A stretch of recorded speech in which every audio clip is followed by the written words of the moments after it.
joked that I want to cook. This is what I love. And he said, you must be mad.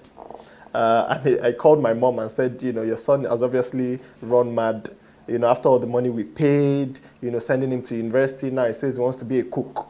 That talk to your son, talk some sense into him. And my mom was very supportive. She said, you know what, this is what you want to do. She tried to talk to my dad. It was a little bit of a fight at home, but eventually my dad came through and said, he thought it was a phase. He thought, let me send him to culinary school. Maybe after a while he'll come back and see that that's not really what I want to do. But it stuck because, I'm the stone.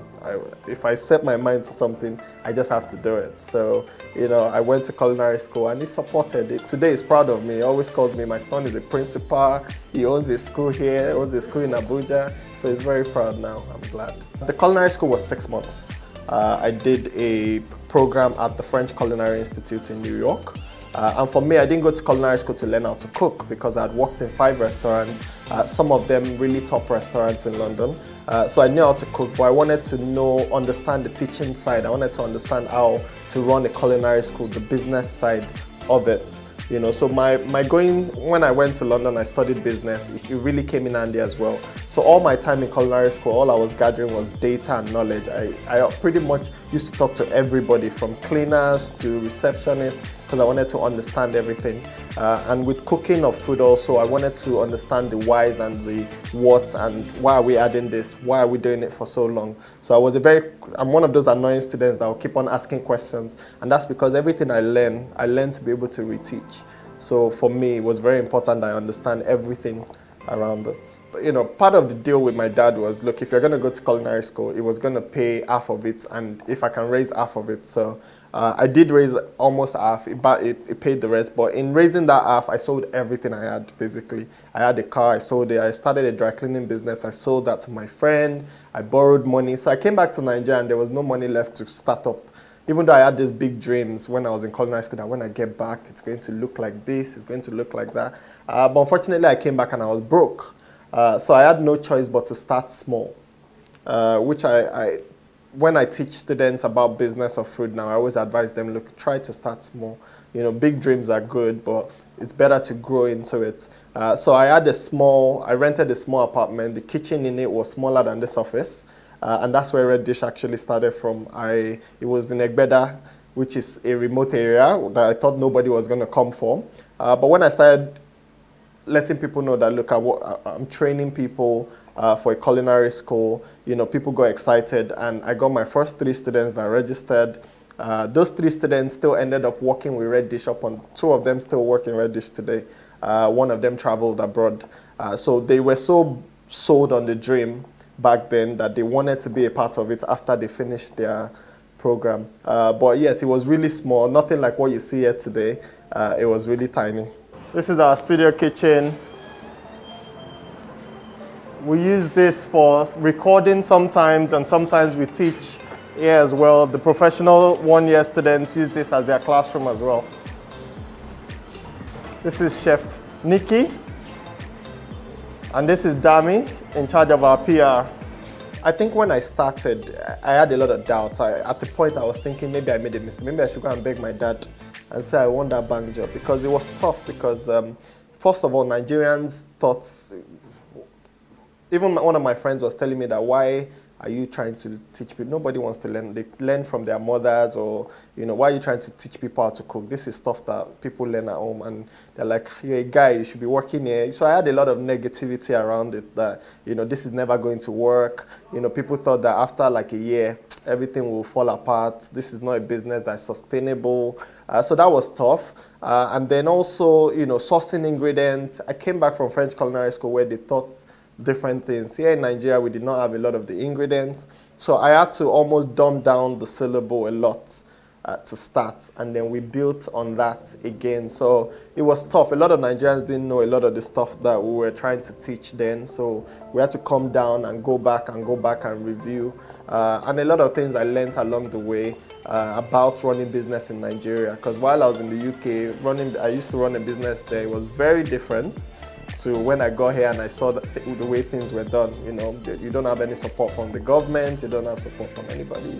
You're pretty much on your own. So it's been tough. All right, this is the pantry. Very, very busy. You can pass through. We call this the demonstration kitchen or the demo kitchen.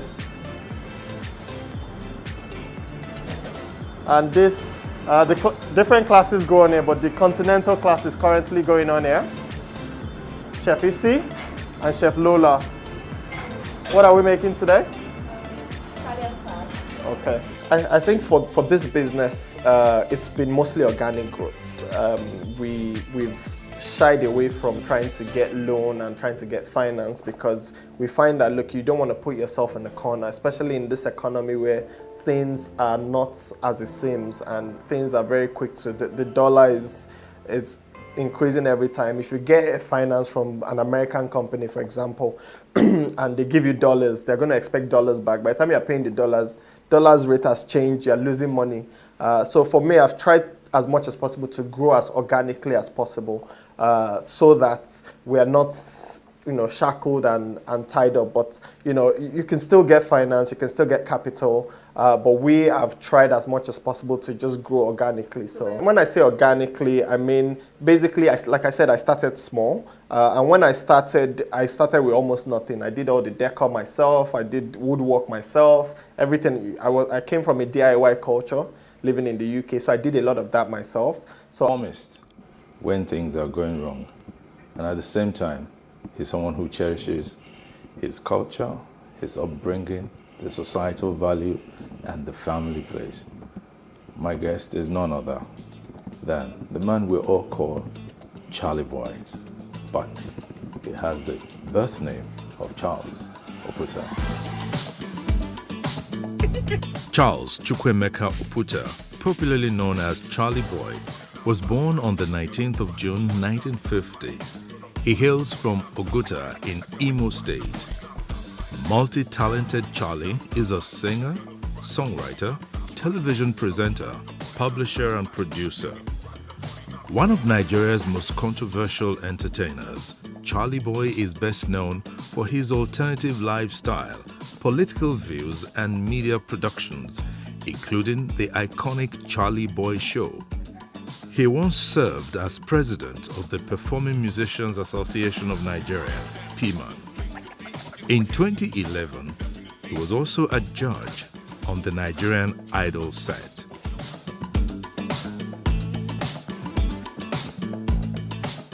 You're welcome. Thank you. Okay, good to see you. Happy to be here as usual. Indeed, you know, since we've known each other, I'd always looked at you as someone, this man is too different. What's the difference? How different? Yeah, what's the difference in you? There's something that I don't know.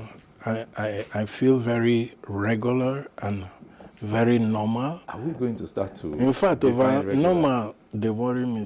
You want me to define regular? I don't know. I don't see anything abnormal or different about Okay, let's me. try this now. Yeah. Sometimes they list your birth age at 70. Another set of people will say 71.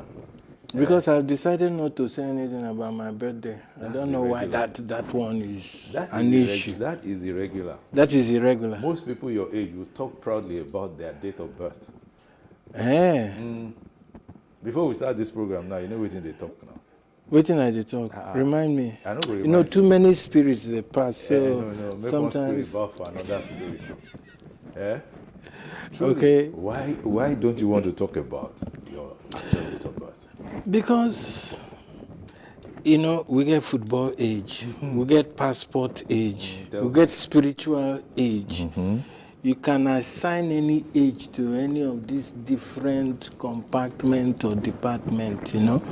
And because in the beginning, I don't give many dates, so I don't get confused. I know, I don't know really what it is. But one real age that is there is what?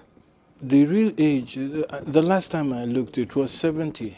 That was Last year. last year, 2020. So 19th of June, But 1950 led us to 70 in 2020. that's what they said. There you go again. That's what it is coming up.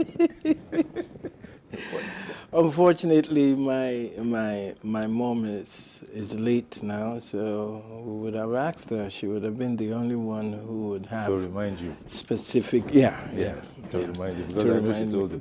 you. For instance, I know that you were so close to your mom. Describe your relationship with her. Oh, it was heavenly. You know, that was what kept me in Abuja for a long time, taking care of my parents. And I'll tell you that that is the proudest job I ever did in my life. And I'm very happy that I had the opportunity to take good care of them, shower them with love, you know, because I'm sure in the beginning they didn't even think that that was possible, that it was going to be me. Because I give those people, I give them a tough time. I show them pepper. Kai, I show them pepper now. You know, as a growing teenager, you know. But I think in a roundabout way, I hold my father responsible because he always taught us to speak up and speak out, you know. So you got that from him? Yeah. He will always say things. I remember some of his famous quotes, you know, anywhere you see injustice, you know, you fight it. If you don't fight it, it will come back and chop your head off, you know, things like that. We always had that in the household. We always had things like, do you know who you are? Do you really know who you are? I'm giving you this name, or don't go and spoil it, or, you know, you have to preserve it. So after, do you know, every time, do you know who you are? Do you know? I say I know who I am. My name is Charles Chukwemeka Oputa. I live at number 11 Borokiri, Ohofia Road, Port Harcourt. He said, no, you are an Oputa. I said, so? What does being an Oputa mean? Well, can I pose his question back to you now? Do you really know who you are? Yeah. Or have you found out It because of knowing who I am that gives me the confidence in the things that I do, and in being comfortable in my own skin, because I know who I am, I know where I'm coming from, I know where I've been to, and I know exactly what I want to do with my life. And praise the Lord, I've been doing that for the past 70 years. 70 is back. Sure you wanna test my ride? Back here. Sure you wanna take a ride? CB, you know me. Now, the journey to discover yourself, to know who you are, took you out of Nigeria in your teens. And your dad wanted you to be a lawyer. Not necessarily. So, He did wasn't anybody want fussy you to be a about. lawyer? He wasn't. He would have loved everybody, because he sees anybody, you know, they start talking law, or if you have some love for law and things like that, oh, then he made a friend in my father. But no, we were just allowed to express ourselves, you know, any which way we wanted, because that was the first freedom, to be vocal, to be curious, to ask questions. We were taught that. Probe your environment. Yeah, not to. We're not like the kids. Like when you have elders come over to the house, you know, you tell your kids to go to the other room. Elders are there. No, we weren't brought up like that. We were brought up to stay with elderly people, you know, and we were encouraged to be curious, to ask questions, even though we didn't know what the hell, you know, the issue were about those days. Yeah. And then from early enough, that kind of made me very comfortable with people who are much older than me. Yeah, I read somewhere that you studied communication. Yes, I'm a mass comm major. You know, I did mass comm, radio, TV. You know, I used to run a public relation, you know, outfit. You know, we specialized in TV program, radio program, adverts, stuff like that, the documentaries. We did a lot for state governments, federal governments, back in the days. Back in the day. Yeah. Now, let's relate that to your life as a performer, as an artist, was your education helpful in putting it on track? Yeah, it taught me how to look at things from different perspective. It taught me about being open, being my authentic self. My father raised us very well, if I must say, because early enough, I always heard him say, man, know thyself.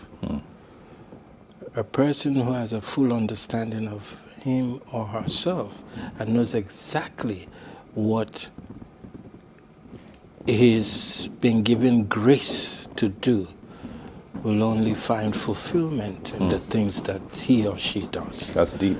Yes, and I think my parents set us up on that track.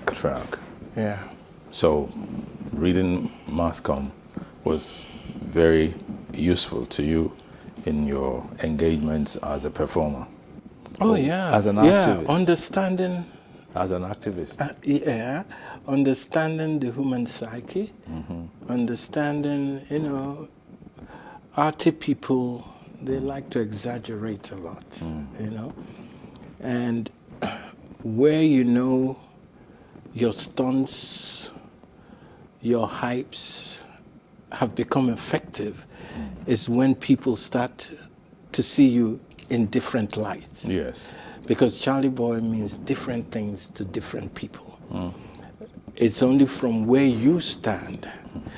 If one stands on the side of ignorance, that's all you think that whatever this brand is doing is just something weird about him. There's nothing weird about it. Talking about something weird, when you hit the scenes in the 80s, Yeah. everybody was saying, he's the son of a Supreme Court Justice. So how can he dress like that?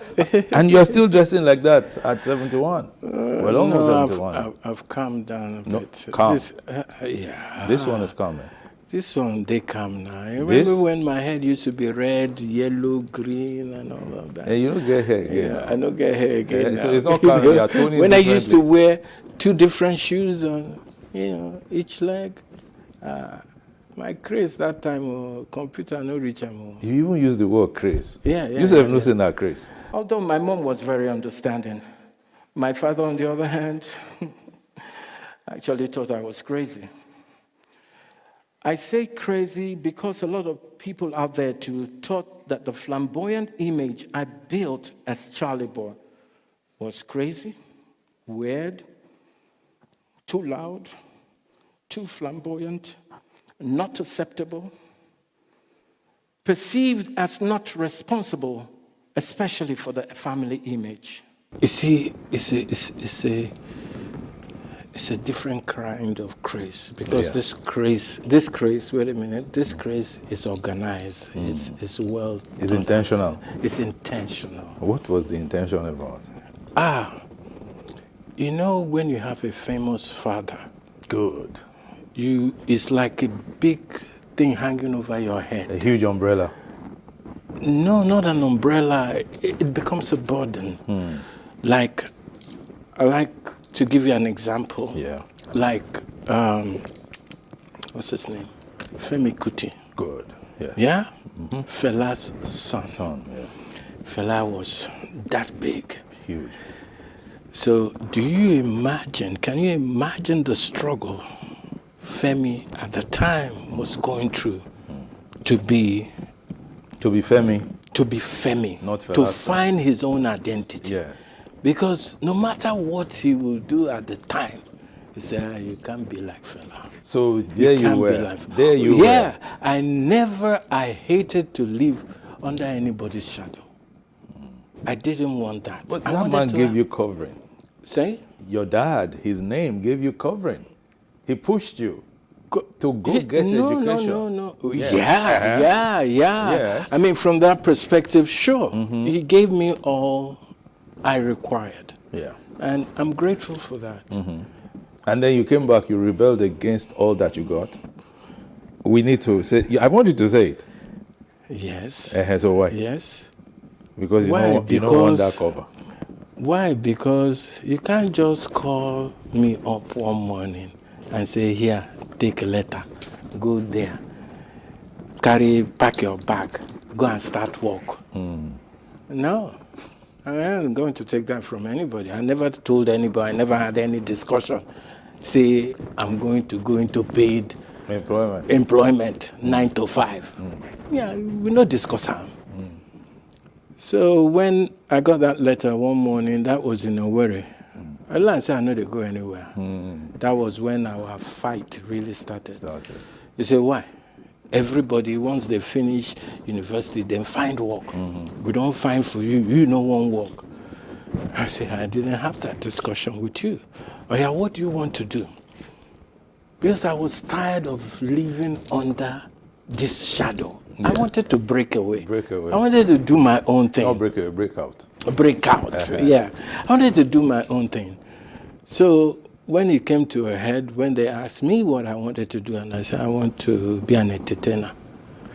Of course, now, everybody was disappointed. So that was when I decided I was going to cut the umbilical cord between me and my parents.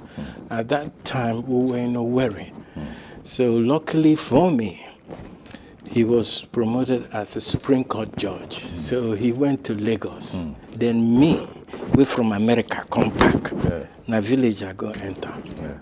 You don't see that kind of thing. Yes, sir. You wanted to For 7 years. He was hitting the reset button. Yes.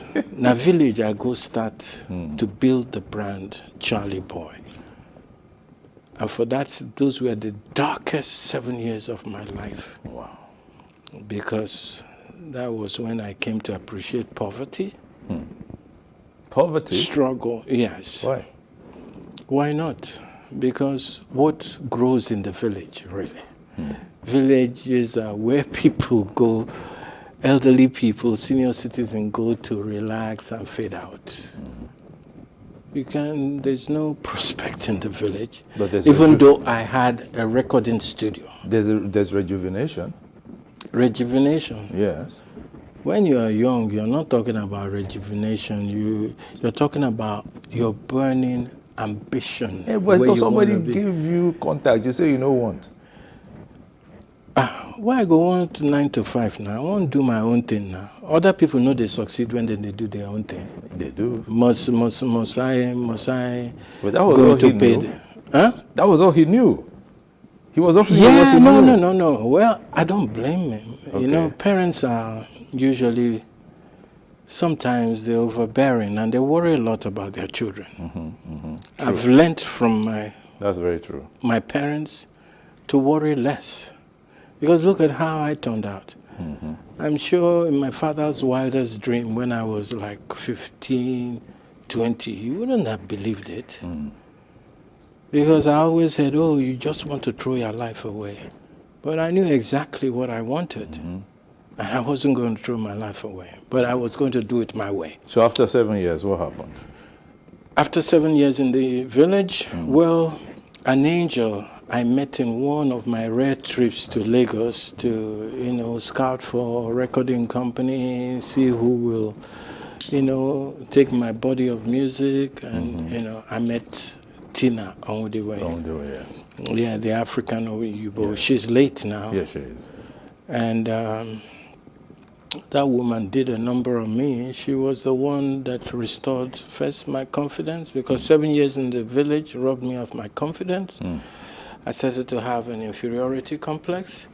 I was avoiding my friends who I thought were doing much better than I was, and I swore never, ever in those 7 years to go back to my father to say, help me out. I was just going to ask that in those 7 years, what was your relationship like with your dad? It was really messed up. We weren't talking. In fact, I can boldly say that I disowned my parents. It got to a point where, I couldn't really take care of my family. I was living with my present wife in the village at the time. Yes. So you can imagine from America to the village, no running water, no light, nothing. So we're like stuck. But the beginning seemed all right. I just had some few gadgets and stuff. I did one emergency studio where guys would come patronize me. Okay. But after the first year or so, everything dried up. Nobody was coming again. That was when I learned how to chop bread and granite for breakfast, lunch, and dinner. And it's usually very tasty. It's very tasty, but too much cholesterol and all of that, you know, not healthy. But that was what we could afford at the time. At that time.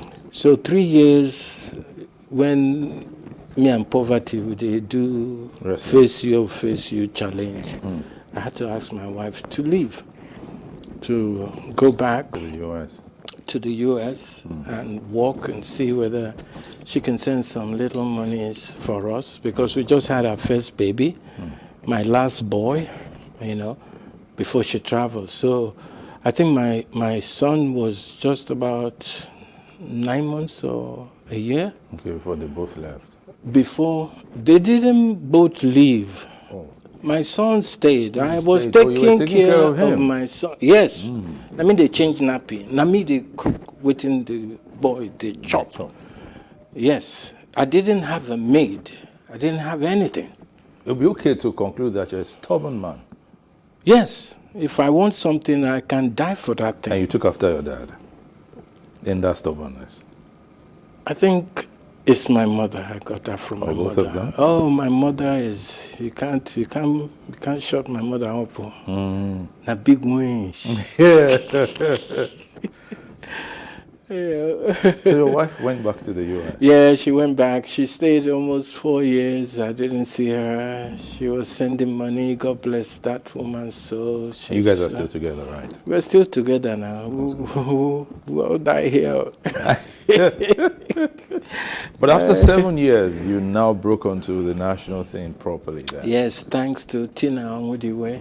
I'll always say you can't talk about the history of the brand Charlie Boy without mentioning that name. That was that time now I was like a mumu now. I was Tina's like pet.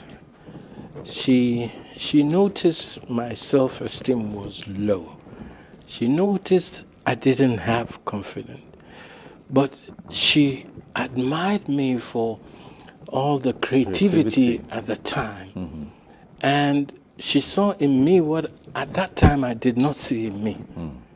You know, because she was convinced that this was something special, this was something different, and it was going to blow. You know, I didn't see that because 7 years in the village, like I said, took its toll on me. I started to even feel sorry about myself. So she was the one who gave me my confidence back. Now you got back that confidence, and it was easy for you, or wasn't it, to chart a path for yourself, to say, this is where I'm going? Too easy. Too easy. Yes, too easy. So those 7 years were necessary then? Yeah, you have to go through. You have to go through a baptism of fire. I mean, you just don't. Things don't just happen like that. You must suffer. You must sweat small. Okay. In the 80s, you were in your 30s. Now, you're at the beginning of your 70s. Now you're 71 in June. Now, what has it been like? Up and down. Because sometimes I have to be Charlie Boy. Sometimes I am me, Mr. Charles Chukwuemeka Oputa.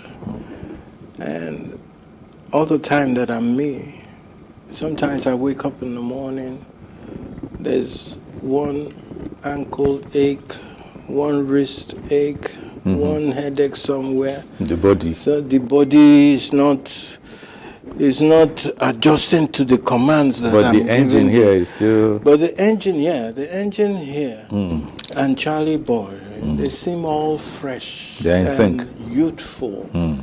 Okay? And that is why when I leave the Charlie Boy brand, there's that thing that attracts young people, little kids, that lives in that brand that I don't want to lose, because it is the brand's simplicity, openness, authenticity that also keeps him youthful. Now, talking about the youth and being youthful, you have been seen as a huge father figure to the younger generation of Nigerians, at least in the last 3 to 4 decades. And to all intents and purposes, you seem to have influenced the flow of their thoughts. The brand has crisscrossed generations. But there is a problem in our society today, and it is drug abuse. East, west, north, south, everywhere. What can we do about it? We just have to keep fighting it. How? The people who young people look up to, they need to start to talk about it in a more positive light. For me, like, I'm open, I'm blunt, sometimes I'm wickedly blunt as Charlie Boy. I smoke weed, but I will never advocate that for young people. Yeah. I can't, but I'm old enough to know what's good for me and what's not good for me. Yeah. So I do my thing. Okay? The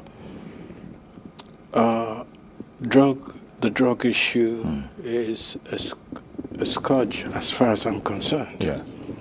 And that is why, like with my kids, I want to be in tune with them, that I know everything. I mean, they can come up, they can be as open as I was taught to be with me. And they look upon me as their friend. Okay?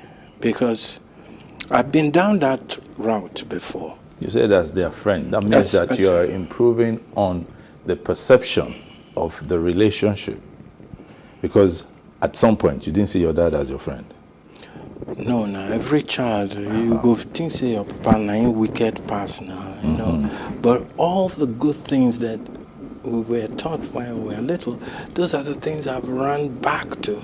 Those are the things that are helping me in my life, even though that it's not in sync with the environment. But I've had to fall back on the values of the morality, the integrity as handed down by my father. And thank God, I'm not so much in a bad place not to say, I'm not going to do this. Putters don't do that. Yes. I'm not going to do this. I'm going to be like this. Even if it kills me, yeah, I can afford to do that. And so that's who I have become. But you know, the difference between me and my father, because in the beginning, my father used to punish also. He whipped me tire. And he scared me from learning, because he would want us to be cramming things. Cram and come and recite for him. That's not learning. So we're not learning because we had fun learning. We're learning because we're afraid. If you don't get this thing, you say make you go cram, it go whip you. It wasn't till I got to America that I knew that even learning could be fun. And I never looked back since then. Since then. I was going to say that, you're a very brilliant man. I don't know about being... It's me talking now. You don't need to agree. Okay. If you say so. I mean, that's something that I needed to say so that I could put you a bit in a position that would be uncomfortable, because you don't like talking so much about what you have achieved. I don't think I've achieved anything. Oh, yes, you have. It just maybe a little. If you had it, for instance, there was a time you were the one who came out and quelled the uprising that Okada riders were about to embark upon in Lagos about 2-3 years ago. And at that time, you had even stopped riding publicly. That's an achievement. You were a voice, and still you are a voice that people listen to. Yeah, I know that a lot of millions of youth have been inspired by my lifestyle, by my story. They've been inspired in such a way that they now understand that they can't give up on themselves or their dreams. And it doesn't matter whether it's your father, your uncle, don't let anybody run your life. Live your most authentic life. And I don't know how it sounds now. It may sound too analogish, but hard work does pay. So, hard work pays. Still on the youth. I don't hammer. I want hammer. That's what you hear. That motor winning they drive. That's what I covet. I claim it. How? What can we do? Because the young people are looking at the elders. They're copying all these things from their elders. They are not living in isolation. Monkey see, monkey do. They are waiting how Papa live their life. Now then they copy so. How the people who, by God's grace, are in a position of leadership, how they messed up. They messed up our environment. They messed up the system. You can imagine the plight of young people. Government has failed them. Community has failed them. Parents have failed them.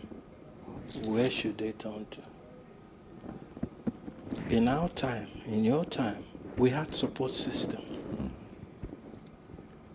If you are naughty, you're not in your neighborhood, and you're in some other neighborhood, and you do something naughty. In our time, somebody could see you and say, who you be?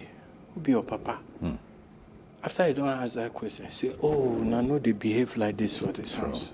He go correct you, he go send you back, go meet your parents, say, this is what I found your kid doing. Everybody's eye was on the young people, the teachers, the community. Yes. Because for my time, when you don't finish like class 5, before you go to the university and you have a good result, before you come back to your house, many people don't call party for your head. Yes. It was a thing of pride for parents to say, my son is doing so well in school. It wasn't about the money. But would you say there's also the part played by population explosion? It's population explosion, wrong priorities, wrong values. After the war, when we now started to adopt the system, my teeth better pass your teeth. Now there everything crash. Because a thief is a thief. There are consequences of stealing. Yes. So all thieves should be prosecuted the same way. Same way, yes. Be when your man there for position of power and he's a bloody thief. You say, no, it's okay. But when my own thief come now, it becomes a problem for you. Until we can solve that. It's a mindset thing. Yeah. Your thief is better than my thief. You're saying there must be equality in justice. Precise now. Do A as you take do B. The problem we're having in Nigeria today is because of the too many injustices everywhere. In the north, in the south, in the west, in the east. Injustice everywhere. Let's evaluate the problem of insecurity in our country. There's so much call for breakup. North wants to go, East wants to go, West wants to go. Where are we going? We're entering a big dark ditch. We don't know who is flying this plane. This contraption called Nigeria, where is it from? Is it our creation? Is it the British creation? So, if you have leadership from the 19th century, it can't fit in the 21st century, can it? It can't work. It can't, yes. Yeah? If you have a building with a faulty foundation, with the foundation of the building, they not doing well, then after it don't build like 2 stories, you want to put the 3rd, the 4th, the 5th on a faulty foundation, will that house stand? My brother, it no go stand now. Yeah. So what's the solution? the solution, bring down this house, start again. Because whether we like it or not, what is coming, what is about to happen to us is worse than what we've seen already. By bring down the house, are you saying We start, restructure? it could be restructuring, if we go agree. Because you see, this is a give and take situation. Husband and wife live together. They no go talk. When they come to the table, if they have differences, they talk it out. Yeah. They have equal respect for one another. Yeah. If now the husband just they do what you do, na me dey here, na me be Lord and Master, how the marriage go work now? That is it. Because before we used to have this regional system where we made contribution to the center. Yeah. Why monkey go to walk about the chop? I don't understand. That is the injustices that I'm talking about. That is why Biafra people want to go their own. Oduduwa people want to go their own. Arewa people want to go their own. Because they can't stand these injustices. So until we come to the table to have that conversation sincerely and genuinely, I'm sorry, it's going to get worse. Then we now bring down the house. The house will fall, bata, bata. Then we can start from beginning and correct that faulty foundation that we failed to correct in the first instance. That's your prescription. That's my prescription. Talking That's the only way I can see it working. Talking about prescription, have you taken your COVID-19 vaccination? They were supposed to come. They were supposed to come to the house this morning. I don't know what happened. So I'm hoping that this week, they come to me. Supposed to come. Yes. You're your father. Yes. I say father now. Hey. But what would you say to people about the vaccine and being healthy? Well, how much time remains for me now? Not to talk like that. Not scare us now. No, just being realistic. How much time remains now? If na poison be the vaccine, they give me that. Well, man must die. Something killed a man. Yeah, it can't be that bad. Prevention is better than cure. So I rather know that I've done everything to be safe. So whatever happens, happens. So it's a good thing. I think I like to encourage people to go out and have the vaccine. How bad could it be? Yeah. Yes. And still wear the face masks and practice good hygiene. Good hygiene. Now, you don't like being reminded of your age. You love being the one to tell us that you are. because age. What is age? Now, I Age never is finished the neither- thing now. sorry, Make you sorry. hear me now. Which Okay, one? Okay.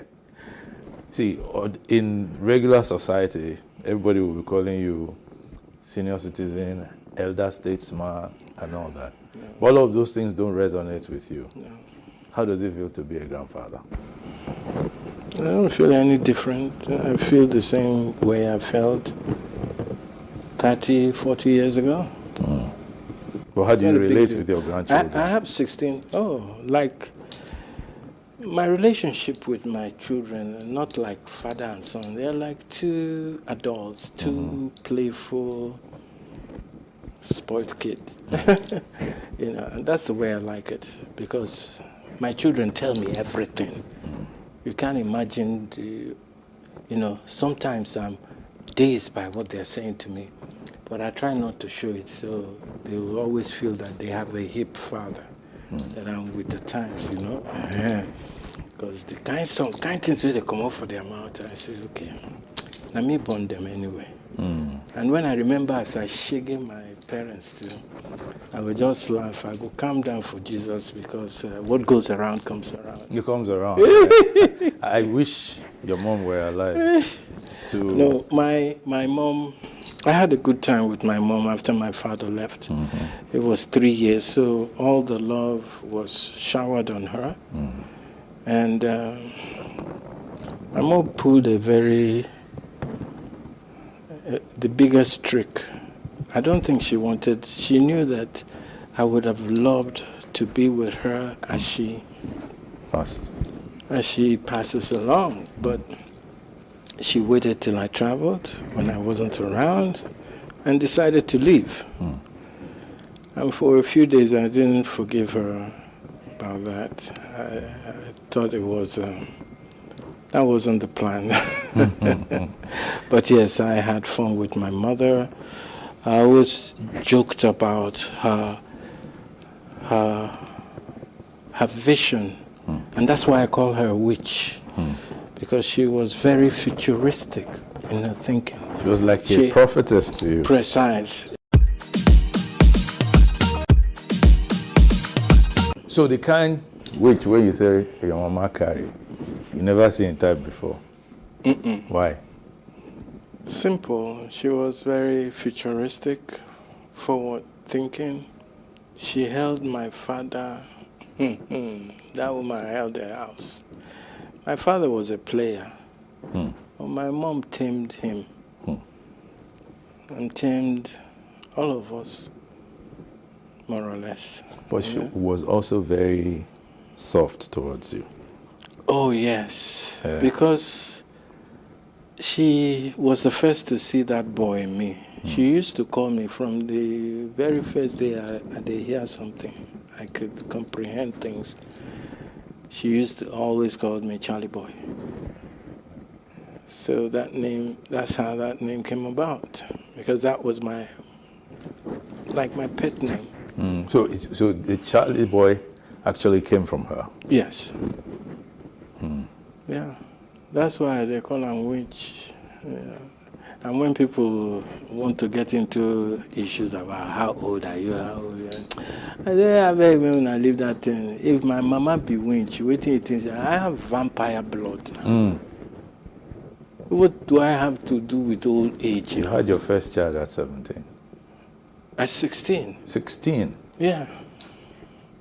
I'm from Bele spoil now. From Bele? From Bele. Tell me. I make it to say all these funny pastors, they for that time. Night vigil, them for the carry me go now, deliverance. Yeah, but your mom took care of that's your first child. What's your relationship with him now?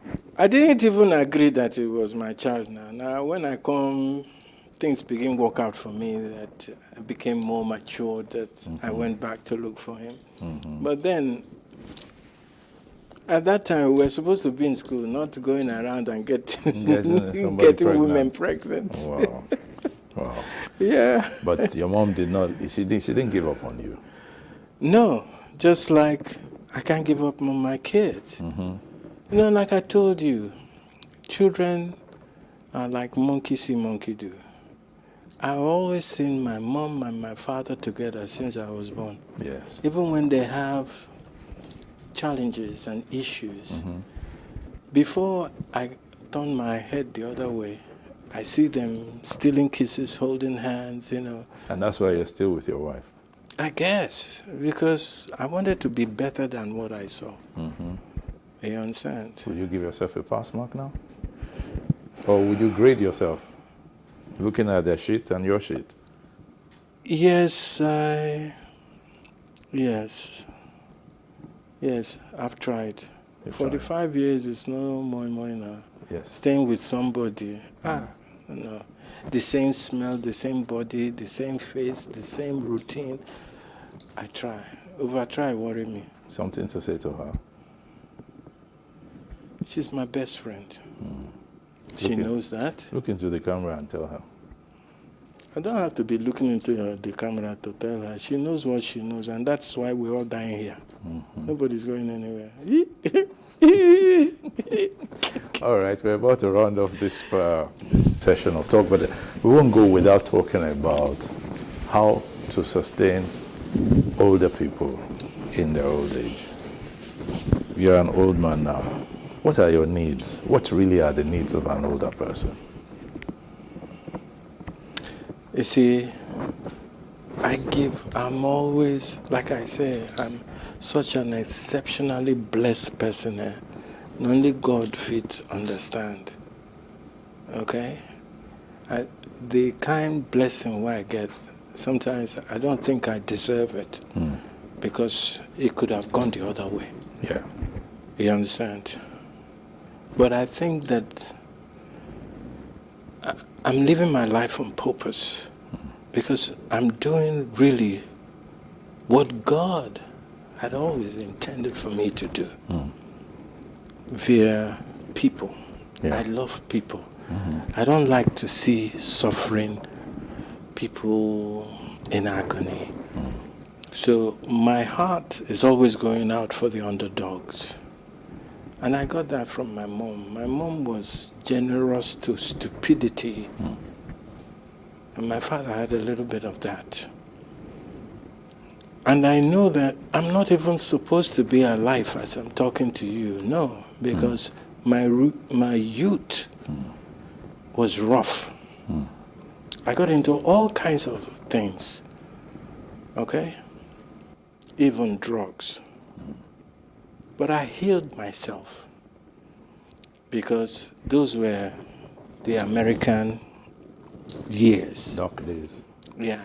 And I said to myself, this is not how I was brought up. So why are you doing this? I had to even go and see a shrink to figure out, is there something wrong with me or am I, only to be told that what activated my misbehavior at the time was the racism I experienced one-on-one in America. At the time, I was with my baby mama. Her sister came to visit. So there were 2 white women. And here I was sandwiched between 2 white women. We're just taking a leisure walk downtown Boston. And then 7 white, excuse my language, white trash comes out of the Cadillac, all with a baseball bat, nigger this, nigger that, just because I was walking with 2 white chicks. One was the mother-to-be of my baby boy. Then beat me that day. I thought I was going to die. The only thing that saved me that day was the police. As police just they go around everywhere and are crime now. So they thought that, the white women I was with had run up to call the police. That's how they let me out. That's how I was saved. And I ended spending almost 5 weeks in the hospital. I never forgot that experience. That was just barely 8 months staying in America. I never thought I had racism in my blood. But then my hatred was potent because I just couldn't figure it out. In our house in Port Harcourt, when my father was a lawyer, he was a legal attorney to Mobile and stuff like that. So we did see Yoruba people, they come house. I didn't think that there were any, I look at them as equals, not as superior to me. Only to go to America, then they asked me where I sabi speak English, whether I live in trees and all that crap, and to call me a nigger. So it wasn't till I saw the shrink when I was now questioning my modus operandi in America. Why am I doing all the stuff that I'm doing? That is kind of alien, that came up. Okay. And that was how I was healed, and I said, I'm getting out of this country. I agree now, sir, old. No be lie you talk. So what But does Charlie an boy old man can be need? old, you know now. Yeah, now. Me as child support, I agree. No be me they talk now. Sometimes I wake up, my knee is not in the right position. Either my neck don't bend, go one side. You know, little things like that. I'm more into myself, always checking my prostate, checking this, checking that, you know, as a health freak. What does a man need, an old person need to survive now? An old person needs a lot of companionship. Companionship? If you have children that are good, that are like Charlie Boy, who took care of his parents, that will make, you just be, you age so gracefully. And because an old person needs to surround himself with family and a lot of love. Okay. It can bring sunshine to your life. Good health? Good health is a sequence of where you are financially. So if you're a little okay, I think that's a major investment that everybody should make in themselves to make sure all the things are working when they should. So let me throw you this final one now. All right. Are you okay? Financially? Am I okay? Financially. Is Dangote okay financially? On that note, thank you very much for coming on the program. You didn't disappoint me at all. I was expecting something like that. Thank you so much, Charlie Boy, for coming on the show. That's how we greet now. Eh? Yes, sir. Thank you very much. Nice having you. I hope to come back so we can talk again and look at deeper, other deep stuff.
It is engagement we need to have. Those who suffer miscarriages are never taken into account. Members of the National Assembly are also influence peddlers.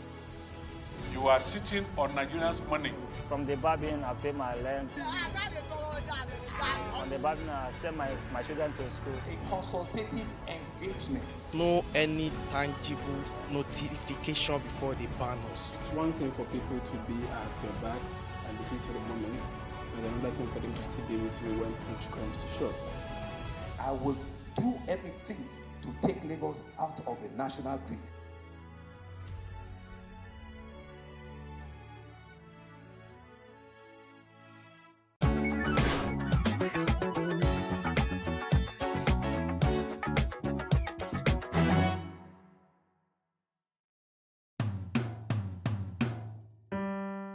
My name is Sonya Onoyoade. I reminisce my good old days with an uncommon nostalgia. For me, my days of yore were lived fully from humble beginning. Born in Bere and raised in Inolende, Ibadan, the commonality of our abode made it possible for everybody to know everybody else. So, communal parenting was prevalent, evoking the sentiment of the age-old adage that it takes a village to raise a child. So, bad behaviors could be punished by communal stakeholders other than the parents, such as neighbors, aunts, uncles, and sisters, all taking responsibility for the life and welfare of the children in the community.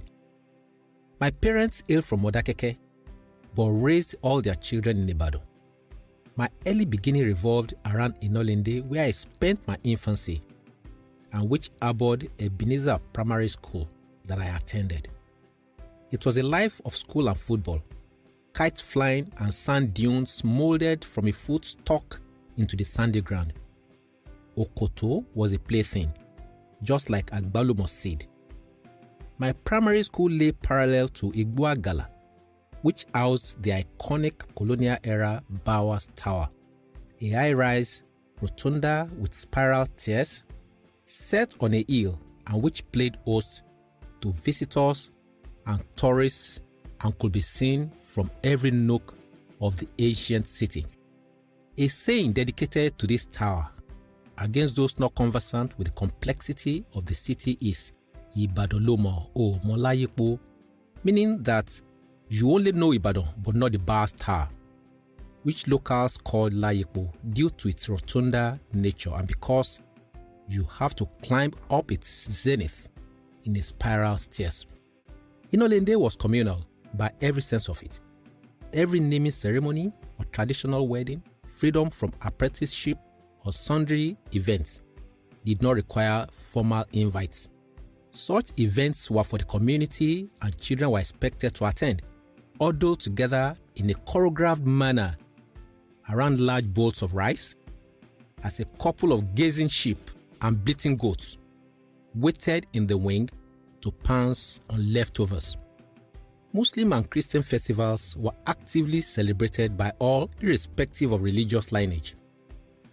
Ramadan was a time we looked forward to as children of Christian faith because we would wake up to eat sahari, and some evenings were filled with itinerant musicians who played were, a Fuji genre with Islamic lyrical underpinnings.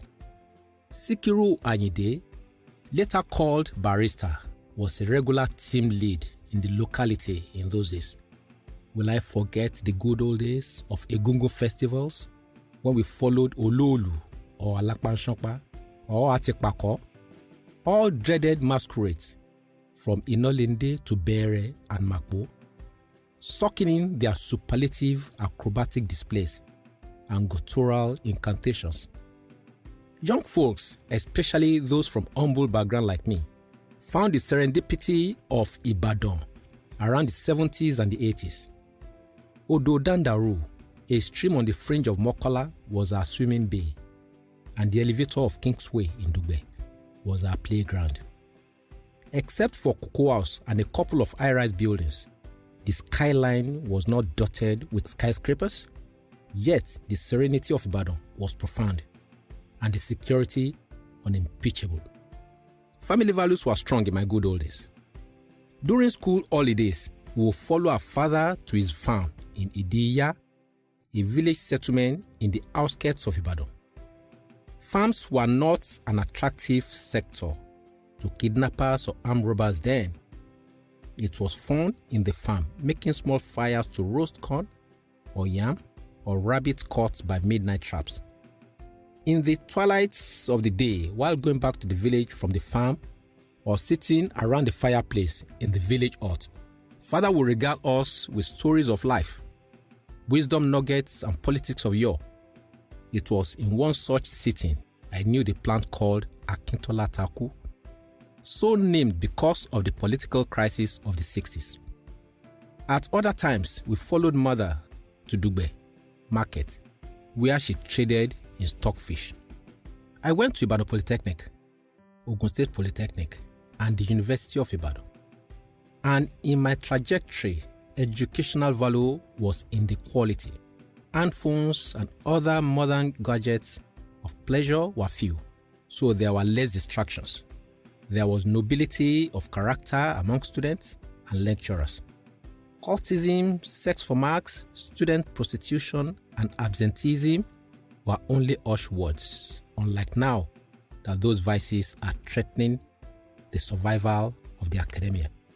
Our children need to know how we roll back in the days and begin to invent a more quality life. They deserve better today and brighter future. so that they can also have their own good old days in the fullness of time. I believe we need collective efforts to ensure that we make the difference in the lives of our youth now for a better tomorrow. That is why I am joining Sir Shemore Badijo in this patriotic drive. How about you? Won't you rather join us? Thank you.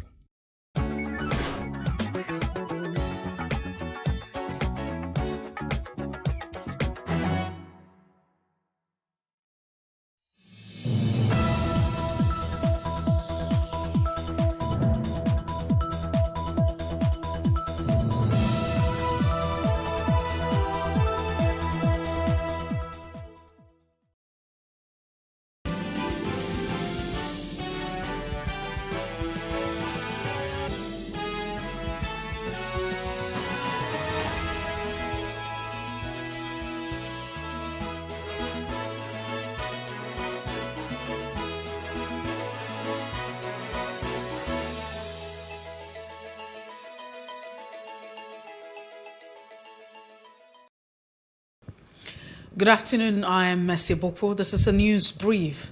President Muhammadu Buhari has described Boko Haram sect as fraudulent people who have been overwhelmed by his administration since 2015.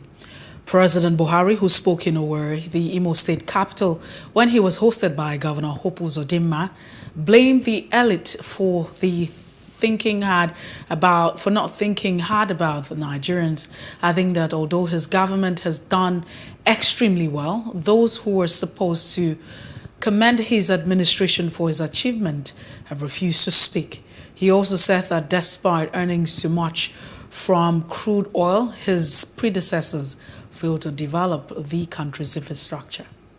The question of insecurity and bandits, the second Niger bridge.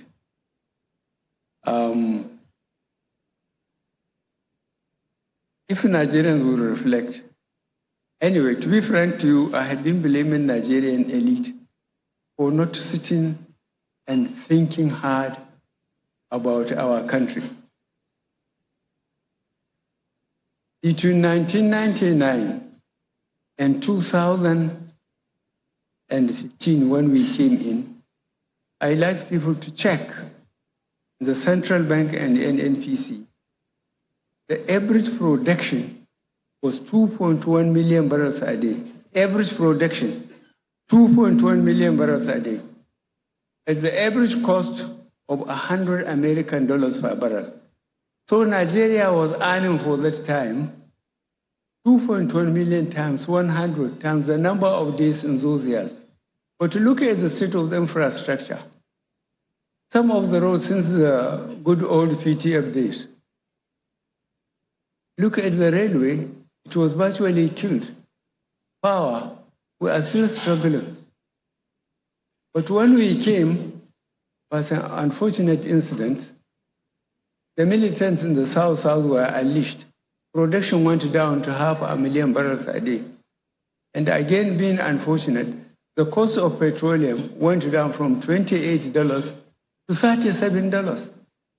But look at the problem in the northeast. Check with anybody from Borno or Adama, how many local governments were in the hands of the government then? They were in the hands of so-called Boko Haram, bloody, fraudulent people, whoever they are. They are fraudulent. But now, go and ask the hard-working governor of Borno State, very hard-working governor. Federal government is still there in charge now. So, relative terms of time and resources. Still on insecurity, the 19 governors on the Aegis of Northern Governors Forum have unanimously expressed support for the establishment of state police. in a bid to tackle activities of insurgents, kidnappers, and other criminal activities across the country. The Northern Governor's stance was contained in a communique issued at the end of the meeting with Northern Traditional Rulers Council held in Abuja, organized to review the state of security in the North and other matters relating to its progress and development of the region. While reading the communique, the NGF chairman and Governor of Plateau State, Simon Lalong, said that the meeting reviewed the security situation in the North and other matters relating to its development and resolved to support the further amendment of the 1999 Constitution as amended in a bid to accommodate the establishment of state police. The Court of Appeal in Abuja has reserved judgment or reversed judgment in the case between the leader of the indigenous people of Biafra, Nnamdi Kanu, and the federal government. Tuesday was fixed for hearing of the appeal between Kanu and the federal government. During the proceedings, the Court of Appeal asked the federal government legal team to confirm if Kanu's charges were amended 7 times since 2015. Lawyers from the Office of the Attorney General of the Federation, Dr. Kwasi, admitted in the affirmative. Recall that Justice Binta Yanko had on the 8th of April struck out 8 out of 15 count terrorism-related charge against Kanu. Dissatisfied, Kanu, through his lawyer, Chief Michael Zakome, SAN, approached the Court of Appeal, challenging the remaining 7-count terrorism-related charge filed against his client. He maintained that the forceful rendition of Kanu has not been denied by the federal government and that all counts alleged, except one, did not mention the location where Kanu allegedly committed the offense. And we have been able to demonstrate before the Court of Appeal, as we did before the lower court, that Nnamdi Kanu never jumped bail. You jump bail when you voluntarily escape from trial and refuse to attend trial. But we all saw that on the 16th of September 2017, Nnamdi Kanu was with his late father, Eze Kanu, in his ancestral home in Umuahia, Afarauku, Ubeku, Umuahia, Abia State, when the federal government, using the army through Operation Python, invaded the home and killed in cold blood 28 unarmed Nigerians. Nnamdi Kanu managed to escape by providence. No. Are you saying that he should have waited? The All Progressive Congress APC Presidential Campaign Council on Tuesday dismissed insinuations on the health status of the party's presidential candidate, Bola Ahmed Tinubu. The council was reacting to a statement credited to the Labour Party presidential candidate Peter Obi, who cast aspersion on integrity and physical condition of the former Lagos State governor. Obi, who addressed his supporters at the Labour Party's retreat on Monday in Abuja, said Tinubu was medically unfit to rule Nigeria, warning against voting of and for a candidate who sees the presidency as a form of entitlement. However, in a statement issued by its Director of Media and Publicity, Bayo Ononuga, the council described Tinubu as a Trojan horse who works assiduously for 20 hours on a daily basis. The Chief of Army Staff, Lieutenant General Farouk Yahaya, has said that the Nigerian Army is fully prepared to provide adequate security for the success of the forthcoming 2023 general elections. General Yahaya gave the assurance while declaring open the third quarter Chief of Army Staff conference taking place at the Army Headquarters Command Officers Mess Asokoro in Abuja. He declared that as a preparation heat up, the Nigerian Army remains committed to discharging its constitutional responsibilities and assisting in providing a secure environment for the conduct of the general elections through Operation Safe Conduct. That the third quarter conference provides an important platform to further appraise our performance and bring in fresh ideas to enhance our activities in all fronts. I therefore expect our participants, particularly the newly appointed commanders, to advance new strategies accordingly. In this regard, we remain grateful to the Commander-in-Chief, President Muhammadu Buhari, for his exemplary leadership and unflinching support. The Nigerian Army is also firming up its preparations to provide the necessary security assistance to ensure the successful conduct of the 2023 general elections. As electioneering activities for general elections begin, I wish to once again assure the public that the Nigerian Army remains committed to discharge its constitutional responsibilities and assist in providing a secured environment for the conduct of general elections through Operation Safe. Students under the ages of the National Association of Nigerian Students, NANS, on Tuesday blocked a section of the Lagos-Ibadan Expressway to protest against the ongoing strike embarked on by the Academic Staff Union of Universities, ASU. The students in their hundreds demanded an immediate end to the strike, which has entered its 7th month, urging the federal government to meet the demands of the striking lecturers to enable them return to class. The protest led to heavy traffic on the ever-busy highway as motorists and other road users were held up for some minutes in the traffic. Approaching it in a very different manner. We have identified and we have seen that what is happening in the education sector in this country is madness. And we have been gentle with this federal government, the Minister of Education, everybody involved on this issue. We have approached, we've consulted, we've consolidated. Those two approaches have failed. Now we are consulting fully. The new leadership of NAS at the national level, we are coming out fully every day from now henceforth to come out against the federal government and this madness. Because it is only madness we can use to attack this madness. Because if it is not madness, the government will not be comfortable seeing their students sitting at home for the past 6 months, going to 7 months now, and they are comfortable giving us. There's still no end in sight to the industrial actions by the Academic Staff Union of Universities, ASU, especially with case now before the industrial court in Abuja. Universities would be hit by the brain drain as some lecturers are already on their way out of the country.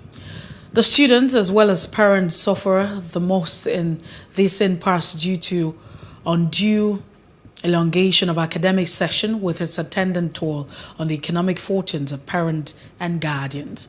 Right from previous administration, the academic union had embarked on several strikes to express their grievances over the federal government's non-responsiveness towards the welfare of the members, as well as infrastructural deficit that has marred the tertiary institutions in the country. Speaking on a flagship news bulletin, Director Center for Economic Policy Analysis, University of Lagos, Professor Ndubisi Wokoma, said the federal government is taking a dangerous precedent.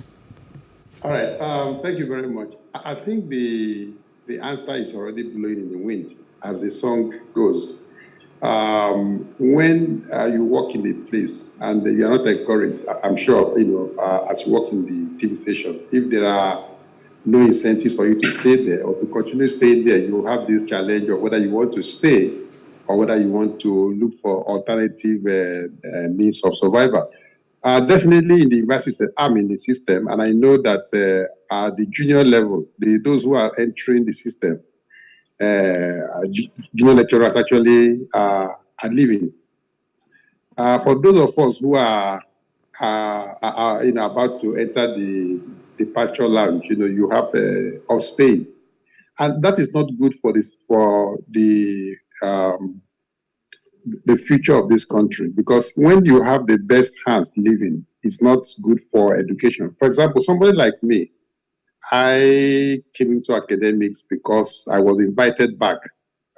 I school in Ibadan, and I was one of the best students in the economics department when I graduated. And there's a policy of inviting your best candidates to come back to make sure that the quality of the faculty is very good. It's excellent. And many of us actually joined because of that. And then we came in and we had all the encouragement, we had all the scholarship and all that.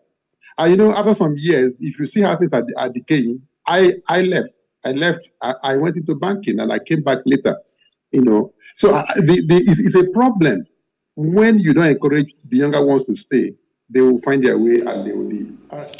Meanwhile, the Academic Staff Union of Universities, ASU, has raised concerns over the exodus of lecturers from the nation's universities for greener pastures abroad.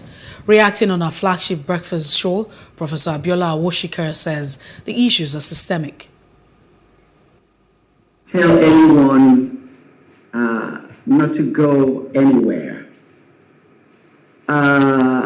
If they want to leave, there's nothing you can do to stop them.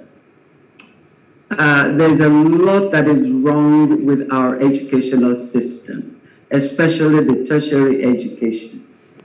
We do not have enough universities.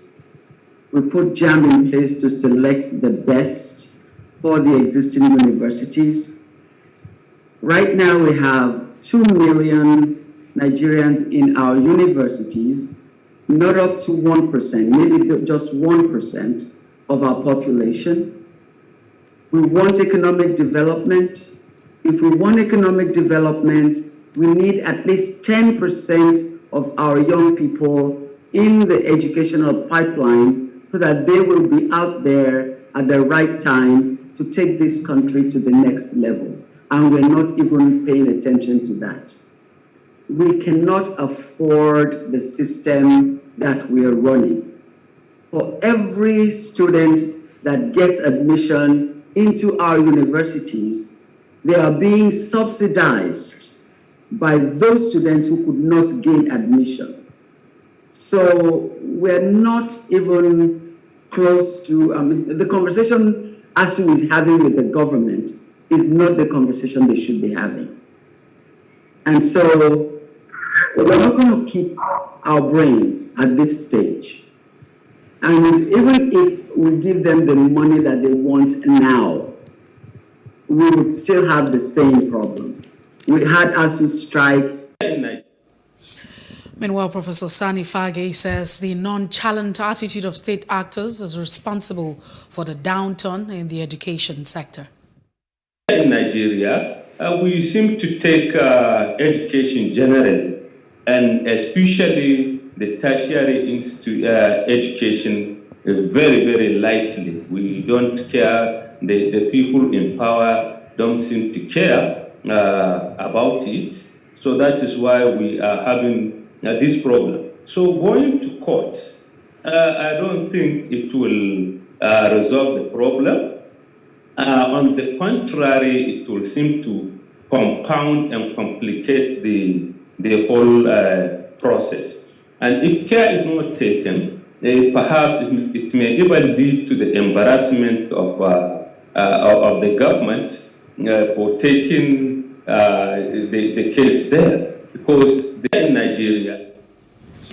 The Vehicle Inspection Service plays a major role in ensuring that necessary roadworthiness is adhered to by motorists before they assess the roads. However, motorists, especially private car owners, have lamented alleged extortion by VIO officials, while others say they are sometimes responsible for the gridlock on the highways and cities. Our correspondent, Uyeme Elijah, has more on this report.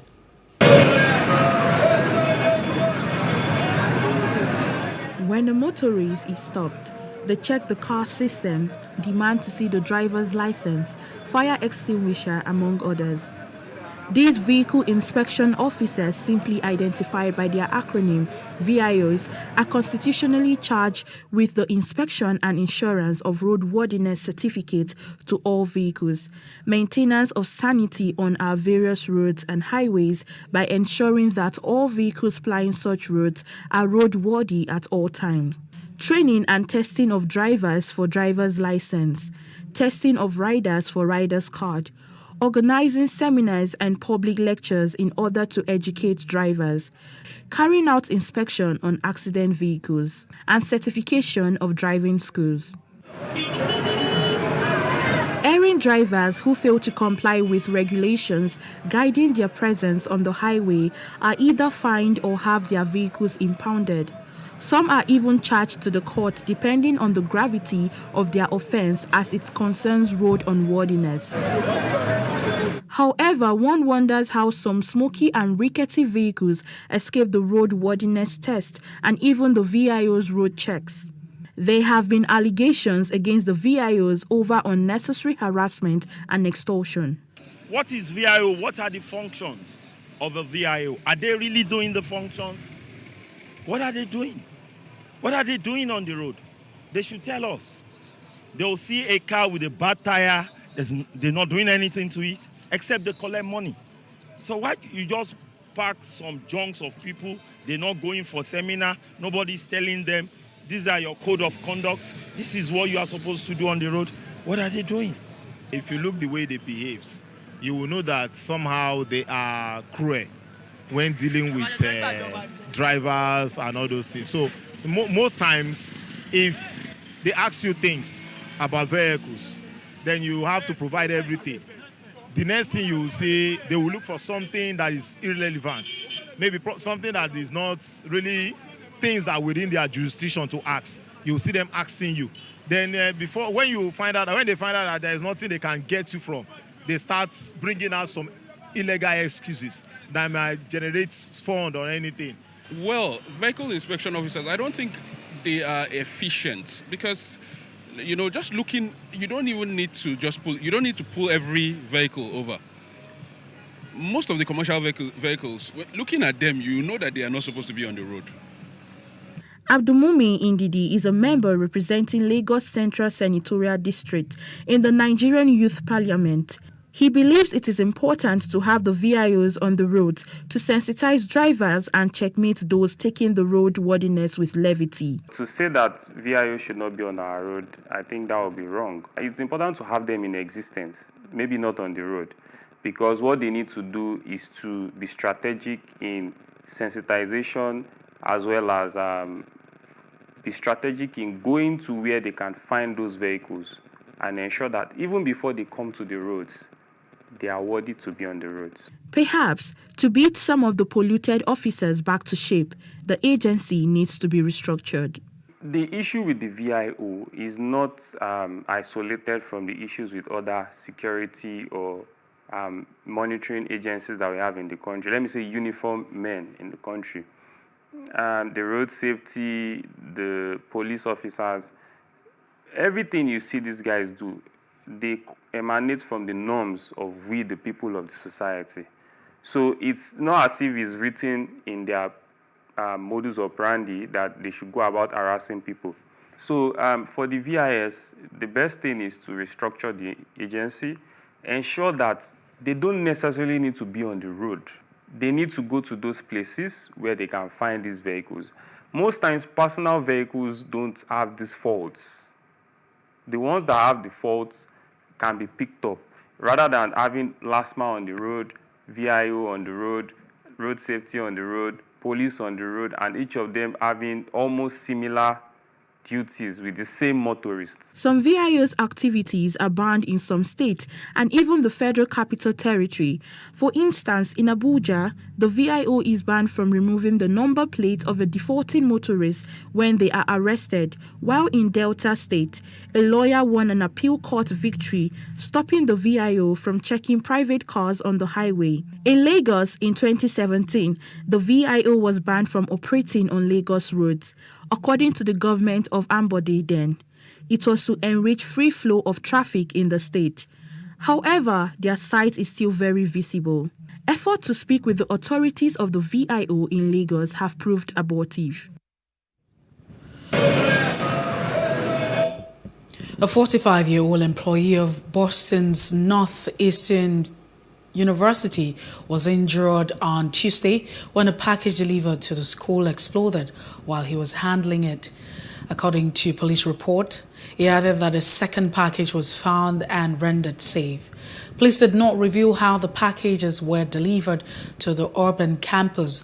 The injured person was taken to the hospital for treatment to his hand. The police bomb squad, the Boston Fire Department and Boston Emergency Medical Service were among those investigating the incident. And in business news, the Minister of Finance, Budget and National Planning, Zainab Ahmed, said that despite the very difficult circumstances caused by COVID-19, the Nigerian economy has continued to sustain its growth. Zainab Ahmed stated this when she appeared before the Senate Committee on Finance to speak at the 5-day interactive session on the 2023-2025 medium-term expenditure framework and the fiscal strategy paper. Ahmed said that there was a gradual improvement across the sector's economy in the country. Chairman Senate Committee on Finance, Senator Adebola Solomon, in his opening remarks, decried the level of proposed deficit of the 2023 budget. The Nigerian economy has continued to sustain its growth since the last recession in Q3 of 2020. We have witnessed so far 5 quarters of consecutive growth, with the second quarter 2022 posting a growth of 3.54% in real terms compared to 3.11% in the previous quarter of 2022. Of this 8.46 trillion, 1.99 trillion or 23% is projected to come from oil-related sources, while the balance is from the non-oil sources. Again, this is emphasizing that the Nigerian government expenditure is largely funded by non-oil revenues. So for 2023, the oil revenue sources are contributing 23.6% to the government budget. Again, in scenario 2, the federal government aggregate expenditure is projected to be 19.76 trillion, and this is inclusive of expenditures of 64 government-owned enterprises that we have been aggregating and bringing into the national budget. In this scenario, the budget deficit is projected to be 11.3 trillion in 2023, and this is up from 7.35 trillion in 2022. On the need to reduce government's yearly budget deficit, resulting in massive borrowing from local and international sources, it is this wise that the committee frowned at the projected 12.41 trillion budget deficit contained in the 2023-2025 MTEF FSP and the alarming projection of non-provision of Treasury-funded MD's capital project in 2023. This scenario is unacceptable, and we must find ways to drastically reduce this deficit, this humongous figure. It is apparent that the borrowing trend cannot be allowed to continue unchecked, and conscious effort must be made to reduce the budget deficit. Achieving these goals require us to look inward towards increasing the revenue generation, blocking of leakages, and restraint on what are generally frivolous expenditure by MDAs, particularly the government-owned enterprises. And in sports news, Real Madrid central defender Antonio Rudiger has sent a message to Umar Sadiq after the Real Sociedad's summer signing suffered a significant injury at the weekend. The Nigerian international suffered a right knee sprain during the first half against Getafe. A test on Monday confirmed everyone's worst fear. Sadiq has been diagnosed with a rupture of the anterior cruciate ligament in the right leg, an injury that could see him miss the remainder of the 2022-2023 season. The 2016 Olympic bronze medalist will start a physiotherapy treatment and is scheduled to undergo surgery to repair the damage. Meanwhile, Arsenal's Premier League clash against Manchester City next month has been postponed and replaced by Gunners' rearrangement with the Europa League match with PSV. The Northern Londoners had been rescheduled to take on the Harry Davis Giants this Thursday, but due to the policing limitations resulting from the Queen lying in state, the fixture had to be postponed. It will now be played on Thursday, October the 20th instead, with Arsenal's previously scheduled match against City United before making way. And that's the news brief. For more stories, please follow us on Facebook, Twitter, and Instagram, and do subscribe to our YouTube channel at PlusTvAfrica and PlusTvAfrica Lifestyle. You can also view us from Limex on www.limex.tv and Glow TV apps anywhere in the world. I am Messi Ebopo. Many thanks for watching.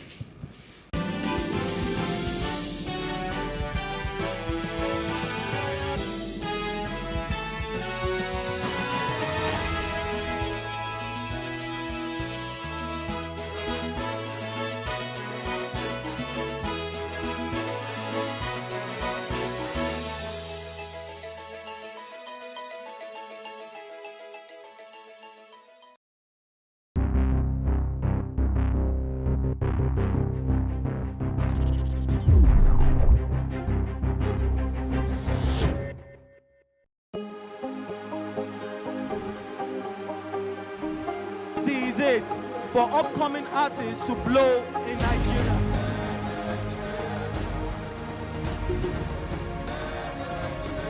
Welcome to Plus Trending. I am Bookie November, your host, saying thank you for joining us on today's episode. Welcome back. It's tea time on PlusTvAfrica. Practice makes perfect. I'm not perfect yet, but I'm a lot better than I used to be. He's a king. He's entitled to marry 100 if he wants to.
Hello and welcome to What Are You Saying?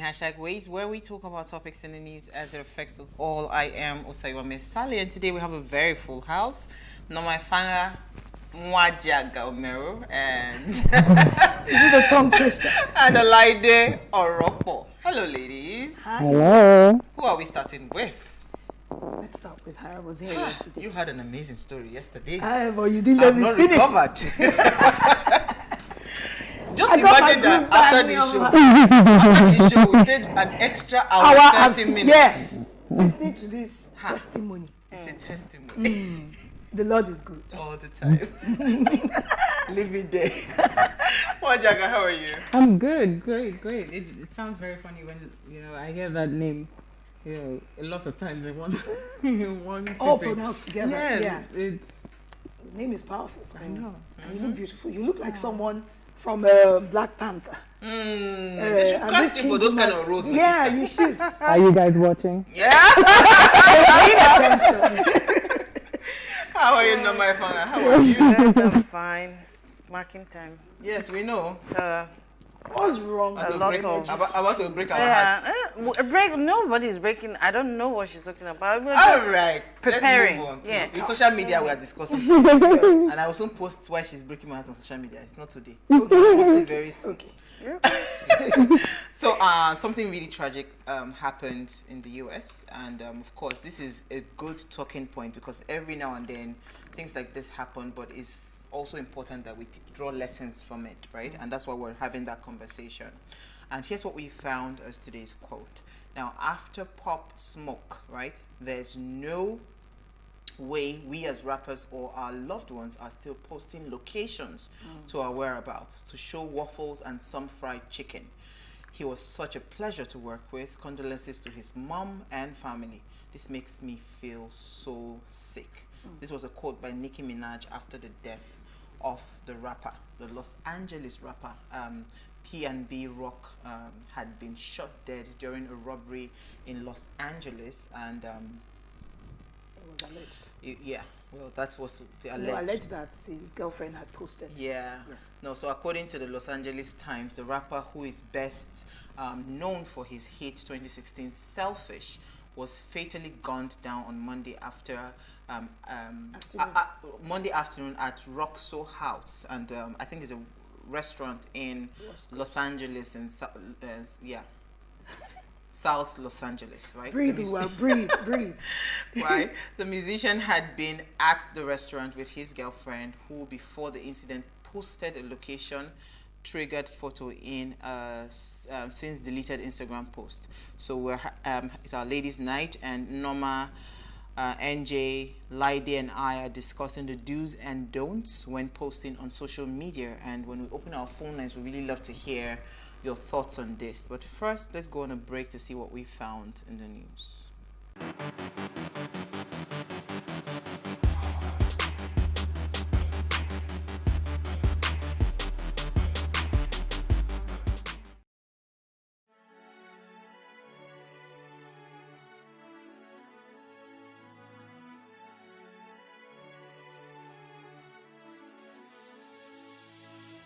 It is engagement we need to have. Those who suffer miscarriages are never taken into account. Members of the National Assembly are also influence peddlers. You are sitting on Nigerians' money. From the barbing, I pay my rent. On the barbing, I send my children to school. A consultative engagement. No any tangible notification before they ban us. It's one thing for people to be at your back and the heat of the moment, and another thing for them to still be with you when push comes to shove. I will do everything to take Lagos out of the national grid.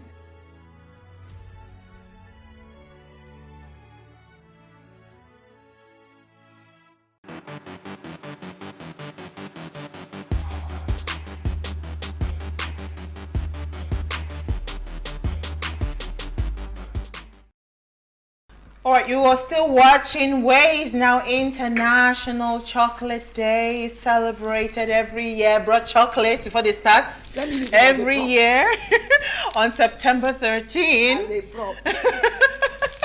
for the millions of chocolate lovers. Wait, this is mine. For the millions of chocolate lovers in the US and elsewhere. So today is a day to celebrate the most delicious popular sweet in the world. Who else, like me, loves chocolate? I love white chocolates. Really? Which is so strange because most people say they like dark chocolate and they say dark chocolate is healthier. I'm not thinking health. I'm thinking taste. And I find that my chocolate has to have milk, but white chocolate, especially Toblerone zone, with that crunch. When Manny gave us this is for Manny, so thank you, Manny. Milk chocolate, I was like, I wish she thought of the white one for me. So the thing is, you're eating chocolate. I have a dark chocolate in my fridge. You haven't touched it. It's not for me. I've tasted dark chocolate. This one. It's a bitter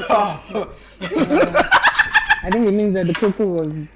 This one they didn't even put anything sweet. It was cocoa. They just lapped the cocoa, formed it into a mold. Cocoa chocolate. That's not. They should remove the chocolate. That's cocoa they gave me to eat raw. But hey, thank you, Manny. Manny, thanks, Manny. Brought some chocolates for us. Thank you, Manny. I'm always looking that way as if she's seated there. All right. Who is ready for their what's in the news? We want to eat chocolate. You're not ready. Who's ready? Okay, let me go on. Today, Ruto was sworn in as the 5th Kenyan president. And the story goes that William Samuel Ruto has officially been declared the president of Kenya following his swearing-in ceremony today at Karasani Stadium. He was sworn in by the Chief Judge, Martha Koome, and the ceremony held at Moi International Sports Center at Kasarani. So amidst the cheers and excitement, Ruto swore an oath of allegiance and execution of his functions in his office. A number of presidents were there. I think the president of Rwanda and Ethiopia were present. Our own Vice President, Professor Yemi Osinbajo, was represented by the president today there at Nairobi. He's coming in as the 5th president. Their party has been the longest ruling party. It's quite surprising that it's only 5 presidents that have come out of Kenya. But I'm hoping that initially he was the vice president, and now he has become, well, he was president-elect, and then he has taken over now power. He's going to be taking over with a lot of issues to deal with. There's fuel, there's crisis, food crisis as well, fuel crisis, the economy and all of that. And hopefully there will be change.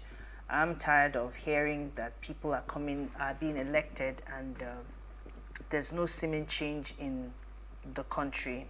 Basically, citizens of any nation, what they want is for there to be change, and the change that can affect them as citizens, even if they don't like you. So I'm hoping for any of their presidents. Well, if you follow the story, you will know they probably have reason whether to like or not to like. But the point being that when you are put in power, do everything that you can to represent the people and the needs of the people. So I wish him luck, and hoping that it will be. Well, you're reading it as if it's an obituary. Why? It's not an obituary. I just more importantly look forward to results. Whenever we hear, we're in election period, we're about to go into our own elections here in Nigeria. So it's like we just need to see something different. It's not just about electing presidents. It's about being able to see change, real change. Yes. Praise so. On that note, should I take mine, please? Yes, so please. I can finish. Are you done with your chocolate? No, I have one more bite. That's why I want to rush this news. First of all, let me give you the definition for endometriosis, because at times it twists my tongue in trying to understand it. They say it's a condition resulting from the appearance of endometrial tissue outside the uterus and causing pelvic pain, especially associated with menstruation. So when women ask for time off during their periods, they may actually be suffering from this case, and it might be really intense, because at times human resources doesn't understand how hard it is. The reason the story came up today is our very beloved actress Zainab Balogun said that what God cannot do does not exist. Actress Zainab Balogun says, as she reveals, as she got her healing after being diagnosed with stage 3 endometriosis 2 years ago. Now, I remember that she got married maybe 3 years ago, and as it is our common practice subconsciously in Nigeria, we're womb watchers. And of course, because she's also so cute, I can imagine her having a baby girl. But you never know what someone is going through. So I was quite touched when I found that she was going through this. And it's been for 2 years. And there's a video you can watch on social media to get the story. And talking about social media, we'll go into things that you can share, things you shouldn't share, things that help people heal, and so forth in our discussion for today. But congratulations, Zainab. And Sokale and Fanio, when you do conceive, I would like to see your baby in Jesus' Well, so name. in that video, I heard her talking about freezing her eggs. And honestly speaking, no pressure to want to be the one, because if you've gone through this medical condition, right, it's only natural for you to take up other options, right? Other options like surrogacy. These days, these things, honestly, if you can afford it, if I can afford it right now, I'll take the simplest I will way. take the simplest way to have a baby, because having a baby takes a toll on any human being, right? So, I mean, there are options of surrogacy, and I think, that's why maybe the option of her freezing her eggs came up in that video, because she kept on saying that she needed to freeze her eggs and all Because the that. pressure gets worse and worse. Oh, yes, it does. It does. It does. It does. I'm happy for her. Honestly, I didn't know that this. I mean, when you see people like this, you just feel like, it's easy but they for know people what they are to going actually through. judge people and assume you know what's going on with them. What they've been through. And I'm happy that she made something. She said that she told God if this was possible, if this would happen, she would come out openly, because it's not easy for somebody like her to just come out and This is what we're saying about what you share on social media. At times, you need to share your testimony to help someone else heal. So in cases like this, I approve of you, if you have unction from the Holy Spirit, if you're Christian, to share certain things that may seem personal, because you never know who you've given the courage to seek help, to find healing, and to go through the process in the more easier way. When the people they're looking up to, as Jennifer would say, their role models are telling you that I've gone through it. Absolutely. It's a case of you're never alone. Absolutely. So, NJ, your story quickly. Also, quickly, my story is about the current reoccurring crude oil theft. And this report comes from Business Day, reporting that it's almost like every month or every other day there's something new in that sector. At the moment, I think Nigeria is losing about 30 to 60 trillion naira per year on crude oil theft due to vandalism. All of them, there are plenty. There's a syndicated, illegal refining, you know, everything. And then there's the newest report is about the community in Bodo. I think that's in Rivers State, and they actually literally hijacked 300,000 barrels of crude oil within the community, and you know. Do they even know what to do with it when they but they know. They do. They know. Just they to know sell at it least off. to sell it off. Yeah. And this is actually affecting the oil and gas industry because a lot of investors and stakeholders are seeing this as organized crime and organized by. Of course. Yeah. You can't steal that they much intercept volume of crude without a syndicated. Yeah. So even your security personnel are supposed to watch over all of those things. Is all a syndicated what's it called, plan. So let me quickly take my story for all the obedience in the building. Come on here.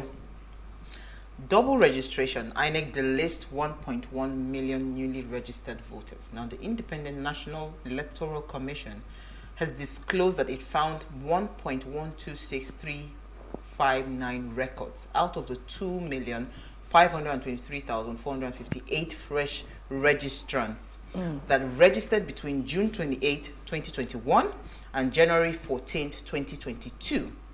That 1.1, like I'd mentioned, the earlier number, to be invalid and consequently delisted from them. The Commission said that it also detected several double, multiple, and ineligible registrants and has consequently invalidated them, adding that these include entries that fail to meet the Commission's business rule. It was disclosing this in Abuja in a statement that it made available to press, and he noted that thorough process was being undertaken to clean up the registration data. He also said that the permanent voters' cards are all valid. For all valid registrants will be available for collection by the end of October, early November, as promised. The INEC noted that cleaning up the registers of voters using automated biometric identification system is ongoing since the suspension of the continuous voter registration on July 31st, 2022. In other words, go and check that your registration valid, is, because this is a huge number out of 2.5 million, half of it. So That's a lot. let us go and be sure. So you can't be shouting. Be sure you have a PVC. And this is what they keep saying, that elections are not emotions. Elections are numbers. And if you do not have the numbers, you do not have the numbers. This is a huge loss. I feel so bad and sorry for the people that will be affected by this. Yeah. Absolutely. All right, on that note, let's go on a break. When we come back from the break, we want to discuss social media and what to do, what not to do. Stay with us. We'll be right back.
Okay, it's live now. Now, Captain Kelly Muniz of Los Angeles Police Department said that the robbers demanded stuff from the victim while brandishing a gun inside the eatery. Now, according to sources, the rapper's jewelry was the item that they wanted. Witnesses say that he was shot almost immediately by the assailant during the robbery. Now, the captain confirmed that the rapper was taken to the hospital and pronounced dead at 1:59 p.m. Investigation is ongoing to determine if cameras within and outside the restaurant caught the face of the shooters, or when, or all of them that are on the run. Now, according to a Live Wire publication, we don't often think about our current location as sensitive information, but it is. Armed with the knowledge of where you are at a specific point in time, people with ill intent could use that information to your disadvantage. Now, social media has put all of us, right, literally in the public eye. Every time you post a picture or a status update to Facebook, make a tweet, check into a location, etc., you could be sharing your location with potentially a huge audience. So today we're asking, what are the do's and the don'ts when posting on social media? Now, please, let's hear what you have to say. Remember, you can join the conversation. Send us an SMS or WhatsApp to 081-803-4663. You can also tweet at us at WayShowAfrica1 with the hashtag WayShow. All right, so I just recently relieved a driver I had hired, right? Yes, so I relieved him because of two things that I had observed. For every time we went somewhere and we parked, he is so quick to start to interact with all the people around. The securities, different people and all of that. He's constantly on his phone and all of that. So I was wondering, is this a security risk for me? Yes, is this a security risk for me? Right, I am one. I mean, I did that perhaps maybe just since I joined social media just a few times, and it didn't sit right in my system. I'm not one to put a location. So you know how you post on Instagram and you have that location button that you click a live location. I used to do it, but I did it barely. I hardly use the place. I use Orokbo's News or things like that. So I did it, but I did it for a very short period until something just was not sitting right with me. For me, it was like, why do I need to show off that I'm abroad? Because I see that a lot of people most times, but sadly, right, most people do this type of things because, again, they are also, most of them are paid to do so. Say where Some they people, for instance, when a travel company or a tour company hire you Sponsors as an a influencer, trip. to sponsor a trip, you are obliged to put your location so as that part of their people arrangements. begin to order and begin to book and begin to say, okay, I want to attend this thing. But if you are not part of those people that it is a job for you, really, do you have to put your location? Because now somebody is dead. And the allegation was that the girlfriend had innocently posted. It was just an innocent post. She had posted their location that they were having breakfast or something at a restaurant. And the next thing that happened, gunmen came into that place and the man is dead today.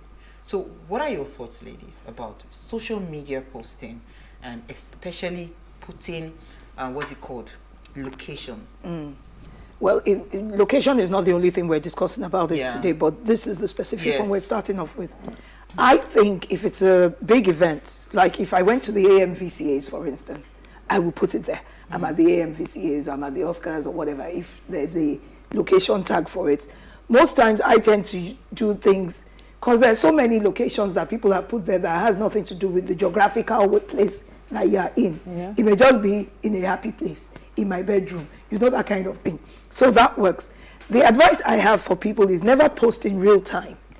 Even if you post 3 days later, the location is still available for you to say that was where you were. But never post in real time. Okay. So you come back to me. She's the champion of never posting in real time.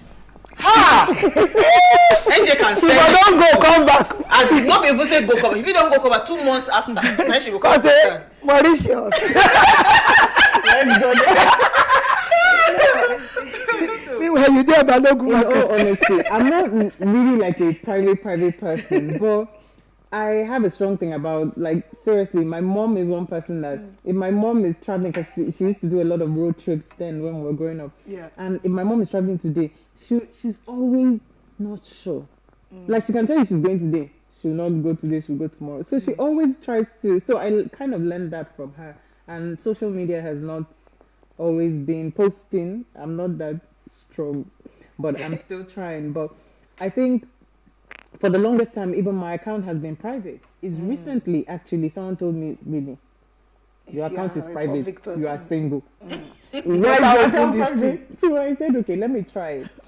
And I'm not doing this just because of relationships, but it opens up like a wide range for you and possibilities and stuff like that. For the things that you want to do. No, it's not relationships, it's possibilities. But yes, so one of the things people do is to make their accounts private, whereby only family and friends and people you accept into your circle are the ones that can actually see these things, even though your family are the ones can that... also be... Because Nipsey Hussle, same LA rap artist, was killed by someone in his inner circle. Yeah. The person in his inner circle would have been one of his followers, even though his account was private. It doesn't protect you. Yeah, so like, you know, one of the things, like they said, it's just to post after. Like me, post after, you're safe. They can't catch you. I am not here. When by the time they tell you that they're in town, you say, you are in town today. I left 2 days ago. Yeah, that always works for me. But this is really sad because now somebody has died, you know. The person I'm moving to, that one never post. In fact, we used to beg, please, can you send the picture? You understand? Show you the post 2 weeks after. This one not even the post at all. Can you imagine? Personal. Personal and Toastmaster. Private viewing. Private viewing. You don't even they post anywhere. You know, but why is that though? Because you are one person that I think over the years you pay attention to. The ills of really conscious about what you put online and all of that. Is there a particular reason for that? I think for me, over time, I've come to find out that there's always buzz. Social media is a market. It is. So there's all kinds of things that people are coming to shop for. And if you are not, it's true, if you're not intentional about what you put out, what you want to sell on social media, you can get into trouble. I've seen a lot of people get into trouble because they think that social media is about posting everything.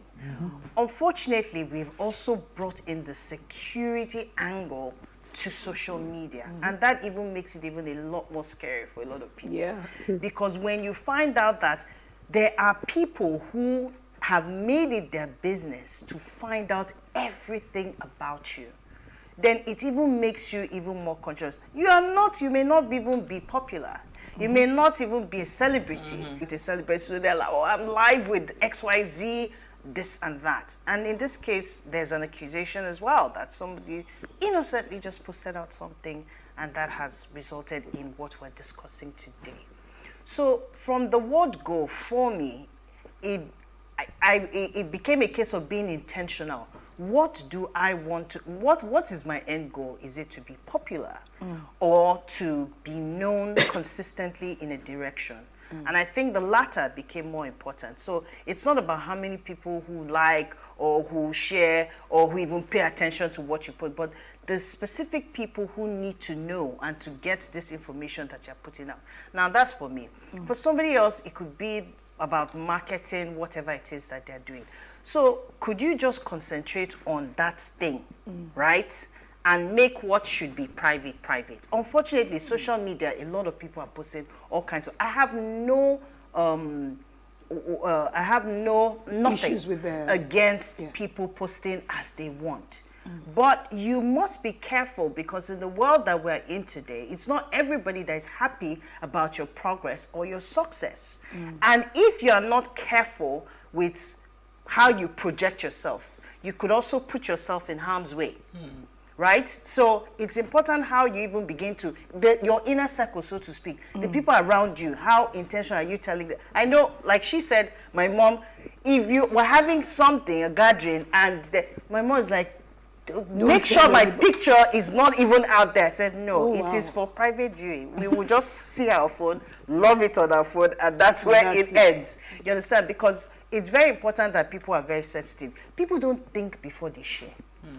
There are people who have gotten into trouble. We've seen them on Twitter. We've seen them. You just post something. I see this our little girl messaging, we're sharing. I was even going to exactly. Somebody gets it so suddenly somebody just about sees it, and it becomes a topic of conversation. So we must be very, very careful, and also we have to be watchful the things that we post out, what we want to project ourselves to be saying. Look at Messi Chiwo, totally innocent. Somebody said, face your singing. Don't miss heaven. Too happy. Don't miss heaven. So you can imagine how some of these things can affect people. You know, so when you talk about Messi Chiwo, and this is where I want to bring it back again, right? There are people that social media pays them to post every single thing about their life. So let's take piggyback a bit. Let's leave the people that are public. Let's even leave social media. Okay. When the Kardashians started their show, Keeping Up with the Kardashians, it was cameras going with them everywhere. It's almost like what we have today on social media. Yeah. Cameras going with them everywhere. Documenting everything that they were doing. So their lives became public life. Property. They didn't have any life of their own. That was the goal. They didn't have any privacy. Yeah. You understand? But you see, they made tons of billions from that. That was the Do you understand? And they are making money till tomorrow from They are that. getting paid for it. Do you get my point? So it's a different thing if you are on social media and everything you're putting out there about your personal life, you're getting paid for it. But if you're not getting paid for it, right?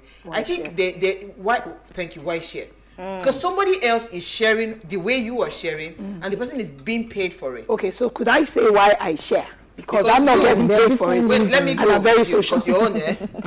Hey! I'm very social. Let me clean my ear. I'll hook your hook. Leave the hook. Like can share anything for Africa. Jesus Christ. So any goddamn. I thought I was bad. Nah. She's worse. She's worse. And it's getting worse. The older I get, the more excited I am. But are you not afraid sometimes when you put out things on social media and people? Because honestly speaking, let me tell you, people are like hawks. You know how I know this? I don't post a lot on social media like I post on my WhatsApp status. And trust me, my WhatsApp status is a cruise. But it's still social media. But because it is a lot more private. How many contacts do I have? You don't realize how many people you have as crazy. WhatsApp better because until I save your number on my phone, it don't matter. No, if they save your number, they can see everything. If I have your number, I can see you. You don't need to save my number for me to see you. No, my WhatsApp status is direct. You can only see my status if you are a contact that is saved on my phone. I don't see that. You have to teach me that. Let me speak. As exuberant as I am on social media.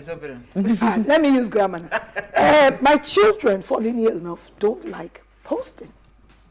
They don't want you to tell the world when they graduate, when they celebrate, when it's their birthday, nothing. And then for every post my son puts up, he removes another one. So every time you go on his page, you probably find 2 posts. He has specifically warned me that as proud as you might be of me, never share my glorious moments on social media. I think it's spiritually sensitive on another level. We know this tag that we have, monitoring spirits. Those that follow you, never interact, are just watching you. And there's negative energy everywhere. I believe in the supernatural. I really do. People can send negative energy your way. And there are some too that God wants you to challenge and face up front. I will testify to the goodness of God. Try me. Do you understand? For me, a lot of times it's about that. For me, personally. Although I say I do sirere, which in English means, not English, I'm using it, but English, which in English is shenanigans. I post for fun, but there's a tag I use called Secretary of Grace. When I share my grass to grace stories. And other people will be like, I can't believe you're that vulnerable on social media. But it's my calling. Do you understand? It's my calling. It's what the Spirit gives me unction to share. I cry at times before I click post.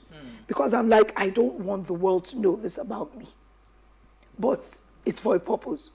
Zainab's sharing her story about having been healed from endometriosis. I mean, it's none of our business, really. But she's probably trying to... An inspiring That's what I'm saying. She's probably trying to tell somebody else, the same God of yesterday is here today. And he paid attention to the minutest details. But Zainab did not put a location that is banana. It's not just about location. That's what we're saying. It's not just about location. So the challenge, I think, again, with this particular incident that happened, you are actually free to post whatever it is that you're posting. But keep an element of keep an element of secrecy, privacy. Yes, and privacy. Yeah. So at least, even if you're posting everything, so for instance, I can post myself in an aircraft, right? You want to form that you're in business class, you post it and all of that, but you don't have to do it the time that you can actually do it the same time, but you don't have to put. You know, it is the location that people then click, that people monitor. I mean, if you look at all this crime. Investigation, crime watchers, and all of those series or whatever, they tell you that some people just by going on Facebook or social media, they know the schools your kids go to. Thank you. A lot of people don't know that it's called, I think, geomapping, and so it helps to tell your exact location for like phones and stuff like that. The IP is like IP address, so it tells exactly where you are. So some of this. Sometimes when you click on that, not knowing, it has a back-end information that can actually give someone access to your current. I thought Apple said that if you have an Apple and I have an Apple phone, I can actually track you, of course, even without you knowing it. Find your phone. Not even find my phone, but I might be able to track a contact. No, you would know, but let's go on a very short break, right? When we come back from the break, I'd like to open our phone lines. I want to hear your thoughts on this. You know, what do you think are the do's and the don'ts on social media? Stay with us. We'll be right back.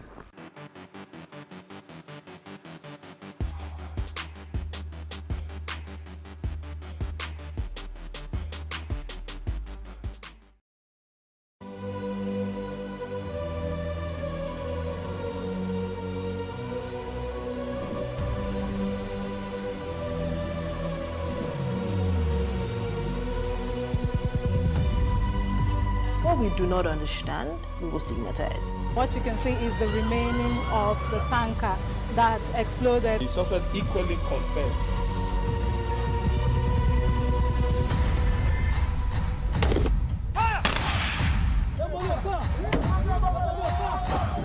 A 500 naira they collect them. If you no talk, then go beat you. Now 2,500 they pay.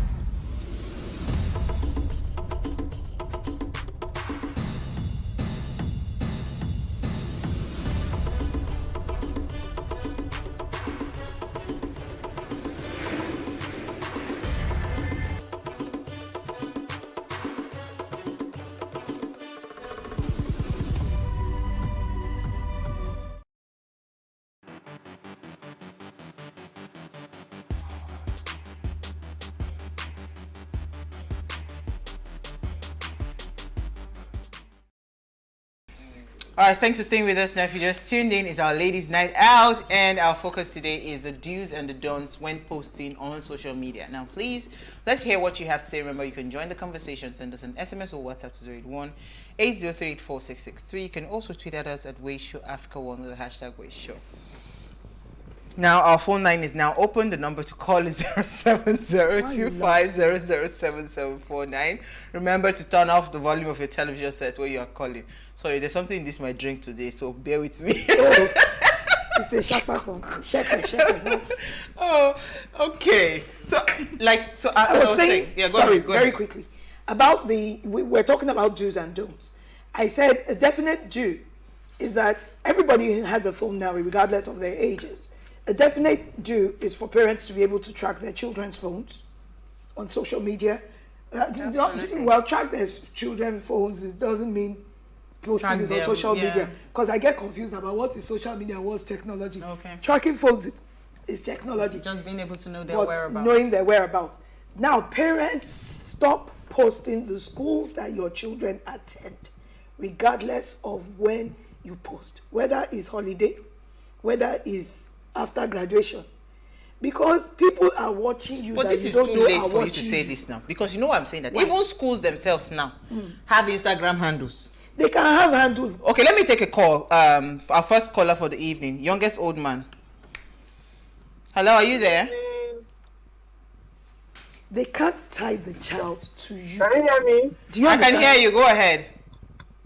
How are you? We're good. Hey. 2 days no see.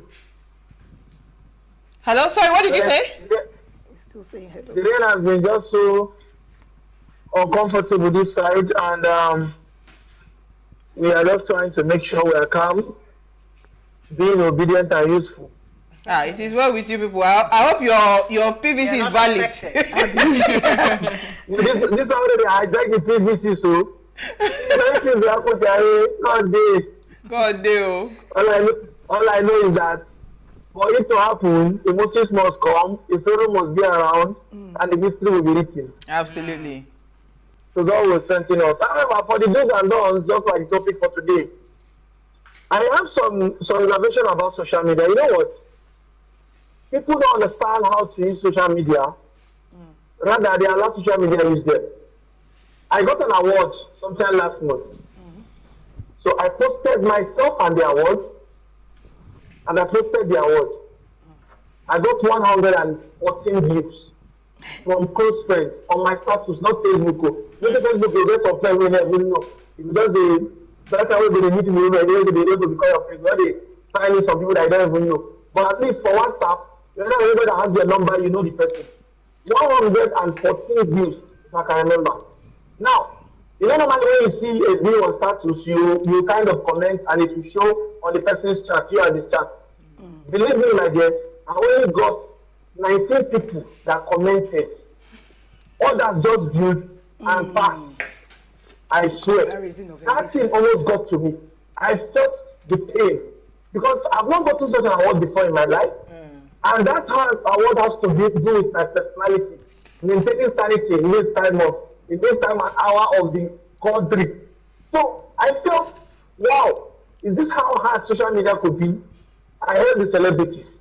Because some people are just so cold and angry. So if you don't know how to use, I don't allow it to me though, because of my maturity and my kind of person. But I just use this to take, when there's somebody that is trying to say something, you understand? So for you to be able to handle social media, you have to be careful what you throw. Make sure it's not that important to you. For me, that's how I do. I make sure it's not something that you want it directly to impact in your life. Absolutely. Social media can disappoint you at any time. So for me, I use it rather than it to use me. You understand me? So that is just how I feel about the whole thing. Thank you so much. Be more careful and know what we post too. Abi, thank you so much. Thank you. You see, that one youngest old man just said is part of why people. Let me tell you something. I know some people that once they post and they put their location, what's it called, Paris or whatever, they get so many comments, so many likes. So it brings a lot of engagement and interaction. Because people want to engage Thank with you. They want, yes. outside. Do you get my point? So that's why people would always want to put those kind of things, right? They will always want to post it because, I mean, see when there's this guy I really love on social media, Zuzu Zwalakate, that Femi guy, the comedian that does, he holds a Bible that is tattered and he wears a suit. Oh, the tall guy, really tall. Yeah, yellow guy and all of that. When because he was in Europe for a very long time, when he was doing his tours, and you needed to see the engagement, you understand, online, because he's abroad. Everybody just likes to associate with success. I was saying to you, Laide, that my children's school, for instance, they're on Instagram. Do you know that many times when my children are picking up awards or whatever, now people, they send them to me. Because do you know what I'm saying? Know, and then again, the people that know you are the ones. Do you get my point? So I'm saying to you, but you won't volunteer that information, so they don't. So I've never posted anything about their awards or whatever on my on my post on my Instagram. Yes, but I'm saying to you that schools now are on social media. So how do we even tell them that there are some do's and don'ts? Do you understand? For security reasons. Because again, the school is also trying to promote their brand. They want to promote that, they have like 7 A students, you know, that wrote the recent WAEC, recent GCE, and they had all A's. They should start asking for permission from release. Parents. That was what I was about to say. For release. There should be a problem. The schools have to be held accountable. You should be able to raise an issue because and say, I don't like it. It's publicity without permission. And The thing about it is that our legal system does not hold water when it comes to things like this. Yes. But there is a law against using someone else's Do you know there's a image law without permission? Do you know that there's a law not to even post the face of a child? Yes, a minor. On A social minor media. that kills self is not named in the We court have case. also had cases of people going to schools to abduct students. Children after school So hours, they yeah. could be targeted as well. They could actually decide, oh, these people, there are people in schools like this that we can target and Because kidnap. me, I'm looking for where Tiwa Savage's son is going to. Do you understand? I even know where he's going to by the language that they're speaking with Imade, We know Davido's son. We know where they are. So based on that, I could be monitoring them because people know where they live. Yeah. And intercept the driver and the nanny.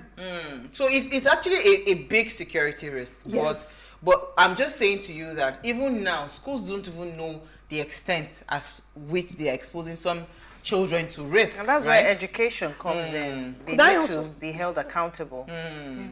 I wanted to say also, do's and don'ts of social media. You know, I spoke about depression the other day, but mine is not related to what I saw on social media. But they keep warning people that be careful about what you get taken by. On social media, be saying, God, when I tap into. People will not shine a light on their dark moments. They would only shine a light on good things.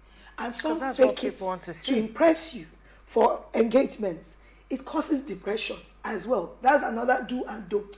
Be sure your mental health is intact before you interact on social media. Because if you are not strong enough, content enough, have a sense of self-worth, it will sway you. I think another reason why people like to post some things is that there are also needy people on social media. So just to continue to create engagement, some of the engagement that we see online is not just engagement. It's because I feed off this. It's gone beyond just engagement to being needy. So I feed off this validation. So at the end of there are people who are also, because it's due to this. She brought in the depression side, and we find that a lot of people, some people have even become so desperate. But let me explain something to you. I get that part. Sorry to cut you, but you see, I remember that even now they say that to grow your following on social media, you must post on Reels. You must post on this, right? A lot of people are realizing that it is possible to make money. I still believe that. For me, social media is a commercial tool. Like people that are just fresh off school, some people that are not even in school, they're looking at ways to make money. Go on TikTok. You will see so many young people doing so many things on TikTok because now they are seeing the possibilities of just sitting down and earning. If I'm following you, where are we going, first of all? Because when some people, it's true. It's not everybody that needs a following. Some people on social media, I know some people that just do it to say happy birthday to people. Some people don't need a following. If I'm not selling anything, what am I needing following for? And my page is open, so you don't need to follow me. I don't follow private accounts because if you're private, you are not socializing. If you're anti-social, why are you on social media? It's not everybody that is doing it commercially. And then you follow me and you say, please follow me back. And I ask you, where are we going? I didn't ask you to follow me. Where am I following? I wanted to come back to what Norma was saying. So for me, I have to follow you. So for me, I feel like, right, it's not really that people actually are needy and they want certain kinds of part of their needs, like, you know, you're making up for something. Sometimes people just looked at the opportunities that they've seen other people make, just being popular. So, and they will do every single thing to make sure that they boost that following and get the numbers so that maybe then they also can start to attract the kinds of figures in terms of monetary value for social media. Well, I agree with you on that, yes. And there are few people like you who are just going there to do what needs to be done and they're clear on what they want to do. But there are also a majority of people who are on social media, and because it seems like this is the hub where everybody's making it in different forms, they have their own motivation and different things. But there are also people who are there just to be able to and it's borderline being needy.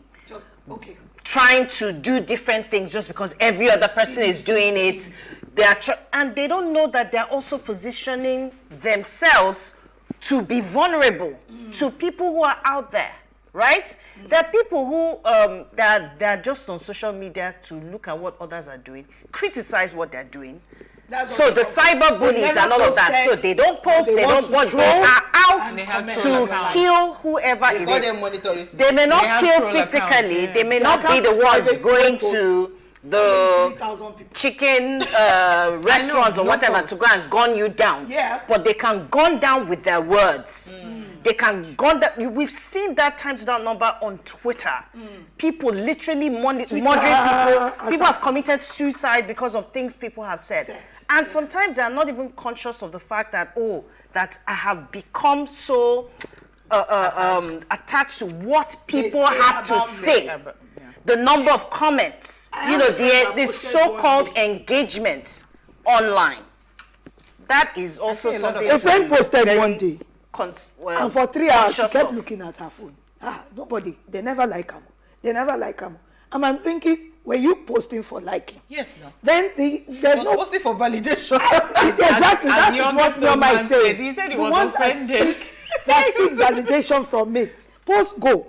Then the one I can't understand is you post like young man, old man. You post a video where you can view the views, the number of views. You see 5,000 views, 20 likes. How many seconds, milliseconds does it take to click on the like? People just they para for you. Say wait till they post. They go look at. They go look at 50 times. They are contributing to the video. They will click like. They will forward. What I learned right on my WhatsApp status. I mean, the day we took Norma when she became the BSN president for what's it called, Toastmasters. When we took her to a particular restaurant, I wouldn't name them because they didn't pay me. So I put it on my because I put a lot of things on my WhatsApp status, not really on social media. Like the mainstream media. My WhatsApp status is a bit private, and I know how many people that reached out to me that went to that restaurant because I posted it on my status. In fact, one of them, after she had posted it, she said she went for the exact same thing we ate. And she now said, you know what, it was amazing, but her children were running away from, because it's the hibachi, the fire, and all of those things. Her children were running away from the fire. So I'm saying to you that these things actually are powerful. People that have converted them to marketing. So I just love to tell stories, right? So that's what I do with my social media. That's what I do. You probably have good people watching what you're doing. And she doesn't necessarily there are people who, celebrities, whatever, that they are constantly watching, so that, in fact, they're even waiting for them to do something. So that everybody someone that wants to do hibachi, and you must be very careful. As an African mother, I can see that same thing as negative. Yes. So why is it what you ate that she had to eat? Do you understand? Yes. Why is it what you ate that she had to eat? Why is it the experience you had that she had to experience? As an African mother, I would be like, sure, I'm for it. It's part of it now. Yes, that you have to be careful. You. No, but why? I don't have to be careful. I'm telling you. These people are just people that follow. That's what you think. Oh, that was why that person actually called on Choma Jesus to warn Mercy Chinwo, saying that she is putting her happiness too much out in the face of the public. She should hide her happiness. So that you can imagine. But hey, but it just as I said it the day I took that story, I'm still saying it again. Mercy Chinwo opened the YouTube channel deliberately. It is important that she gets the views. It is important that she's trying to monetize her social media presence. Absolutely. So it is one thing for you to be popular. It's another thing for you to be able to make money off of your popularity. Not many people have been able to convert that popularity. Strategy is very key. You have to be very tactful when doing that. Okay, let me take my comment from BC, and it says, good evening, ladies. Most times people do not know what to post on social media. It amazes me when I see family and very personal issues on social media. As Owa said, of recent, I had to let go of a driver who always tells people about my movements despite several warnings. The society is now horrible. Sometimes what you think gives you joy makes a lot of people envious. I'm a very private person, and I do educate young girls around me to be careful of what they post, as it may hurt them after many years. I'll advise all to be very careful, as the days are evil. That's not Daniel. The days are for very sure. evil. Go ahead. Because if it was Daniel, he would come with a title. Don't worry, and Daniel is something. coming. This is from Gift of Four from Angola. And she says, greetings, ladies. You are looking stunning. Regarding today's topic, we should be mindful of the motives behind what we post on social media. Very, very That's apt. very apt. Good evening, ladies. What's Laide and Uti still doing in Niger? Are they not coming to bury Grandma, Her Royal Majesty the Queen? They're UK citizens with allegiance to citizenship. I'm organizing the Ashoebi. I'll be there in the next 2 days. I'm waiting for the on social media so that the Ashwebi. The one we used for her 50th, 90th birthday, I put it on social media. You didn't see it? I saw it. Ade again from the UK says social media is good, but abuse of it shouldn't be allowed. So go ahead, Norma. I think you have the final so comment. I have this. It says, good evening, my dear beautiful sisters of What Are You Saying? #raise. The do's and don'ts when posting on social media. There is no too much talk about the whole matter. Sister Laide said my mind. She made mention of monitoring the way children use the social media so that they will not become social media addicts. That is the do's. The don't is that, as the entire house has agreed, you do not post the photograph of a child, which I agree wholeheartedly. Sister Uwa, you look beautiful and lovely today. When am I coming for my own chocolate? My name is Daniel Ilo, Ways regular fan. One more. Okay, NJ is offering you chocolate. So I said back in the day, no, we haven't run out of time. According to my social media, quickly. They say that there was a statement I once saw that they said that back in the day you used to keep your diaries private. Nowadays, you share the things that would have been in your diaries back in the day with everybody, whether you know them or not. The times have changed. Times have really changed, but I think what we've all agreed on is smart use of social media. So if you know, say you're gonna go Mauritius for holiday, just wait like NJ 2 months later, you post it. I say, take me back. Take me back. You don't even need to tell them take me back. Take me back. You just post it like you are there. Let them go to Mauritius and for you. You know, but I actually appreciate that. I wish I had that. So I'm learning these days. Actually, I get too excited. I'm learning to wait 2 days after, 3 days after before I post. But I'm just like, hey, what is? What's So God if, cannot for me, if I protect want does to not post exist. something real time, I do a reel. So I do a live. So it's live, it's happening. By the time you see with it, no I'm gone. location. But if I'm posting something that will be on social media for a while, I'm not posting it later. All right, I think we had a fantastic conversation. We have an interesting conversation coming up on Thursday. People should watch out. Before we go, do ensure you follow us on Instagram at PlusTvAfrica, TikTok, Twitter, PlusTvAfrica1, all of them. Follow us, interact with us further.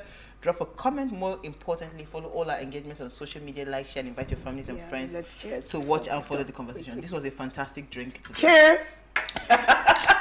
Now, if you missed today's quotes, like, let me finish my. We can cheers later. After Pop Smoke, there's no way we as rappers or our loved ones are still posting locations to our whereabouts to show off waffles and some fried chicken. He was such a pleasure to work with. Condolences to his mom and family. This makes me feel so sick. This was a quote that Nicki Minaj said after the shooting of the rapper. May his soul truly rest in peace. Thank you so much, ladies. We'll have a fantastic conversation.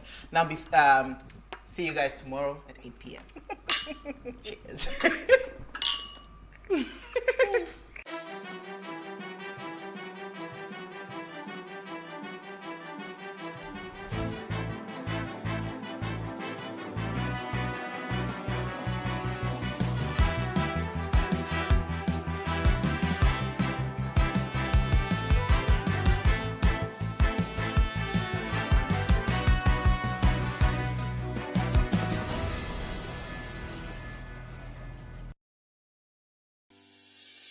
Increase the reach of your events or business services. To advertise on Plus TV Africa, please call 0906 000 5719 or 0909 040 8408, or send an email to marketing@plustvafrica.com. plus.tv.com. Plus TV Africa. Big stories live here.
My name is Oluwatosin Olale, and our business is called Pathway Giants Limited. At Pathway Giants Limited, we provide packaging solutions for small businesses in Nigeria. Our focus is on small businesses. We help small businesses to take their products from local to global, because we know that we have a lot of products being produced, especially now that everybody's brother and sister is into business. So we know a lot of people are producers, but we still have to, they still are limited in markets to the Nigerian market. And with the ACTFA agreements and the government trying to encourage businesses to take their business global, to export their products, our Nigerian products are not so easily acceptable in other climes because our packaging is poor. So that's what we are here today. We are here to fill in the gap, to help provide workable packaging solutions with smaller minimum order quantities and help them package their products in a way that will delight their customers. My background is in banking. I started banking in 2006, thereabouts, and I worked in about 3 banks. So my journey started when I was moved in 2012 to marketing. And because I was moved to marketing, I was handling businesses, and I had to, I had a close relationship with business owners. And that was how I began to understand the kind of businesses, the way businesses are run, basically, and also what kind of problems they have. And that was how I jumped into this. So from leaving banking, the only thing I had to do was set up a packaging company and be able to provide solutions to what I thought was a problem in Nigeria. I'm a late bloomer when it comes to knowing what I want to do with my life, and that's why a lot of people know from the very beginning. But for a very long time, I just knew I wanted to work in an office. But as at that time, something started shifting in me, because the more I saw people running their business and, fulfilling their destiny, so to speak, it felt like something was missing for me. And at some point, I met someone that makes nylon. That's all she does. And she used to make what we call toromagbe. That's the small black nylon that when you go somewhere, you buy something, they put it in. That was what she used to make. And that's started sealing it in for me that, okay, this is what I want to do. But I don't want to do it the same way she's doing it. I want to be able to provide a service that everybody needs. Because we all know that the toromagbe nylon is something that is more of a menace in society. But how can I take this, what I love, and bring it into what is a problem in the society? And that was what bettered the packaging industry. So we have evolved over time from just providing shopping bags into providing solutions that businesses need. My training was more or less informal, because there is no particular school that teaches packaging, but I had to choose mentors, and most of my mentors were not even in the same industry I work in, So I had to like marry the kind of information I was getting along with regular business trainings into what I have today. I'm a UN 3 awardee. The government of Goodluck Jonathan awarded some entrepreneurs grants back then, and I was one of the sets for the third one. I got 10 million naira, and that was the first funding we used for this business. After that, I put in for the Tony Melu entrepreneurship program, and I won $5,000. So that has helped, and so many other grants along the way that I've put in for.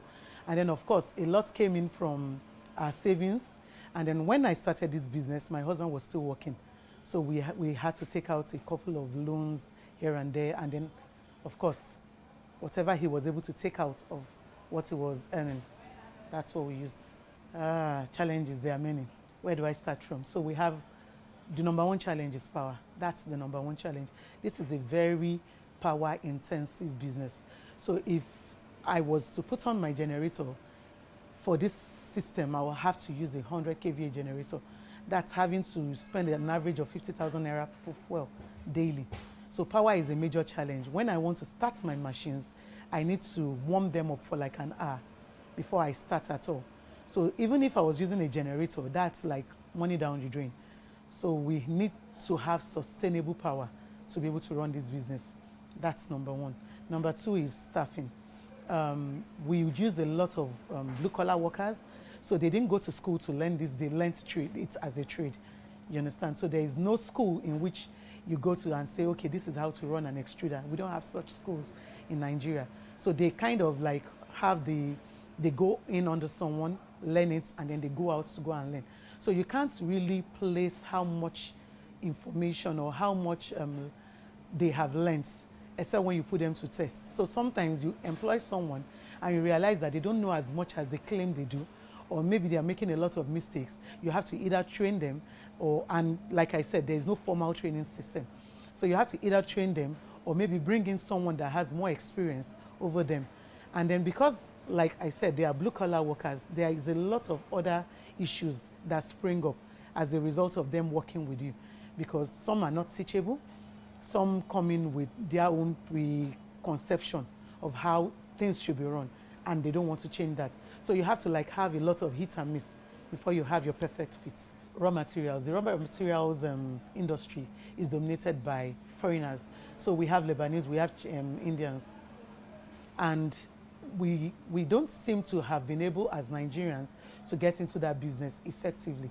So Nigerians work the recycled raw material aspects.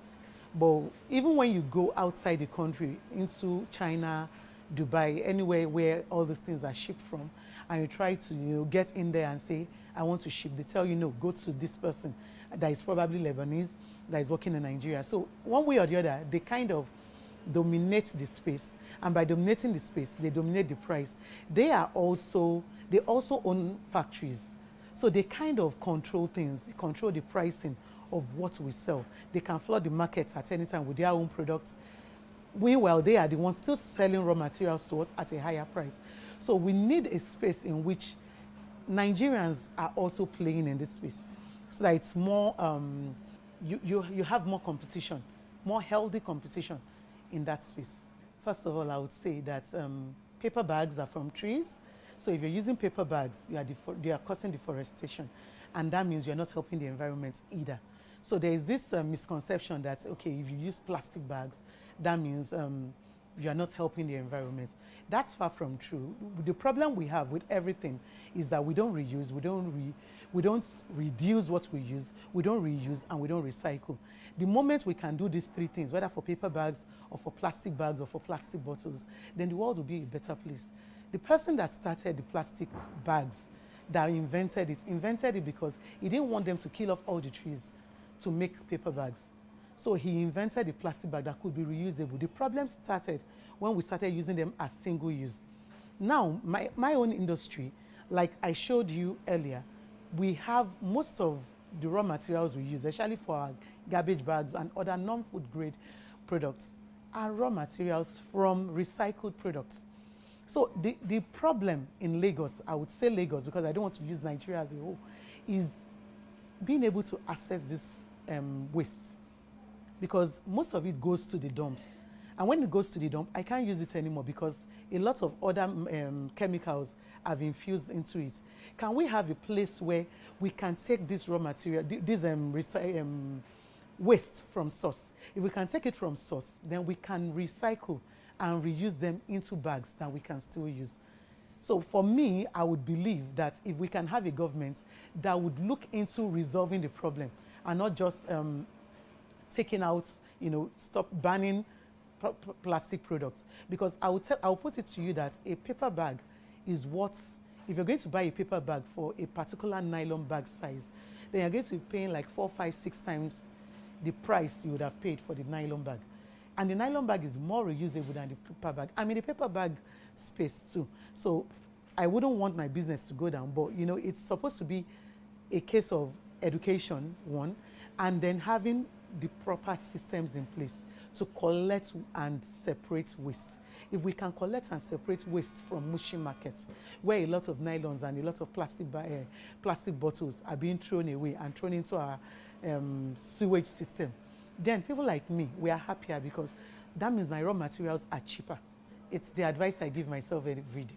Sometimes I ask myself, well, what am I doing here? Why am I here? Especially when, the electricity company rears its ugly head and we have power outages or they are simply messing up our plans. I'll tell you, just hang in there. We believe in Nigeria, right? We believe that Nigeria can get better. And I will consider myself a youth in this case. We the youths are the ones that can make it better. So if we all pack up and go, what will happen tomorrow? Would there be no Nigeria? Because we can go there and we can make it happen. It's harder here, yes. You have to strive more, you have to work at it more, but it's still doable. We still have businesses that are selling we still have companies that are selling their businesses for thousands and thousands, hundreds of thousands of dollars. So if they can hang in there, then we can hang in there.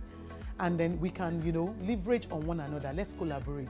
Instead of looking at each other as competitors, let's look at each other as collaborators. For example, if anybody wanted to go into this industry, because it's so power and capital intensive, I tell them, why don't you let me produce for you? I'll produce for you at a cheaper rate. You can go on and market. So if we can do that, like if you have a business, another business I'm so passionate and interested in is the food business, because we have a lot of waste and we have some companies that they process these products and they package. So why are you in your little corners trying to, pack it in nylon? And people are telling you your packaging is not nice and you're wondering what else can you do? Why not go to this kind of person? She already has, our place is already NAFDAC approved. Every other approval is in place. Go there with your raw material, go there with your packaging. They package for you and you are home free. So why do we all have to go into the nitty-gritty parts of each business? You can leverage on each other's spaces and, sell. The selling, the market is where the problem is. Anybody can do anything, but if you can have your market, then you don't even have to have the product. Get someone that has the product. Push. That's the advice I have for people. So it has been a long journey because you have to earn the trust of your customers. But we started small. Even though we had the factory and everything, we had to start small. We had to have a product, so to speak. And it's hard when you're selling packaging because when you're selling packaging, they think customers think you're selling the product in it. So if I give you like I'm going to show you something from Jam Coconuts. So if I'm showing it to you, I'm trying to show you the package, but you can see the product in it. So it's a hard sell. But over time, we've been able to leverage on references. If I produce for you, you refer me to someone. And then also we have a very vibrant social media plan. So we put whatever we do on social media and people from there, and then of course we do social media marketing. And from there we've been having a lot of hits, a lot of customers are asking what we do. Then another fundamental way we've been able to gain customers is that most of people in this space, when you want to package your product, they'll tell you, oh, come and do 100,000 pieces, 200,000 pieces, and then we can package your product for you.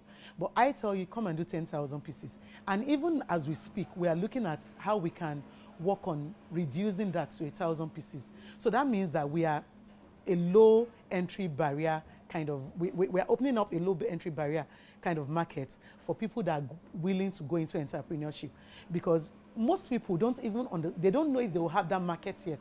And you're telling them, I was talking to a customer recently, and she was showing me what she did like 3 years ago. She did like 200,000 pieces. She hadn't used up to 1/4 of it. And now she wants to change her packaging. So all that is a waste. So we are trying to create a niche for those people that, okay, we want to test the market. We have 3-4 products. Which one will move? If I do 100,000 pieces of each product, and then one is not moving, does that mean I've wasted my money? So what we are trying to do is, okay, come and do 1,000 pieces. Of course, it will be more expensive than if we were doing 100,000, but it's still at a price you can go to market with. So by the time you do that, you try the market. Oh, I have 5 products, but I think I'll go to market with 3 products. Then we can do 10,000 pieces for you. Then when you grow to the extent where you can do 100,000 pieces, then we can take it to 100,000 pieces. And each time your price drops. According to a research paper, in several developing countries, there is an informal waste management system. Plastic pollution is currently a serious problem in developing countries, with many people in these countries relying on plastic sachet of water in the absence of affordable and readily available drinking water. The mismanagement of waste, particularly plastic, in these countries through dumping or burning not only has a negative environmental impact, it also has a seriously detrimental effect on public health, with 1 person dying every 30 seconds as a consequence of poor waste management. According to Bioenergy Consult, in Nigeria, the management of waste is a matter of national concern, as current data shows that the country generates more than 32 million tons of solid waste annually, one of the highest amounts in Africa. Over 15% of the municipal solid wastes generated are from plastics and nylons. The volume of waste does not actually constitute the problem, but the inability of government, individuals, and waste disposal firms to keep up with the task of managing waste and the environment. The problem emanates from the country's poor culture of recycling waste. The Global Journal of Research and Review states that at every hour of the day, waste materials are indiscriminately disposed in Nigeria. The effects are seen in the quality of air, blockage of drainages, destruction of land, and poor health of inhabitants of polluted areas. Thus, green recycling of waste nylon is a veritable tool that should be encouraged in the country. It can promote both social and environmental development. It helps to protect the environment, enhance a cleaner environment, create jobs, generate revenue, brings about poverty eradication programs, reduce municipal solid waste, save costs and energy, among others. It is time we take the recycling of waste very seriously in the country, because according to Nairametrics, today, the recycling industry is estimated to be worth several billions of naira, but this is nothing compared to the revenues it has the potential to generate should the right investments be made. Small and medium enterprise, green entrepreneurs, and individuals that are passionate about the environment should tap into this emerging business opportunity. The business process involves collection, separation, and reduction of waste nylon and plastic bottles, and then remanufacturing it into either same product or entirely new products. Items that can be made from recycled waste nylon and plastic bottles include shopping bags, nylons, waste disposable bags, nylon sachets, among many others. My name is Adewale Olaleye, and I'm in charge of strategy and operation in Pathway Giants. I'm actually responsible for strategy direction for the organization, and I manage the entire production from sourcing of the materials down to producing the materials and delivering for customers and ensuring the customers are satisfied with what was delivered. I looked at it as, because I actually worked in a corporate organization for a couple of years, about 15, 16 years.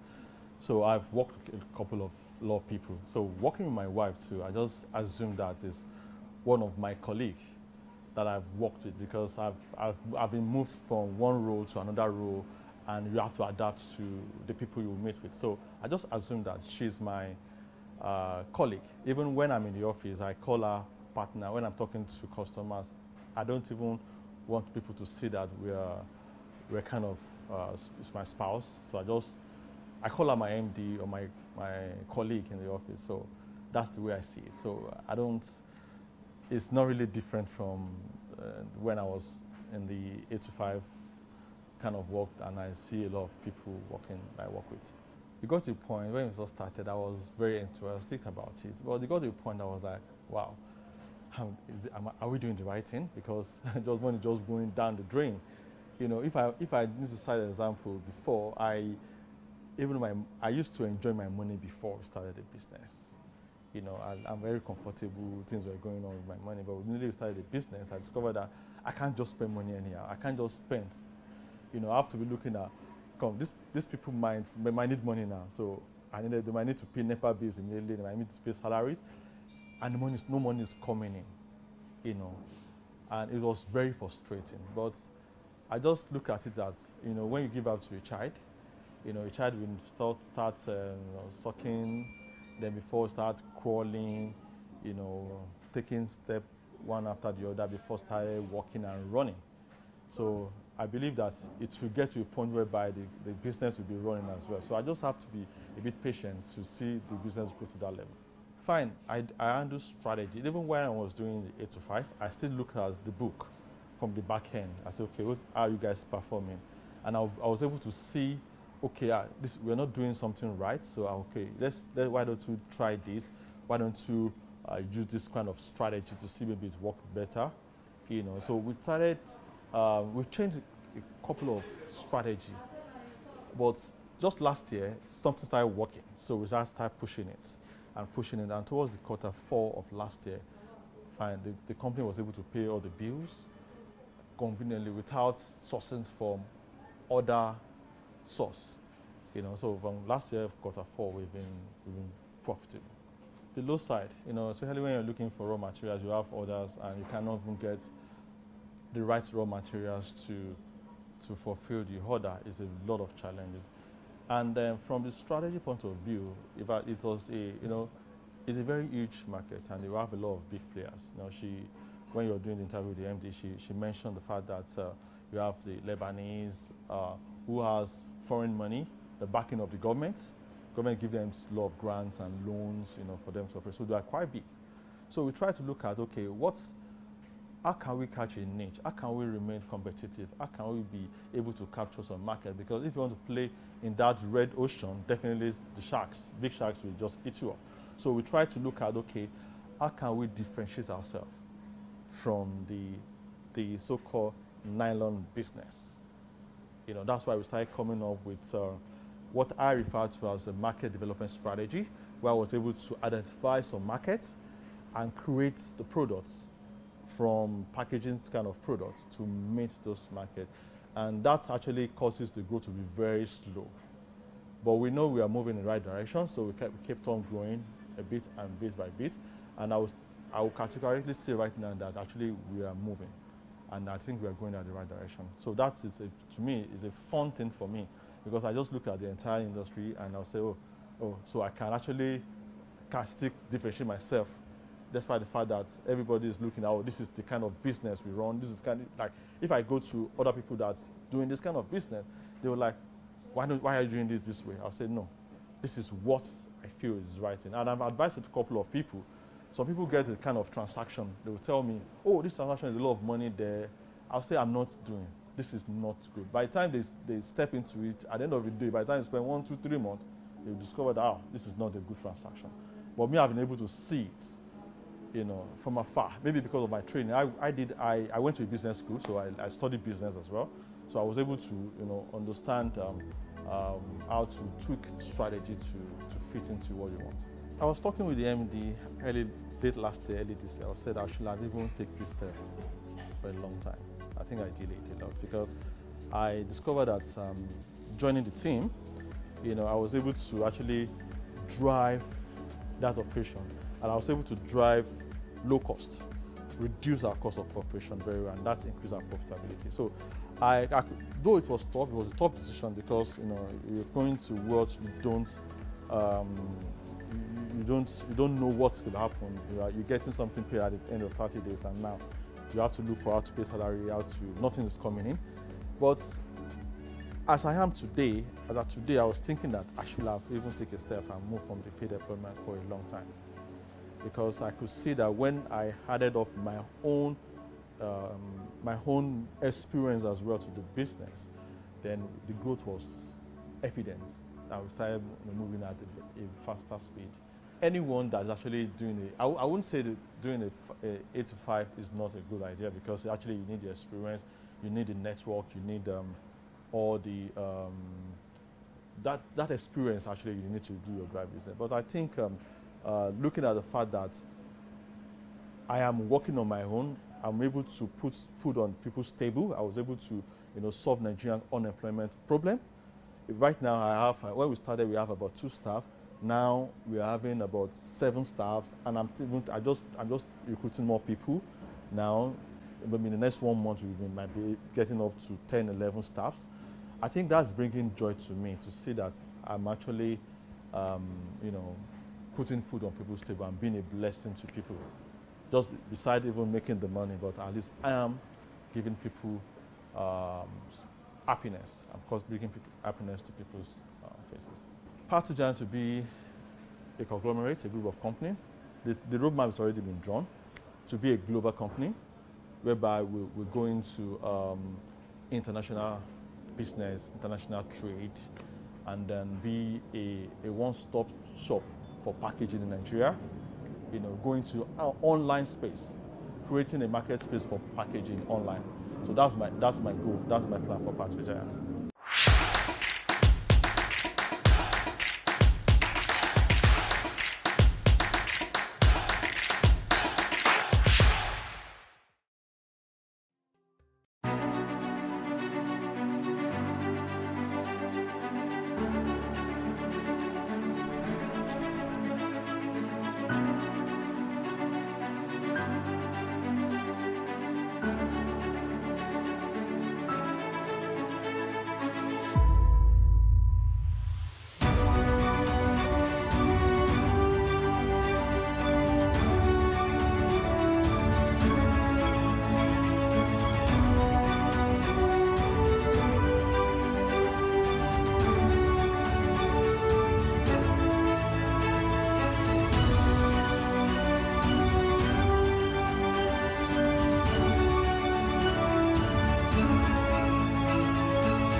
Increase the reach of your events or business services.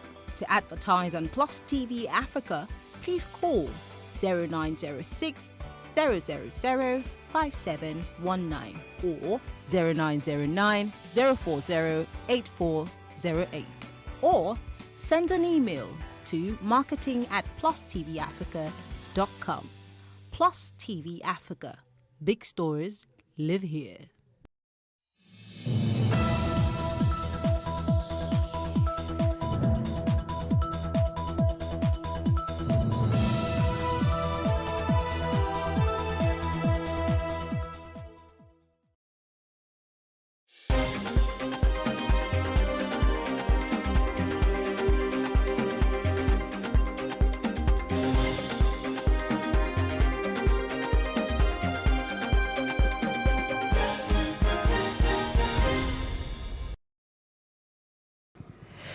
Good afternoon, I am Messi Bopo. This is the news update. President Muhammadu Buhari is currently presiding over this week's hybrid Federal Executive Council meeting at the Council's chambers of the State House, Abuja. Vice President Yemi Osibajo, the Secretary to the Government of the Federation, Boss Mustafa, and the Chief of Staff to the President, Professor Ibrahim Gambari, are attending in person. Also attending are the Attorney General and Minister of Justice, Abubakar Malami, Finance, Budget and National Planning, Zainab Ahmed. The All Progressive Congress APC Presidential Campaign Council on Tuesday dismissed insinuation on the health status of the party's presidential candidate, Bola Ahmed Tinubu. The council was reacting to a statement credited to the Labour Party presidential candidate, Peter Obi, who cast aspersion on integrity and fiscal condition of former Lagos State Governor. Obi, who addressed his supporters at the Labour Party retreat on Monday in Abuja, said Tinubu was medically unfit to rule Nigeria, warning against voting for a candidate who sees the presidency as a form of entitlement. However, in a statement issued by its Director of Media and Publicity, the council described Tinubu as a Trojan horse who works assiduously for 20 hours on a daily basis. There is still no end in sight to the industrial action by the Academic Staff Union of Universities, ASU, especially with the new case now before the National Industrial Court, Abuja Division. Universities will soon be hit by brain drain as some lecturers are already on their way out of the country.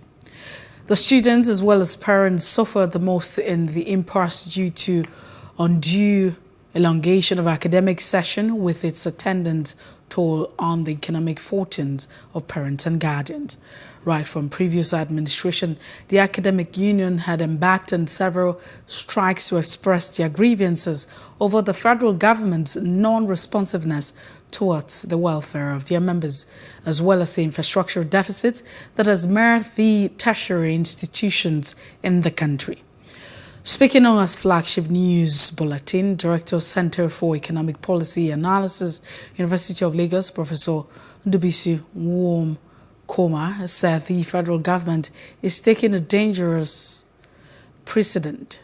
All right, thank you very much. I think the answer is already blowing in the wind, as the song goes. When you work in a place and you are not encouraged, I'm sure, as you work in the team station, if there are no incentives for you to stay there or to continue staying there, you have this challenge of whether you want to stay or whether you want to look for alternative means of survival. Definitely in the university, I'm in the system, and I know that at the junior level, those who are entering the system, junior lecturers actually are leaving.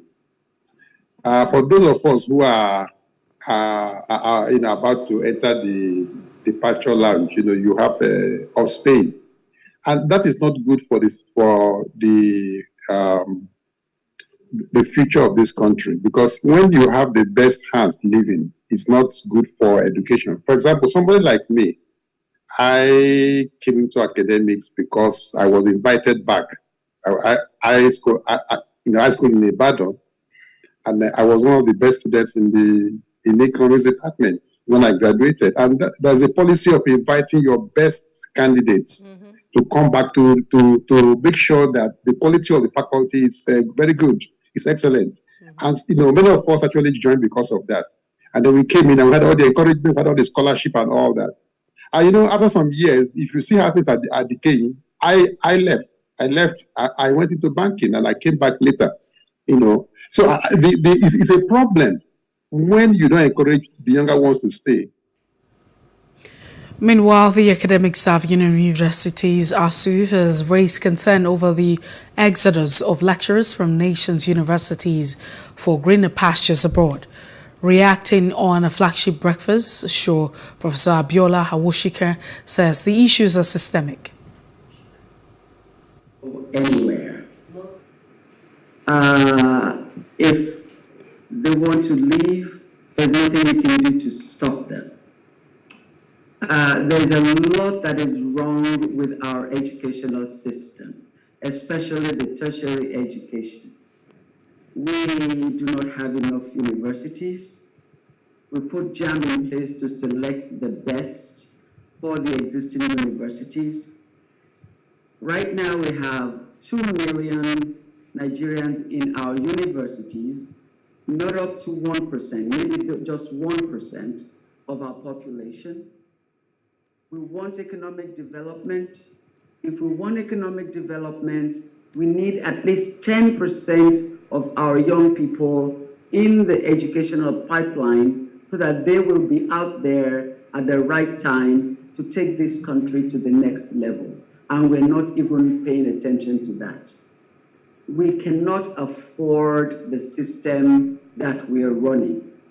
For every student that gets admission into our universities, they are being subsidized by those students who could not gain admission. So we're not even close to, the conversation ASU is having with the government is not the conversation they should be having. And so we're not going to keep our brains at this stage. And even if we give them the money that they want now, we would still have the same problem. We had ASU strike. Professor Sani Fage says the nonchalant attitude of state actors is responsible for the downturn in the education sector. In Nigeria, we seem to take education generally, and especially the tertiary education very, very lightly. We don't care. The people in power don't seem to care about it. So that is why we are having this problem. So going to court, I don't think it will resolve the problem. On the contrary, it will seem to compound and complicate the whole process. And if care is not taken, perhaps it may even lead to the embarrassment of the government for taking the case. Disturbed by current wave of medical tourism, which has led to the brain drain in the medical sector of the country. The Medical and Dental Consultant Association of Nigeria has called on the government to act fast in putting in place necessary measures to check the ugly trend. Professional bodies made the call at the end of its National Executive Council NEC meeting in Benin City, the state capital, emphasizing the need for encouragement of healthcare workers. President also stated that it's imperative that the government takes serious the increment of salaries and all the hazard allowance for healthcare workers in the country, like their counterparts across the world, in order to prevent the migration of health workers to other countries. He also charged members of the association on professionalism while discharging their duties. We observed a drastic shortage in medical manpower, cutting across all levels and cadre of health professionals. with various health workers failing to accept positions advertised by most of the government hospitals. Furthermore, some tertiary health institutions lack heads in some clinical departments due to this ongoing massive brain drain in the health sector. This shortage in healthcare manpower has impacted negatively on the quality of healthcare services offered to the citizens, and this has also negatively impacted on the well-being of the remaining healthcare workers who often suffer burnout. The government has refused to address this despite repeated negotiations and pledged to resolve these issues. Something was frowned out seriously if you abdicate on your duties in favor of a private practice. In fact, any abdication of duties, whether for private practice or for luxury or for anything or for vacation, we seriously frown at this. And we encourage the chief medical directors to be very vigilant in monitoring consultants and their attendance to the... And to other parts of Africa, 2 airstrikes hit the capital of Ethiopia's Tigray region, Mekelle, this morning, killing 10 people. According to local health workers, the death toll could climb as more patients were reaching the hospital. On Tuesday morning, a drone strike hit a university campus in Mekelle, causing unknown number of injuries. Tigray rebels have accused the government of carrying out fresh drone attacks in the regional capital, Mekelle, 2 days after they said they were ready for an immediate ceasefire. And outside Africa, the world continues to face climatic shocks. A new multi-agency report coordinated by the World Meteorological Organization showed that the greenhouse gas emission has continued to increase. According to reports, the urgent action is needed to mitigate emissions and adapt to the changing climate. United Nations Secretary General Antonio Guterres said there's nothing natural about the new scale of this disaster. And in business news, the Nigerian National Petroleum Company Limited will on Thursday sign a memorandum of understanding with the Office of National Hydrocarbons Mines of Morocco. In a series of tweets via its official Twitter handle, the NNPC stated that the MOU, which would be signed in Rabat, Morocco, would also involve the Economic Community of West African States. The oil firm said, in line with the federal government's mandate to drive the execution of 7,000-kilometer Niger-Morocco gas pipeline, the Group Chief Executive Officer NNPC Malakari paid a courtesy visit on President ECOWAS Commission Dr. Omar Tora. The visit was in preparation of signing of the Memorandum of Understanding between the NNPC Limited's office and the National Hydrocarbons Mines of Morocco. The ECOWAS scheduled to hold on September the 15th, 2022 in Rabat, Morocco. Meanwhile, in entertainment news, Nigerian music star Burna Boy and Tems bag nomination in the 17th Best Hip Hop Awards scheduled to hold on Friday, September the 30th, 2022 in Atlanta, United States. The nomination lists honor the past year in hip-hop music across 17 categories and was compiled by Voting Academy of Esteemed Music Industry Insiders. Burna Boy got a nomination in Video Director of the Year category for his self-directed music video, Last Last, while Tems earned 3 nominations for her feature in Features Wait For You. Barcelona teenager midfielder Gavi has agreed to sign a new contract at Camp Nou until 2026. Gavi's release clause would rise to £1 billion as of the deal, the same amount as the clause written into the Piradi, Asuno Fati and Ronaldo Rodrigo and Ferrani Torres contract. After progressing through the La Masia Academy, Gavi made his first-term debut last August, just after turning 17 in the league match against Gatev. He's since won 10 caps for the national team and is expected to be part of the squad. That's the World Cup in Qatar later this year. And that's the news update. For more stories, please follow us on Facebook, Twitter, and Instagram, and do subscribe to our YouTube channel, PlusTvAfrica and PlusTvAfrica Lifestyle. You can also view us from Limex on www.limex.tv and Glow TV apps anywhere in the world. I am Messi Ebokpo. Many thanks for watching.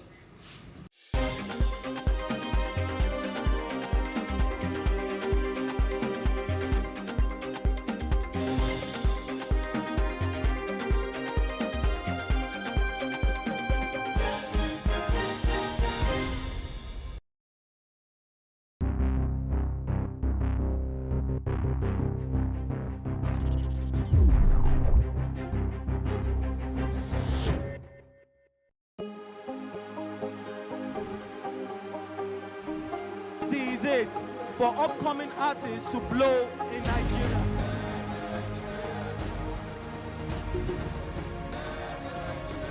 Welcome to Plus Trending.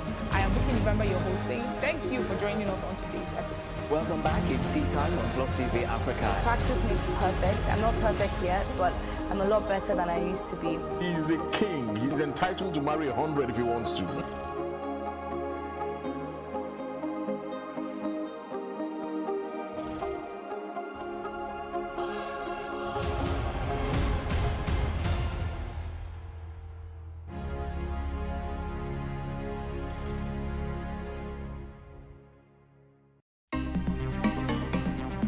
Life can be fun and rewarding, but it also comes with some risk. As in business, you win some, you lose some. And that's why you need to be wise in the choices you make. It's like placing a bet. Again, you need to be wise. Wise in choosing an innovative platform with the highest market options and highest odds ever. That's why Winners Golden Bet, the leader in online, in-shop, virtual, and live sports betting, gives you enhanced platforms that offer you the best chances of winning. For betting on live soccer matches, live dog races, and virtual games. Winners Golden Bet is your best bet. Instant payment of winnings guaranteed. Play online or in any of our numerous shops nearest to you. Hey guys, be wise. Play on Winners Golden Bet. Winners Golden Bet, the wise choice. Nigeria's Niger Delta region, from where the black gold fuels Africa's largest economy, where the lines between wealth and poverty has never been thinner. Conflicts, poverty, insecurity, and environmental challenges daily confront the region. How can the Niger Delta story be changed for the better? Join Mamude Akuga at 9 p.m. every Friday evening on Plus TV Africa as he probes deep in search of solutions. Inside the Niger Delta with Mamude Akuga, the authentic voice of Nigeria's oil-rich region.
It's a nation forged from the ruins of a fallen empire. A once poor country that in the early 2000s rose to become an economic success story. And whose leader, Recep Tayyip Erdogan, inspired hope. He came to power saying he respected democracy. Yet during his nearly 2-decade rule, Erdogan has repeatedly attacked one of democracy's bedrock principles, freedom of the press. So we started to see a crackdown on media. It's resulted in fines, arrests, trials, and imprisonment for journalists who question the government. There's no space for freedom of expression and free media in Turkey. Many of Turkey's citizens have seen their lives changed during Erdogan's years in power. Their views reveal a highly polarized nation, divided by belief, by politics, and ethnicity. A nation where the mainstream media is controlled by the government, where dissent is suppressed, and democracy is under siege.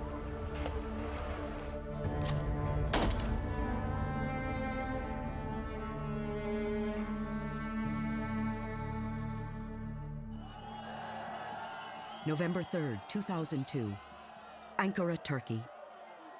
Outside the Justice and Development Party headquarters, a crowd celebrates a stunning landslide victory in Turkey's national election. The party, known as the AKP, is the first with Islamist roots to win full control of the government in the nation's history. Its leader, a charismatic 48-year-old former mayor of Istanbul, Recep Tayyip Erdogan. His victory speech brims with confidence. Demokrasinin daha sağlıklı çalışması için oy verdiniz. Sizler yönetemeyen bir demokrasiden yöneten bir demokrasiye geçiş için oy verdiniz. Erdogan had formed the AKP only a year earlier. But Turkey's voters were ready for change. Erdogan's election victory in 2002 followed a decade of immense political and economic instability in Turkey. The country suffered from triple-digit inflation in the 1990s, as well as cases of corruption that were aired out by the country's free press at the time. So the electorate was sick and tired of what looked like unending political crises, economic crises, and Erdogan's victory promised to bring in a breath of fresh air. Erdogan's AKP platform proposed a series of democratic reforms, among them pledging to ease up on the news media, which had long been subject to government censorship. Turkey seemed poised for a new era. There really was a lot of optimism in terms of issues that could be talked about, of what could be discussed on television, in the news, on the radio, even in the streets. The AKP victory was especially welcomed in Kasimpasa, the working-class neighborhood in Istanbul where Erdogan grew up. It was then, and still is, an enclave where immigrants and conservative Turks from poor rural areas settle, hoping to find work and build a better life. For many here, that life centers around their Muslim faith. Among them, 90-year-old hotel owner Ismail Demircan, on his way to the local mosque where he worships, as he's done 5 times a day for over 30 years. Beneath the dome of the mosque, in the direction of Mecca, Ismail prays, steadfast in his commitment to his God, his country, and his president.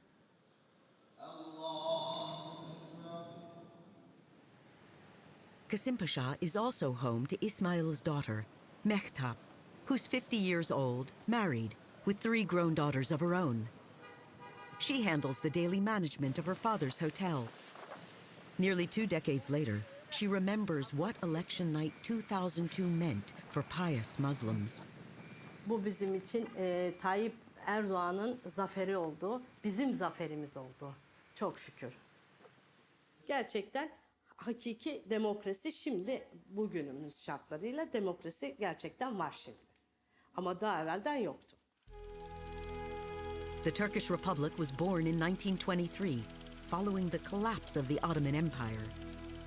Its founder, Mustafa Kemal Atatürk, created a European-style state that excluded Islam and all religion from government. secularism became Turkey's modern faith. Devout Muslims felt left behind. For decades, they lived as second-class citizens, often viewed as backward or even fanatical by their secularist countrymen.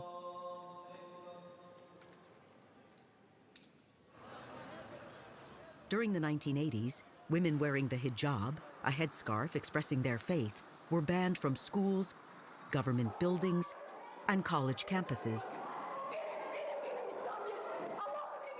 18-year-old Mehtap was one of them.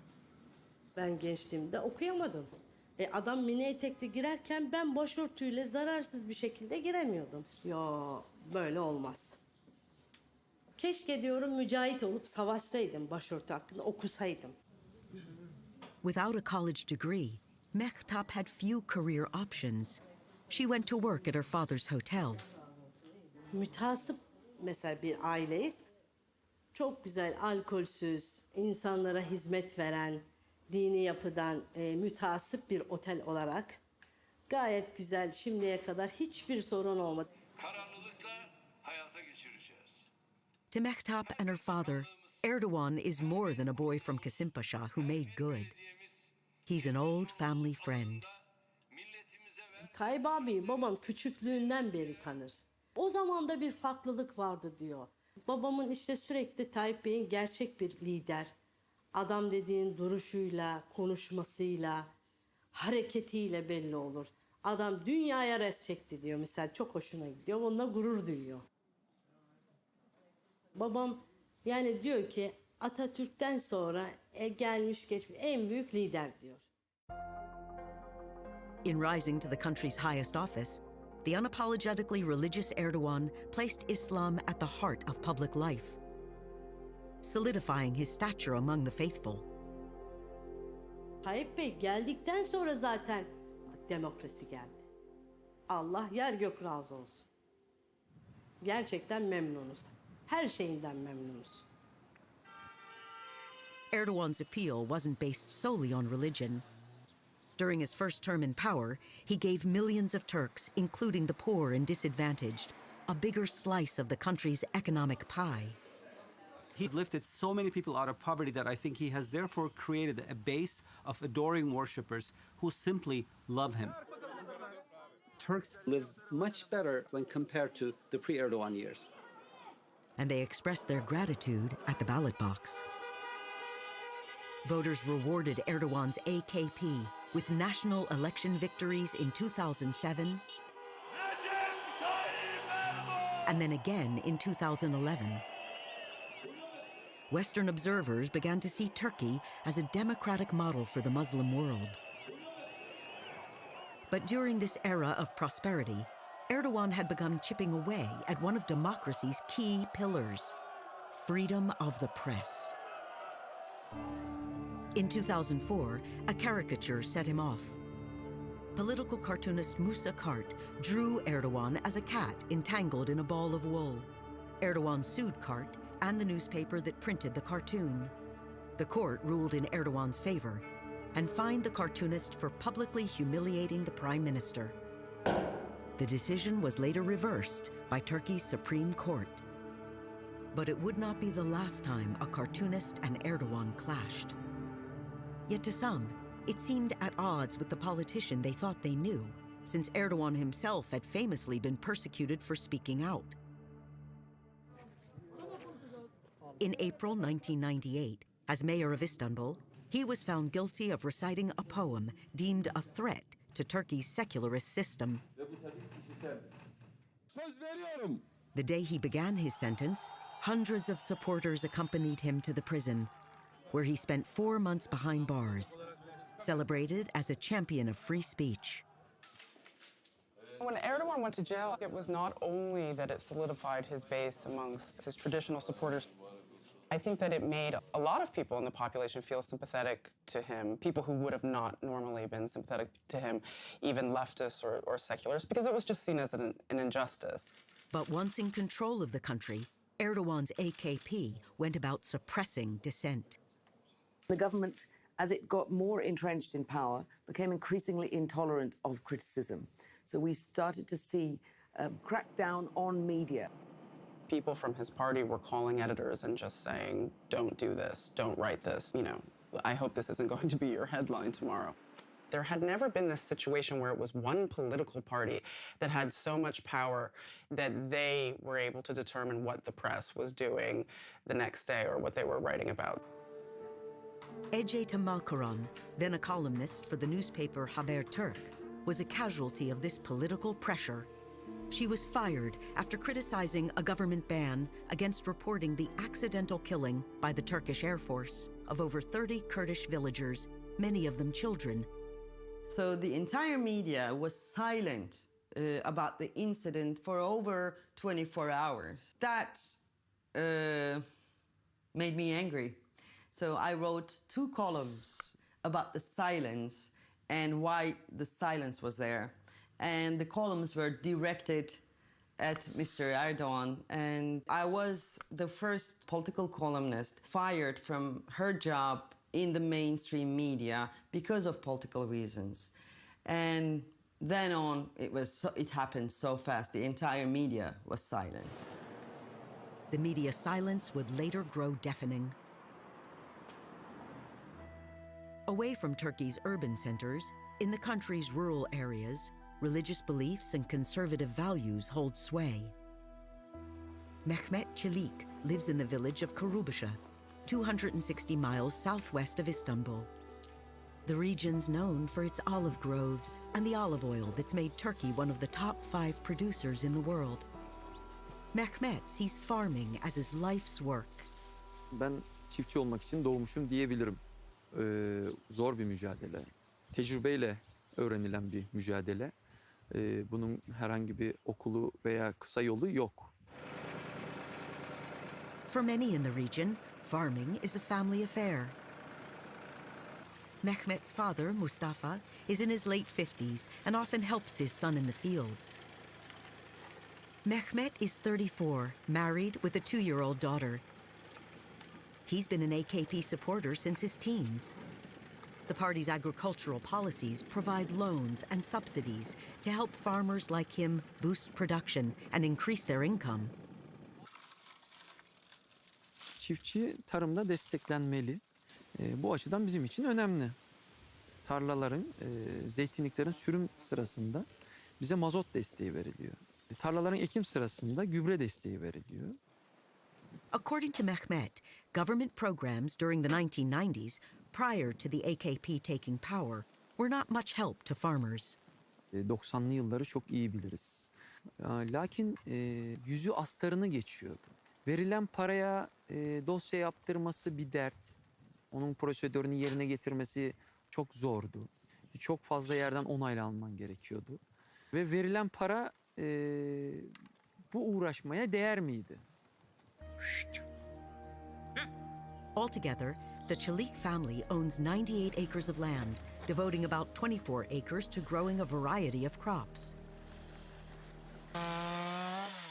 O tatil, pazar, cuma bilmez. Hastalık bilmez. Bayram ve izin günü bilmez. İzni olmayan tek meslek. In late summer, Mehmet works with his father harvesting corn to produce silage or feed for his dairy cows. He bought his harvester with the help of an AKP government loan program. Dışarıdan başka bir arkadaşım makinesini kiralayarak yaptırıyordum. Sonra gittim bankaya başvurdum ve bana banka bu makineyi alabileceğini ve çok cüzi miktarlarda taksitlerle 5 sene içinde ödeyebileceğimi söyledi. Ve 5 yılın sonunda makine cebime kalıyor. Though he's far from the center of power, Mehmet keeps a close watch on Turkish politics. Ben genelde hep karşıt kanalları izlemeyi seviyorum. Açıkçası çünkü karşındakinin ne düşündüğünü onun gözüyle bakman lazım. Yalnız bu karşıtlık derken bunun düzeyli ve seviyeli olması gerekir. Bu karşıtlık itibarsızlaştırma çabalarına girmemesi gerekir. He says freedom of the press is fine in principle, but insists there are limits to what journalists can write or say. Basın özgürlüğü deyip ülkenin liderini de itibarsızlaştırmamak gerekiyor. Herhangi bir terörist vesaire suçlu ülkenin milli güvenliğine tehdit unsuruysa bu çabalar, itibarsızlaştırma çabaları, algı yaratma vesaire tarzı şeyler de bence gayet suçtur. Türkiye'de işte basın deyip istediğin yapacağın anlamına gelmiyor.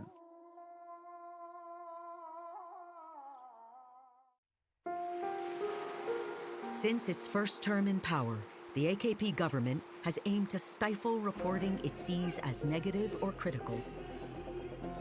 But it doesn't just target individual journalists. When the opposition newspaper, Hürriyet, reported on an AKP corruption scandal, the government retaliated, fining the paper's owners, Doğan Media, $2.5 billion for supposed tax evasion. Nearly bankrupted, the company had to sell 2 papers to an Erdogan ally. So the tax investigations against Doğan Group really sent a signal that you shouldn't cross us, really, and that there would be new red lines that they would enforce. Erdogan had punished one disloyal media outlet. But that was just the beginning. Later, he would prove his domination of the entire mainstream press.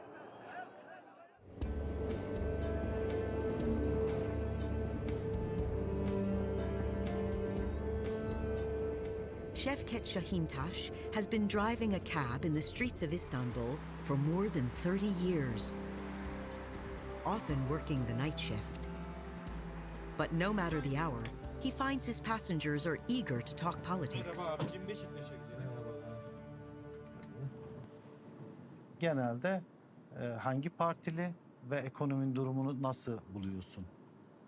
Eğer AK Parti seçmeni ise ülkenin iyi olduğunu anlatmaya çalışıyor bana. CHP seçmeni ise aslında eskiden her şeyin daha iyi olduğunu, işte ülkenin iyiye gitmediğini anlatmaya çalışır. Şevket has long had doubts about Erdogan and the AKP. Erdoğan'ı hiçbir zaman desteklemedim. 2002'de geldiklerinde gerçekten üzülmüştüm. Çünkü din söylemiyle gelen bir partinin bir ülkeyi daha iyi hale getirebileceğine asla inanmadım. Hala da inanmıyorum. His skepticism peaked in May 2013. That's when a government plan to build a shopping mall in Istanbul's popular Gezi Park drew a small group of protesters that grew and grew. They were, people from opposite factions of politics. The most colorful, carnivalesque protest you could ever see. And they wanted to tell the political power that they are not going to be enemies to each other, saying that we want to keep our solidarity. We don't want to give in to the polarization that is forced upon us by this political power. An amateur photographer, Şevket was drawn to what was unfolding at Gezi Park. He took a week off work to document it. Sesinin çıkmadığını düşünen bir kitle, kendisini vatandaş gibi görmediğini düşündüğü bir insana ben de varım eylemiydi belki de.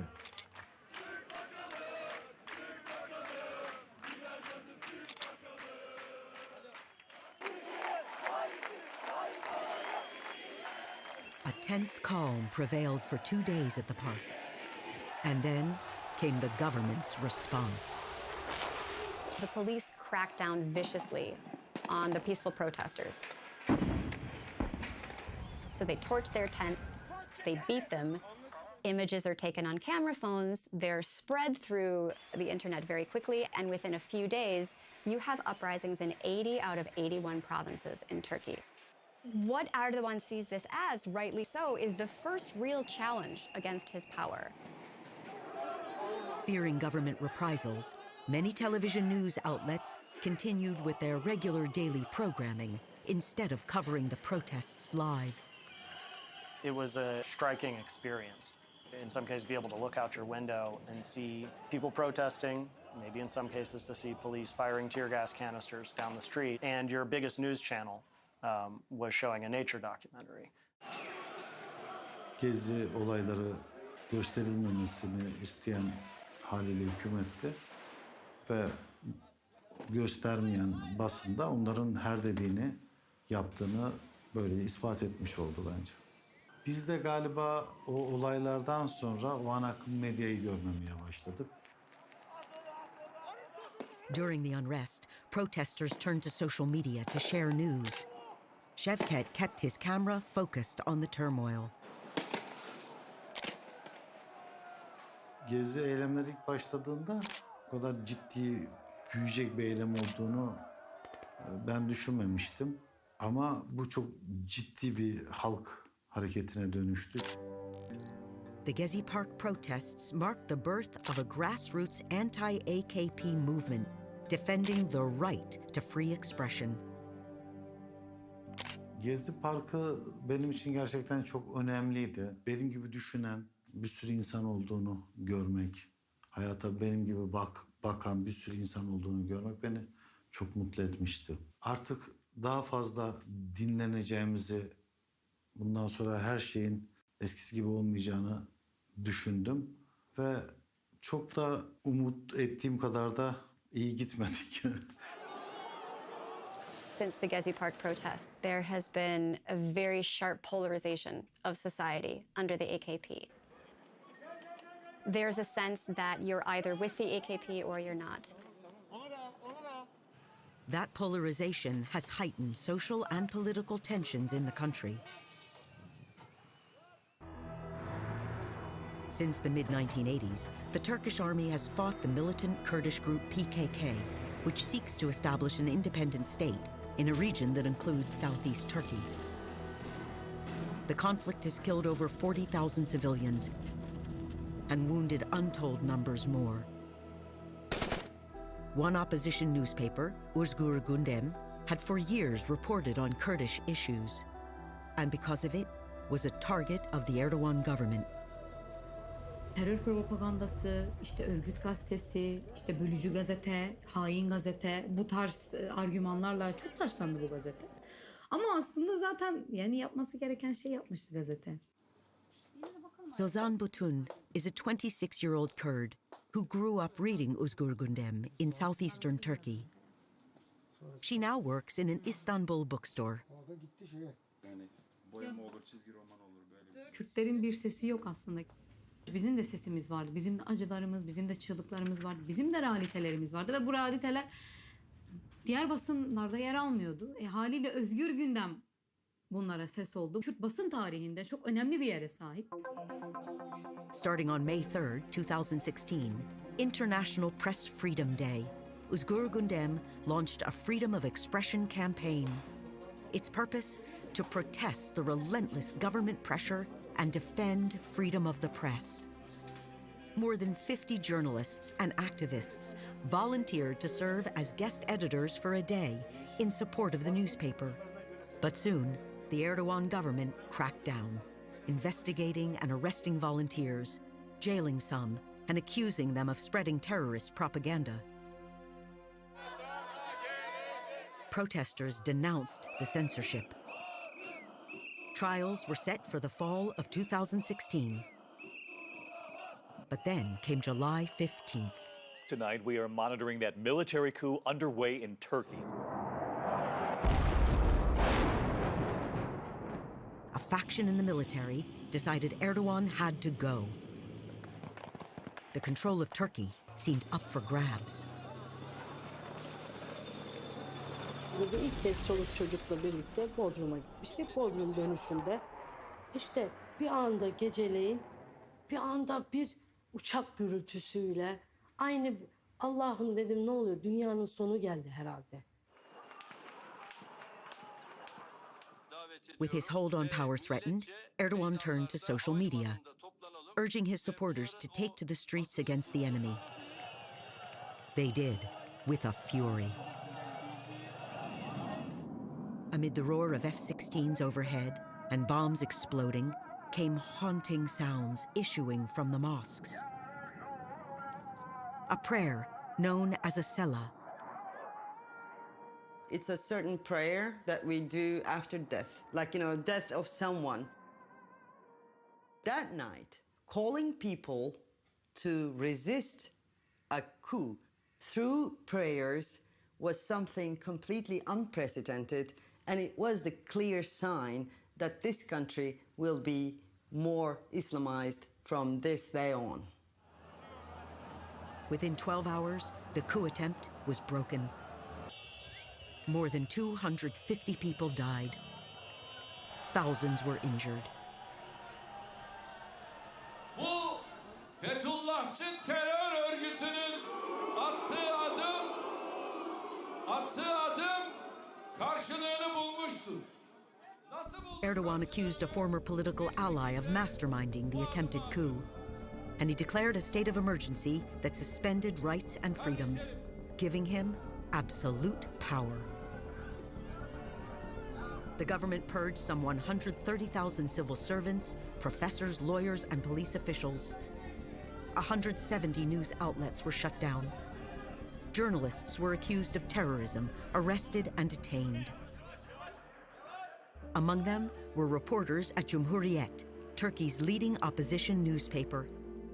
Charged with aiding a terrorist organization, many spent months in jail awaiting trial. Sketch artists captured the drama in court.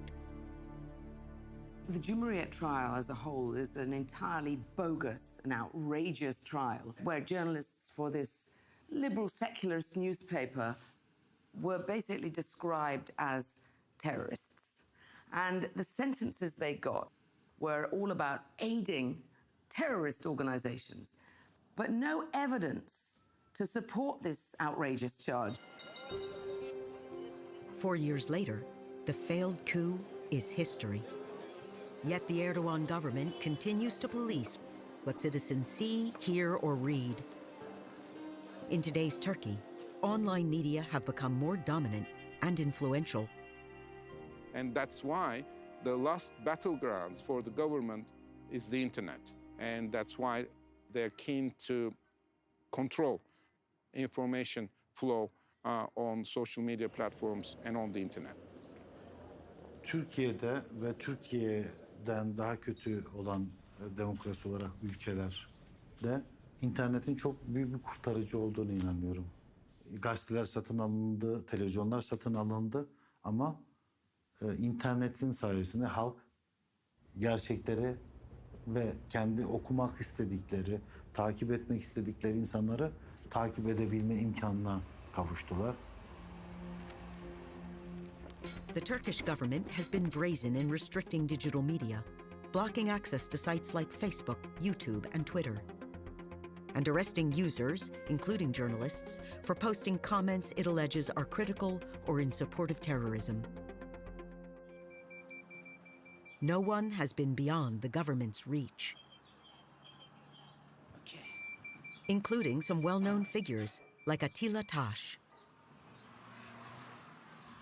Every day I'm coming here, I'm giving my fingerprints, and now I'm free for one day.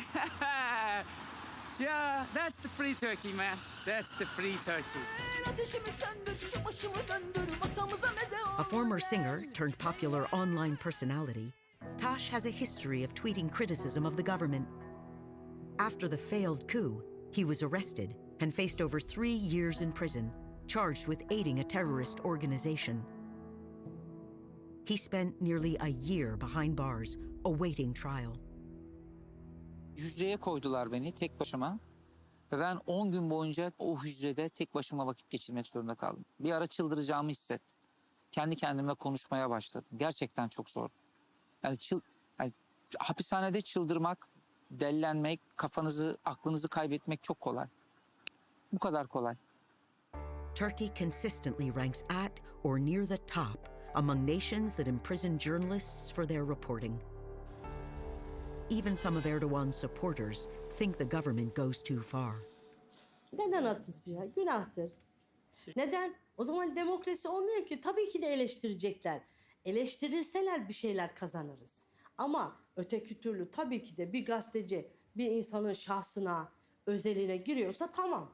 Ama yine de hapis cezasına gerek yok. Günah. Onların da çoluk çocuğu var. Onların da bir yaşamı var. In Turkey's polarized political climate, threats of any kind are not to be ignored. İyi akşamlar. Ben Fatih Portakal. Türkiye'nin en farklı ana haber bültenine hoş geldiniz sevgili izleyenler. Bugün Fatih Portakal knows this all too well. For years, he's anchored a highly rated daily news show on Fox Haber TV. His commentaries draw viewers from across the political spectrum. Gerçekleri söylediğine inandığım için takip ediyorum. Parti karşıtı, AK Parti işte düşmanı falan olduğunu düşünmüyorum. Gerçekleri söylüyor ve ben onun gerçekleri söylediğine büyük bir yüreklilikle söylediğine inanıyorum. Benim yaptığım burada diğer ana haber bültenlerinden farklı olarak ben konuşuyorum. Benim yaptığım bu. İnsanlar belki de bu hoşlarına gidiyor. Yani çok fazla konuşan bir insanın olmadığı, çok fazla yazan insan olmadığı bir ülkede ben bu insanların belki de duygularına tercümanlık yapıyorum. Portakal's opinions have put him in the crosshairs of Turkey's most powerful man. At a 2018 rally, Erdogan aimed a thinly disguised threat at Portakal, whose last name means orange in Turkish. Birileri çıkmış. Portakal mıdır, mandalina mıdır, narenciye midir, nedir? Sokağa çağırıyor.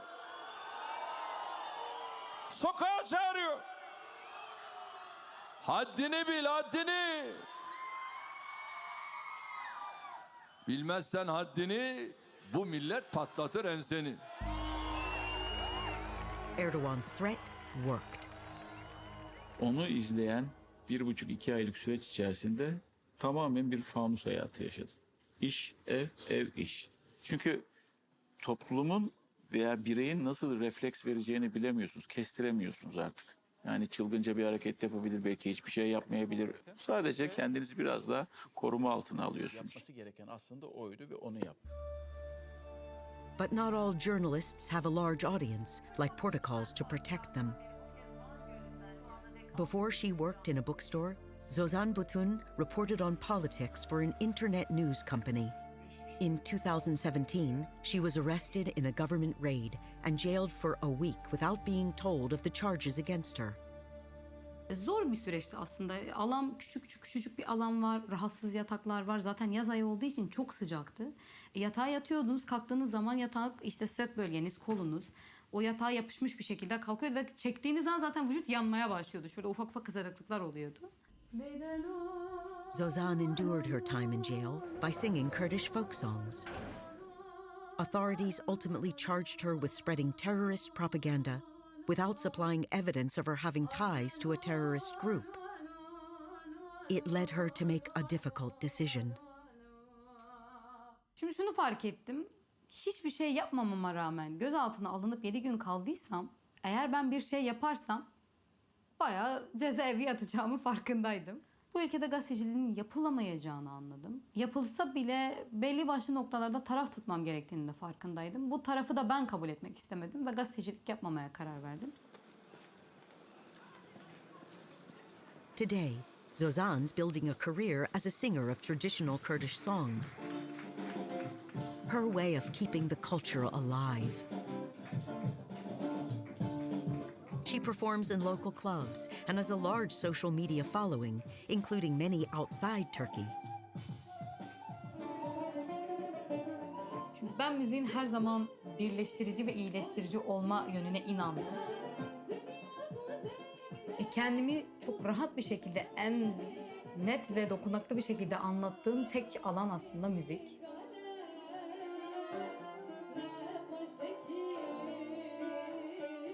Yet while Zozan's free to sing, she's still confined.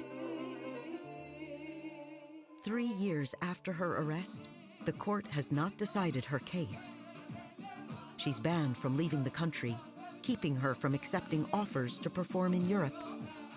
Bu benim çok zoruma gitmişti zaten. Bir şey oluyor, gidemiyorsun. Sadece ülke sınırları içerisinde dolaştırılan bir açık cezaevi gibi düşünüyorum.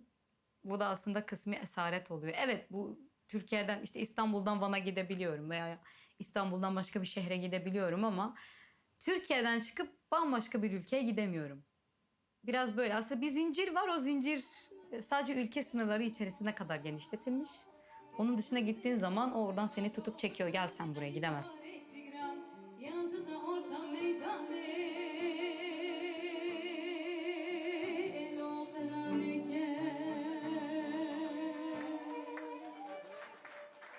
Zozan's future is in limbo, just like Ece Temelkoran's. After being fired from her job at Haberturk for criticizing Erdogan, Ece remained in Turkey. But during the 2016 post-coup purges, she left, choosing self-exile in Croatia to the constant fear of living in Istanbul. When I came to Zagreb, I made a decision to freeze my emotions because losing a home is like nothing else.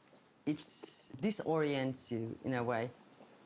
Away from family and friends, locked outside of Turkey, Ece's life is a mirror image of Zozan's. Oppressive regimes imprison you in several ways. They imprison some people and they cannot, go out of the actual prison. But then they create another bigger prison in the country that you cannot leave the country. And I am kind of imprisoned outside Turkey and I cannot go back to my home country. Turkey's media landscape grows increasingly dark. Some journalists have fled to the internet and social media, the last open spaces for public debate and free speech. But the digital realm may not be a haven for long. The Erdogan government has tightened internet censorship, passing a new law that controls social media with fines and the removal of content it considers offensive. It also requires social media companies to maintain offices and store user data inside Turkey, which raises privacy concerns. The scope of the law is unprecedented. Everyone knows about the struggle for freedom of expression and free media in Turkey, but the magnitude of the problems we have here is not known by many. Over 243,000 websites are currently blocked from Turkey, and over 150,000 news articles or URL addresses are currently blocked. Over 12,000 blocking decisions are issued every year, and over 1,500 Twitter accounts are blocked from Turkey. This is the country we live in. What's to become of a nation whose government prosecutes those who speak out? Those who ask questions and refuse to remain silent. Press freedom is enshrined in Turkey's constitution, though there have always been limits. In the nation's history, civil and military leaders have exploited those limits, punishing journalists for allegedly endangering national security or for supporting terrorism.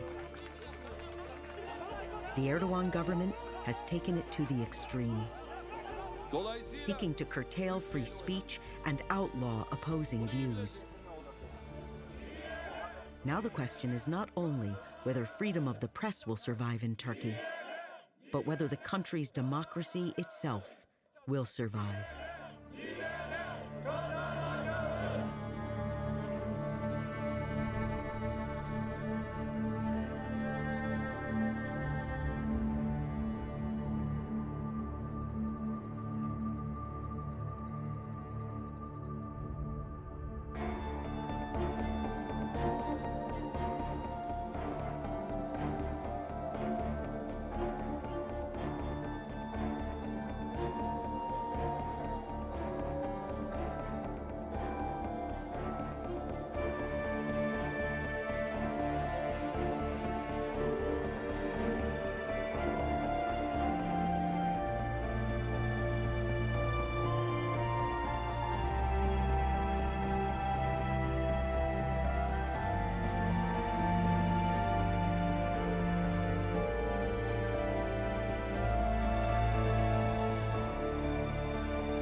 Southeast Group lament collapse of security architecture in Eastern region.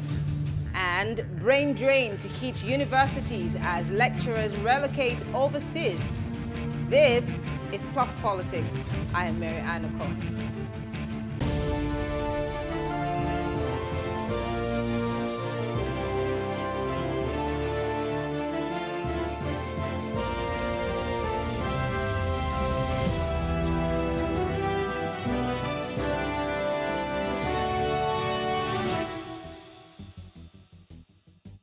Condemning the violent assassination attempt on the person of Senator representing Anambra South Senatorial Zone at the National Assembly, Senator Ifeanyuba, civil rights body, the Human Rights Writers Association of Nigeria, has blamed security agencies or the strategy in the Southeast for the success of the dastardly act.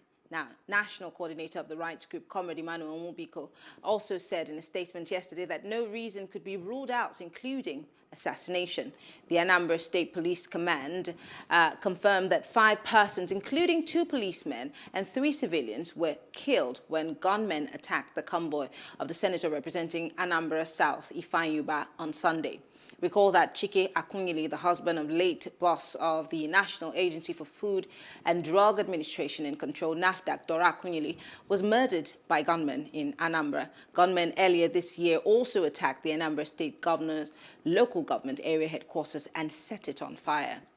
Now, joining us to discuss and make sense of this is Opunabo Inko Tyra. He's a civil rights advocate, and Charles Otu, who is a political analyst. Thank you so much, gentlemen, for joining us. Good evening, Marian, and good evening, Nigerians. Good evening. Thank you for having me, Marian. Thank you for joining us. I'll start with you, Charles, because you're from the Southeast. One of the things that are also, was not mentioned, when we started was the fact that an attempt had also been made on the now governor of Anambra State before his elections. Now, we also know how that went. Thank God he survived it. I think the biggest question in everybody's mind is what's really going on in Anambra? Thank you very much. To start with, the attempt on Chukwuma Soludo when he was aspiring to govern Anambra, that attempt was still within the Anambra South. That is where Soludo comes from, where Ifeanyuba comes from, where Nnewi is part of the local government that makes up Anambra South, particularly Anambra as it is configured presently. The southern part of the state has witnessed more of this insecurity. We recall that during the election of Soludo, for instance, Ihiala, which is one of the local governments within the southern geopolitical zone in that state, came under heavy security heavy insecurity that threatened the election and led to a rerun election being conducted in the state after other local governments had been turned in. So that particular part of the state, particularly Anambra South, has been a hotbed of insecurity, beginning from Agwata down to Nnewi, up to virtually, practically every part of the local government within the Anambra South has faced this monumental incidents of insecurity. And it's really a concern because this is a state that had been hitherto very peaceful before now. This is a state that, before the incident of Dora Akunyili's husband, Chike Akunyili, before the incident of his assassination, the state had been largely peaceful.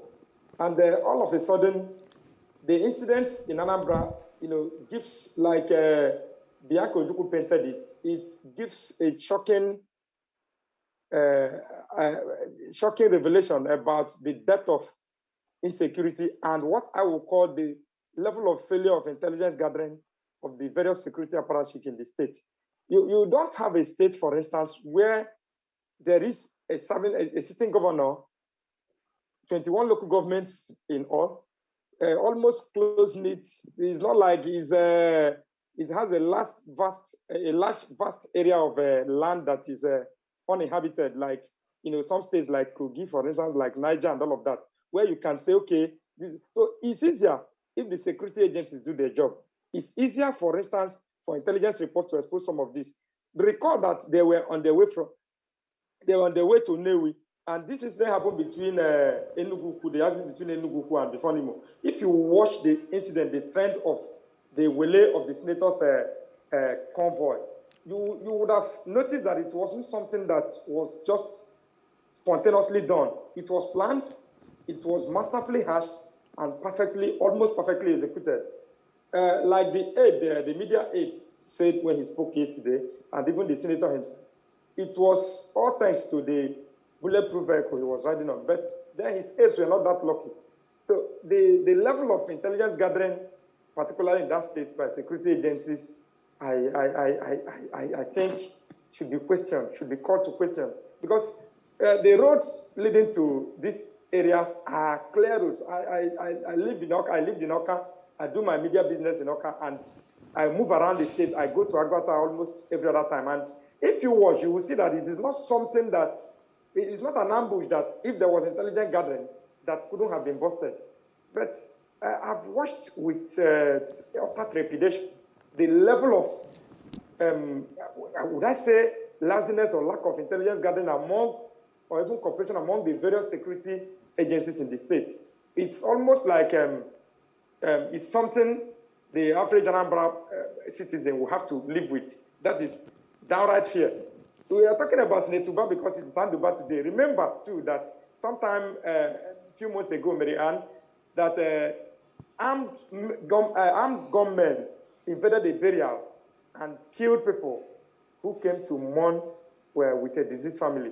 And there have been so much other pockets of terrible insecurity within that state that calls to question, really, the level of intelligence gathering among security agencies in that state. And I think Governor Soludo has so much to worry about. There is so much task. There is so much task to be given. There is so much order. There is so much work before the security agencies in that state. Mr. Otu, it's like you read my mind, but let me go to Opunabo. Many have said that this is political. Some others have said nothing should be ruled out. A group of persons have said that this incident was calculated, it was so planned, it was strategic, and it could be political detractors that are after him. So let's examine the political or the politician, Anduba. I mean, he's not in the running for anything right now. He's, of course, a senator representing his state. What could be that political undertone that would, warrant this kind of dastardly act? Well, it could be, first, I just pray that the forthcoming campaigns are not going to be sanguinarian in nature. It could be as a result of so many issues. It could be polycausal. It might be politics. It might be business, because he's a businessman. It might be politics. It might be business. It might be any other thing. For now, we cannot say with all form of certainty what must have precipitated the action, what must have led to that for now, because it's just in the realm of conjecture. But it is very sad that the insecurity in this country has assumed apocalyptic dimension. Nigerians in general, it's sad that today we are talking of the Southeast, but Nigerians in general are paralyzed with dread. And that is as a result of three reasons. You know, the giant triplet of nepotism, complicity, and marginalization. If you talk of the North, for example, I'm going to explain them. If you talk of the North, for example, when you talk of nepotism and complicity, you know, when this whole thing started in the North, the federal government initially dismissed it as foreigners, the Nigerians who came in to perpetrate whatever dastardly act they perpetrated. And inadvertently indicting itself, because you wanted to protect lives and property and the territorial integrity of the nation. So Nigerians are not interested in where the perpetrators came from.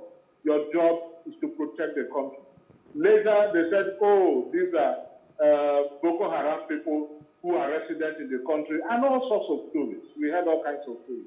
Now, why am I saying it's a question of nepotism? Eventually, they said the truth. It was Winston Churchill who said, truth is incontrovertible. Panic may deride it, malice may distort it, ignorance may ignore it. But here it is.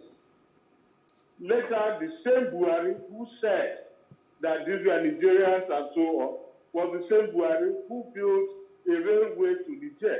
And what did he say when he was questioned? He said his relatives are there.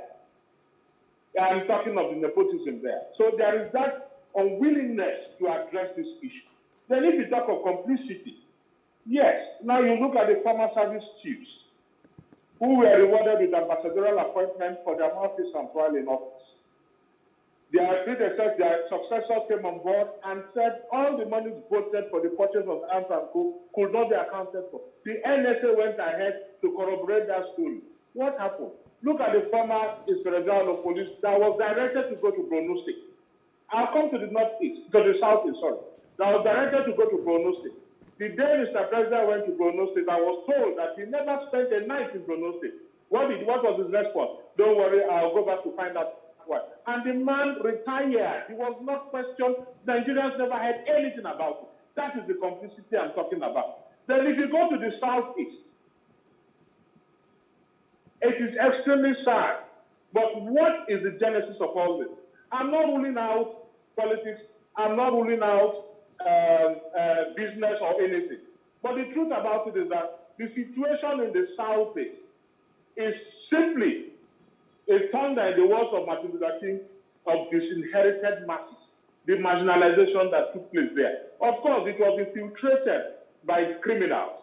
Otherwise, the situation in the southeast was, and the inflammatory statement made by Mr. President, when he said the southeast is just a dot, that was quite highly provocative. And he also laid more burden on their members by telling them that they to remember the Civil War, what happened to them. Well, there'll be a rehash of what happened to them in the Civil War. But could that not have been the president, and I'm not in any way holding brief for the president, could that not have been a way of the president talking tough? Because we've seen him talk tough when it comes to issues of insecurity, whether it be the northeast, in the northwest, even in the southeast. Yeah, my dear, I just talked of complicity, I talked of nepotism also. All we hear is high blood pressure, distressing breathless, and anemia of conflict performance. You have what Matuka also refers to as change discrimination and maniacal segregation.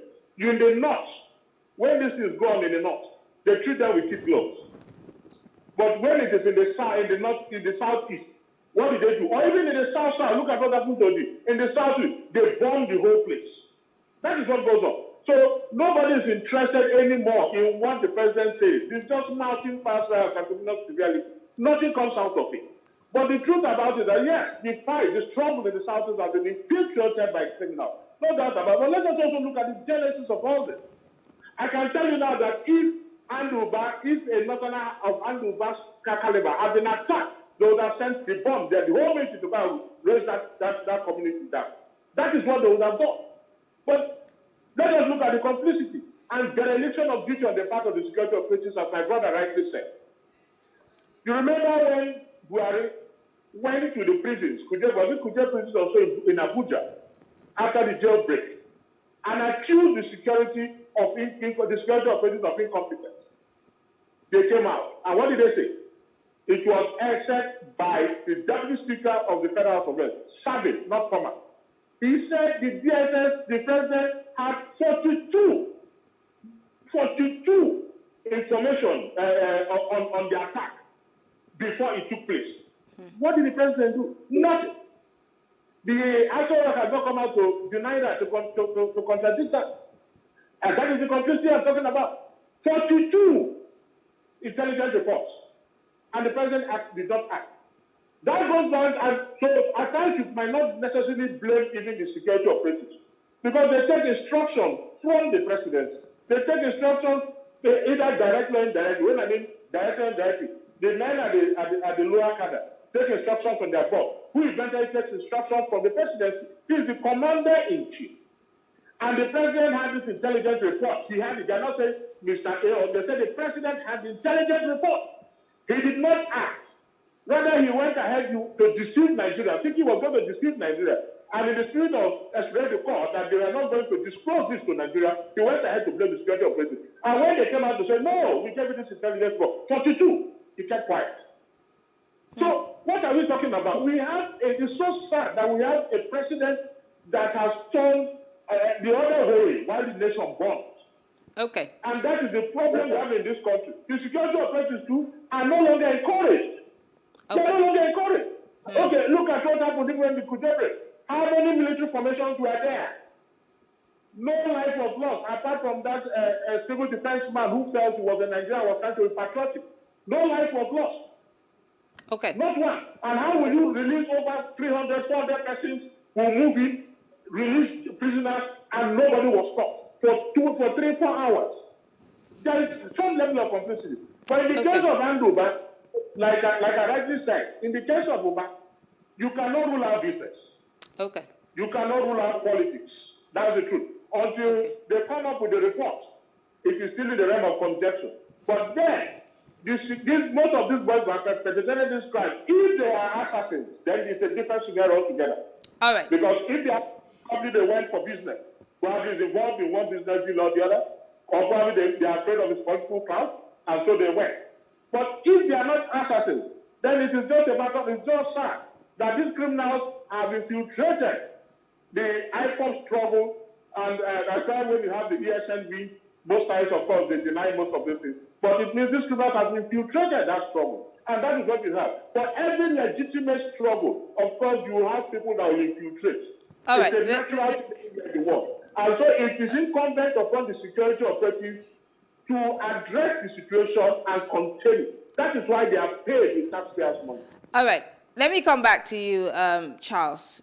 Opunabo said a lot about complicity, government, turning a blind eye and a deaf ear. But if everything he said is anything to go by, because he's also said that the Southeast, in not so many words, is giving the short end of the stick over and over again. But then there's a huge amount of security presence in the north, in the Southeast. We've seen so many soldiers. I mean, we've seen formations upon formations, crocodile smile. I mean, the list is endless. How come all of these security agents that have been sent to the Southeast are unable to quell the situation? Again, what are the governors? Because I remember when the governors in the Southeast decided that they were going to have a security forum, they had a tea party, if you ask me.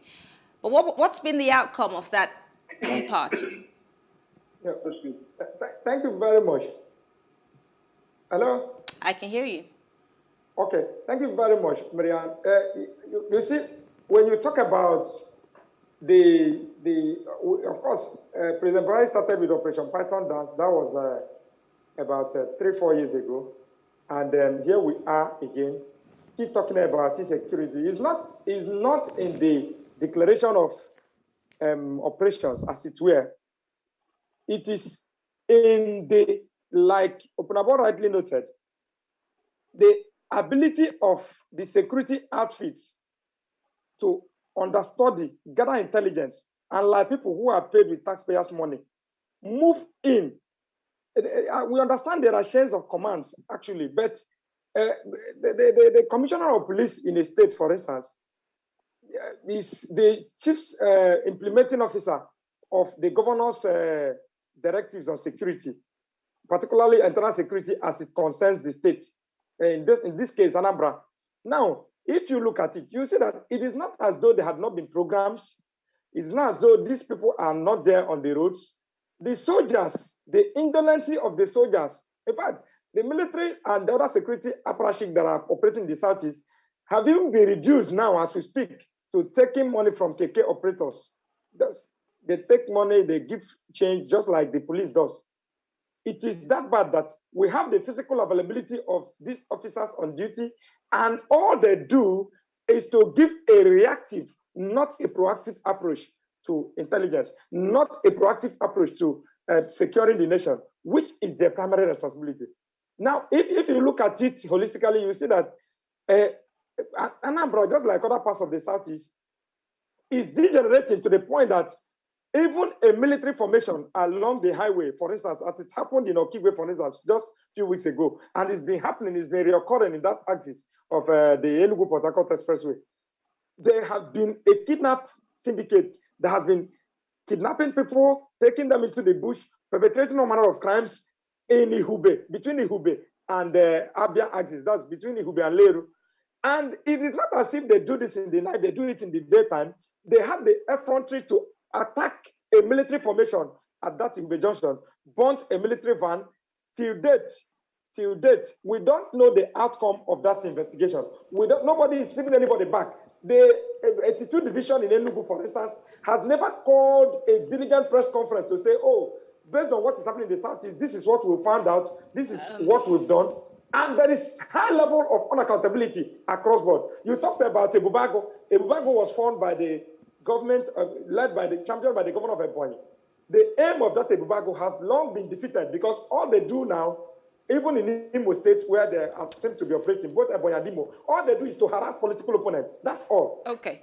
So the fate... They have no business with the butches. They have no ambush anywhere to lay. They have never caught a Fulani herdsman or anybody with arms anywhere except harassing political opponents. It's happening in Ebonyi. It's happening in Imo. These are the two states where Ebubago had featured. And all the stories we've heard about them are not fine stories of... Unfortunately, gentlemen, our time is almost up. I wish that we could continue this conversation, but of course, we'll keep our eye on this story as it unfolds. I want to say thank you, Punaboinko Taria, Charles Otu. Thank you so much for being part of the conversation. Thank you. Thank you so much. All right. Thank you. When we get back, we will be discussing the ASU strike as mass relocation of lecturers out of the country keeps on. We'll be right back after this break.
There's still no end in sight to the industrial action by the Academic Staff Union of Universities, ASU, especially with the case now before the National Industrial Court, Abuja Division.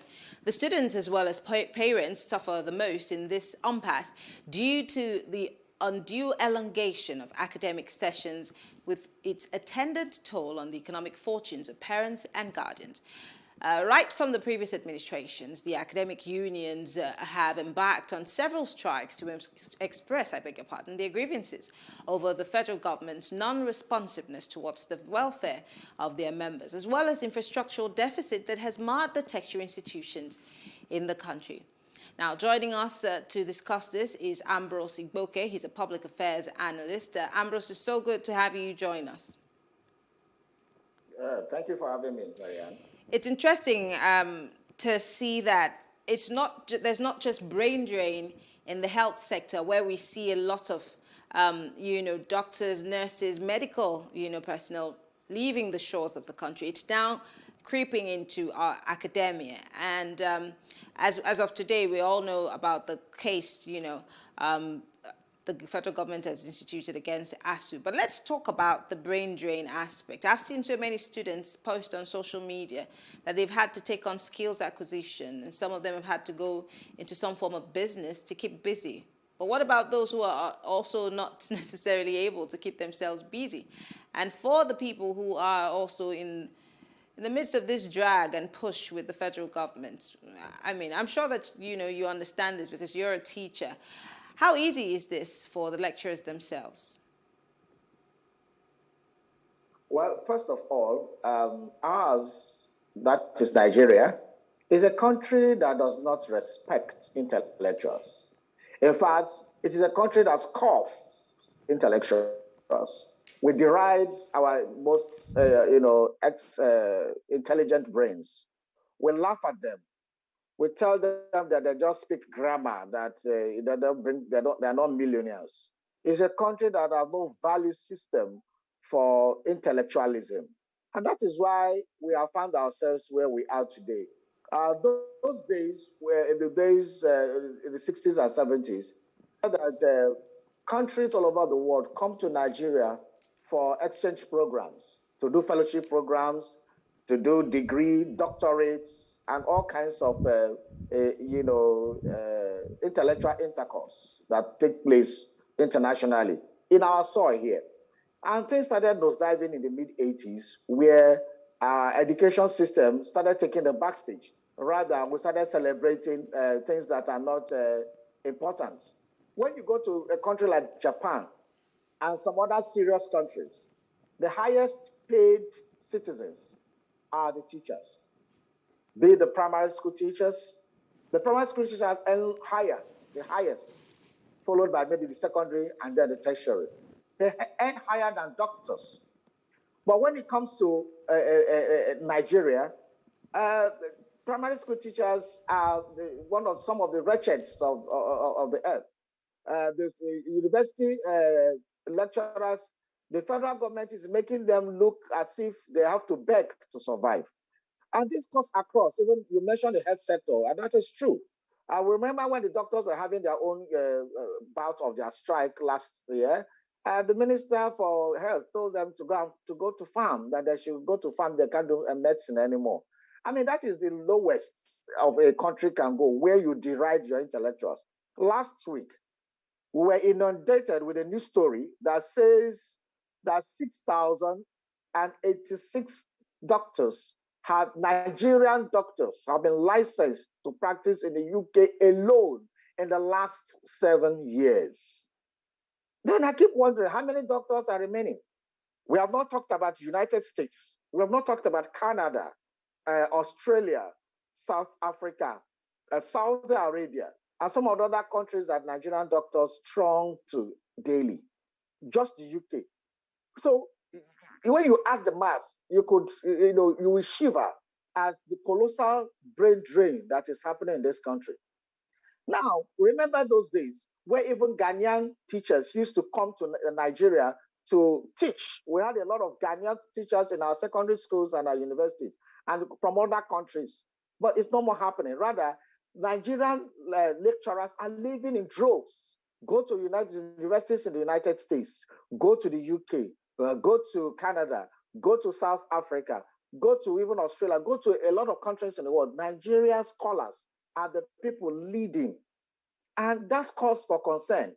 But it seems our leadership of the country is not even bothered about this concern, because Even the ones that are, agreed to stay back home, look at the way they are being treated. They are being treated poorly. They will go into agreement with the federal government. The federal government will not honor it. It will drag for some years, more than a decade. They will even agree to renegotiate. And after the renegotiation, nothing still happens. And they keep turning them. Then we have a type of minister that feels that he is an emperor and that the lecturers are his subjects. That is the interaction I see in the way somebody like Dr. Chris Ngige and Adamu, the Minister for Labor and the Minister for Education, respectively, the way they behave towards this lecturer. They don't see the reason why the lecturer should even make demands. Lecturers are subservient. They are slaves in their own country. Why should you even make demand of the federal government? Why should even the federal government go ahead to set up committees upon committees, knowing that they will not honor this agreement? So some people have said that the amount is so colossal that the federal government cannot honor it because the education sector or the university sector is not the only sector that it is running. That is an infantile argument. Because if there must be commensurate way to prune down our expenditure, it must also start from the political group. It must also start from the allowances the National Assembly people are earning, the allowances and ESTA codes and the retinue of aids that is accruable to ministers and to other political office holders. You cannot be telling lecturers and other citizens to tighten their belt, while you, who is holding public office, is not tightening your belt. So it doesn't add up. When you set an example of tightening your belt, others can take a cue. Looking at how long this has gone, I mean, this is not the longest standoff that ASU has had with the federal government in time past. We've had a 9-month-long standoff, but then I don't know if we're looking to break any records here whatsoever. But why do you think that the government is standing its ground so much so that they have lodged the case at the industrial court against ASU? Because again, there are those who are supporting the government and saying that ASU is being, a bit strong-headed in this regard, especially with the IPPIS situation, and of course the no work, no pay, statement that the federal government had also put out against ASU, saying, why would you want to get paid if you did not work? First of all, we are operating as if the government is the emperor and we are the slaves. That is not how a democracy works. The Latin word for the root word of a minister in Latin simply translates to a servant. Minister is a servant. To minister to you is to serve you.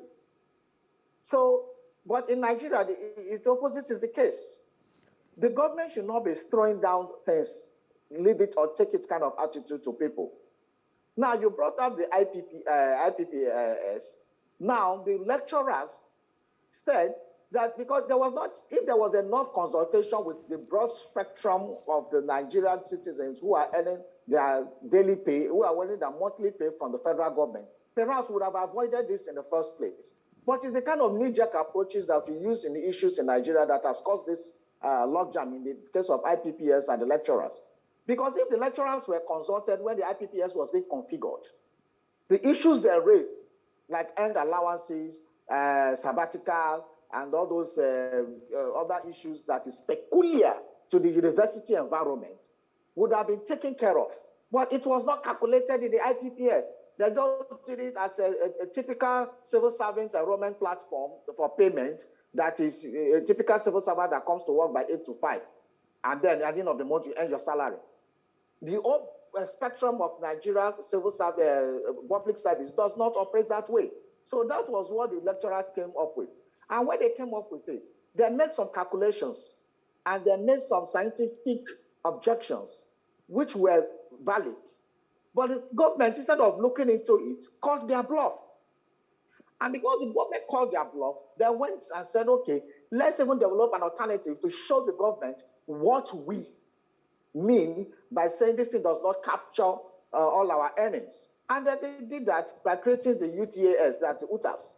And when they created that, they showed it went through a validity test, and the NITDA, the National Institute for Technology Development Agency, scored it up more than 70%, which is an A in any grading. And we passed the test. Yeah, the federal government made a U-turn. So the federal government could have met ASU halfway and said, okay, since you are not doing this, let's incorporate, we want IPPS. If I were the federal government, I would say, okay, we want IPPS to be uniform across. Now let's see how we can, in a special way, absorb some of these features that you have in UTAS into IPPS so that it can take care of you. And the lecturers not vindicated at last. In the last, accusation to the past accountant general, was IPPS not part of the issues he was accused of? That there was an issue with IPPS. He was being accused that some monies were being moved from IPPS. Was it not part of the reason why he was removed? So some of these things, when people make objections, it behoves on the government to explain or to look into those things and see what it entails. Now, when it comes to the other issue you raised, what was the other? You raised another issue about the court, the work, no work, no pay. Yes, when no work, no pay. You know, there's a difference between moral suasion and might. When you want to use your might is right. It is not in every way. That is where even where a person who has the might to crush the opponent sometimes still goes into negotiation and see how to avoid war or avoid a situation that is volatile so that you can always discuss. So it also said that it is better to judge than to war. Now, if, for example, the government knew that it was not going to honor these agreements, why did you go wasting taxpayers' money, setting up committees, paying allowances, writing submissions, and then not using it? I'm sorry. So is there that fear, or is there that thinking? Has that conversation been had? Is it that ASU feels that the federal government had no intentions to deal with this issue in the first place, and that's why there's the foot dragging? Because I mean, it sounds like that's what you're saying. No, that's not what I'm saying. What I'm saying is that on the federal government side, if they knew that all the negotiations, all the committees that were set up, all the recommendations and the committees that were set up to solve this crisis was not going to be honored, why set them up in the first place? The federal government would have gone to court, this industrial court, in the first instance to define some things and parameters and complain to the industrial court and make that submission and say, look, we are not comfortable with XYZ, what ASU is asking for. And then let the court make some pronouncements and give its judgment.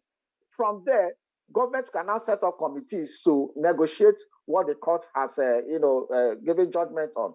But setting up committees and making a rigmarole for 6 months, and after 6 months you are going to court, means that they don't even care about the situation of the education sector in Nigeria. They don't care that almost we are having like 4 sets of academic session standing by.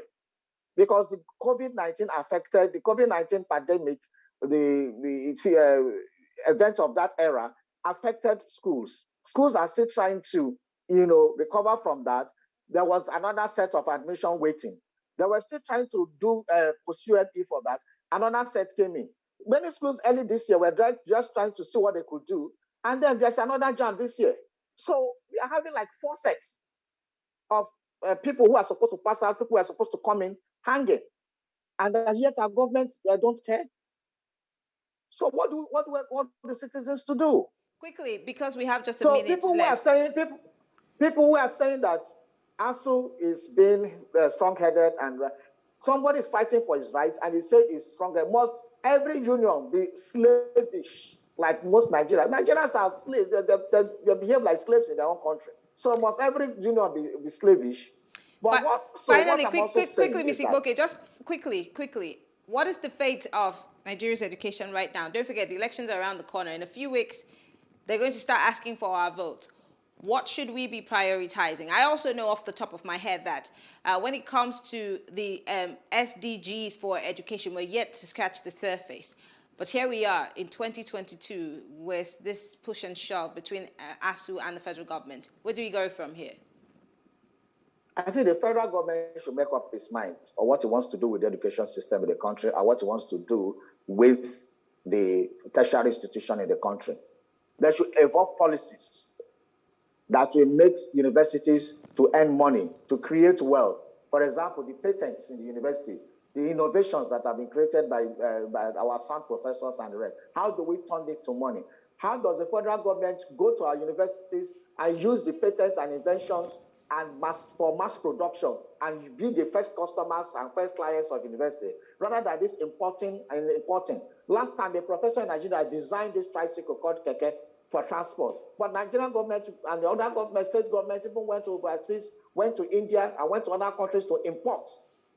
Why do we not encourage our own? So it is time to evolve a policy that makes the town to meet the gown, so that Nigerian universities can be very, very vibrant in terms of economy and can be able to foot some of those bills and save the federal government some scarce resources. Well, I want to say thank you, Ambrose Igboke. Always a pleasure to have you discuss issues such as this on the program. Thank you for coming. Thank you. Thank you for having me. All right. Well, that's it on the show tonight. But before I go, I would love to give you my take.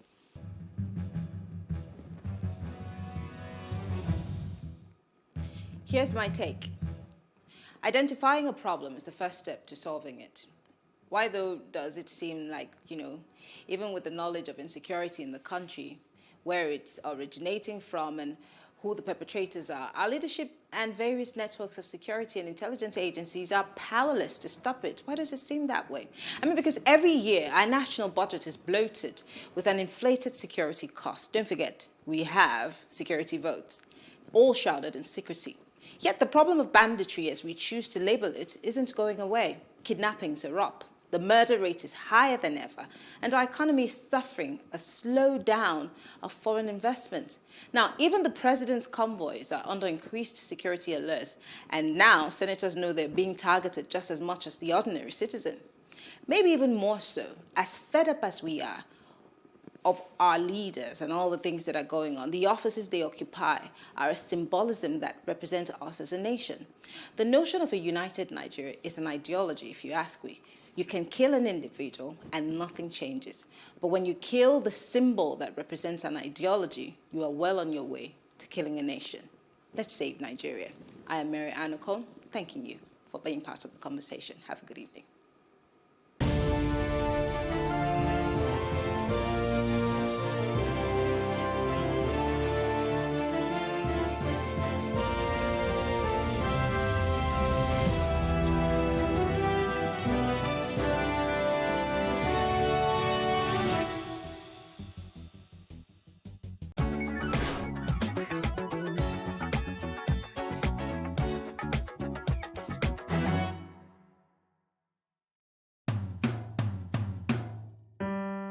Hello there, my name is Olusegun Shonubi.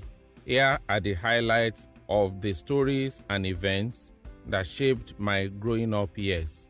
They were indeed memorable, good old days. I was born at Ikeja General Hospital to the family of Alhaji Yunusa Olabisi and Alhaja Sabitiu Aduni Shonubi.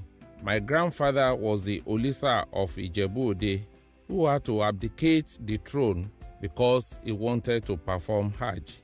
Up till now in Ijebu Ode, our family is known and called Abinufoyele, someone who left his position in anger. My dad was a World War II veteran who joined the Federal Ministry of Trade and Industry after his discharge as trade fair officer, which afforded him the opportunity to travel around the world representing Nigeria at trade fairs. I am proudly a Mushin boy. I grew up on Olateju Street, the challenge area of Mushin. Contrary to the general impression of Mushin being a violent area, I found it very peaceful.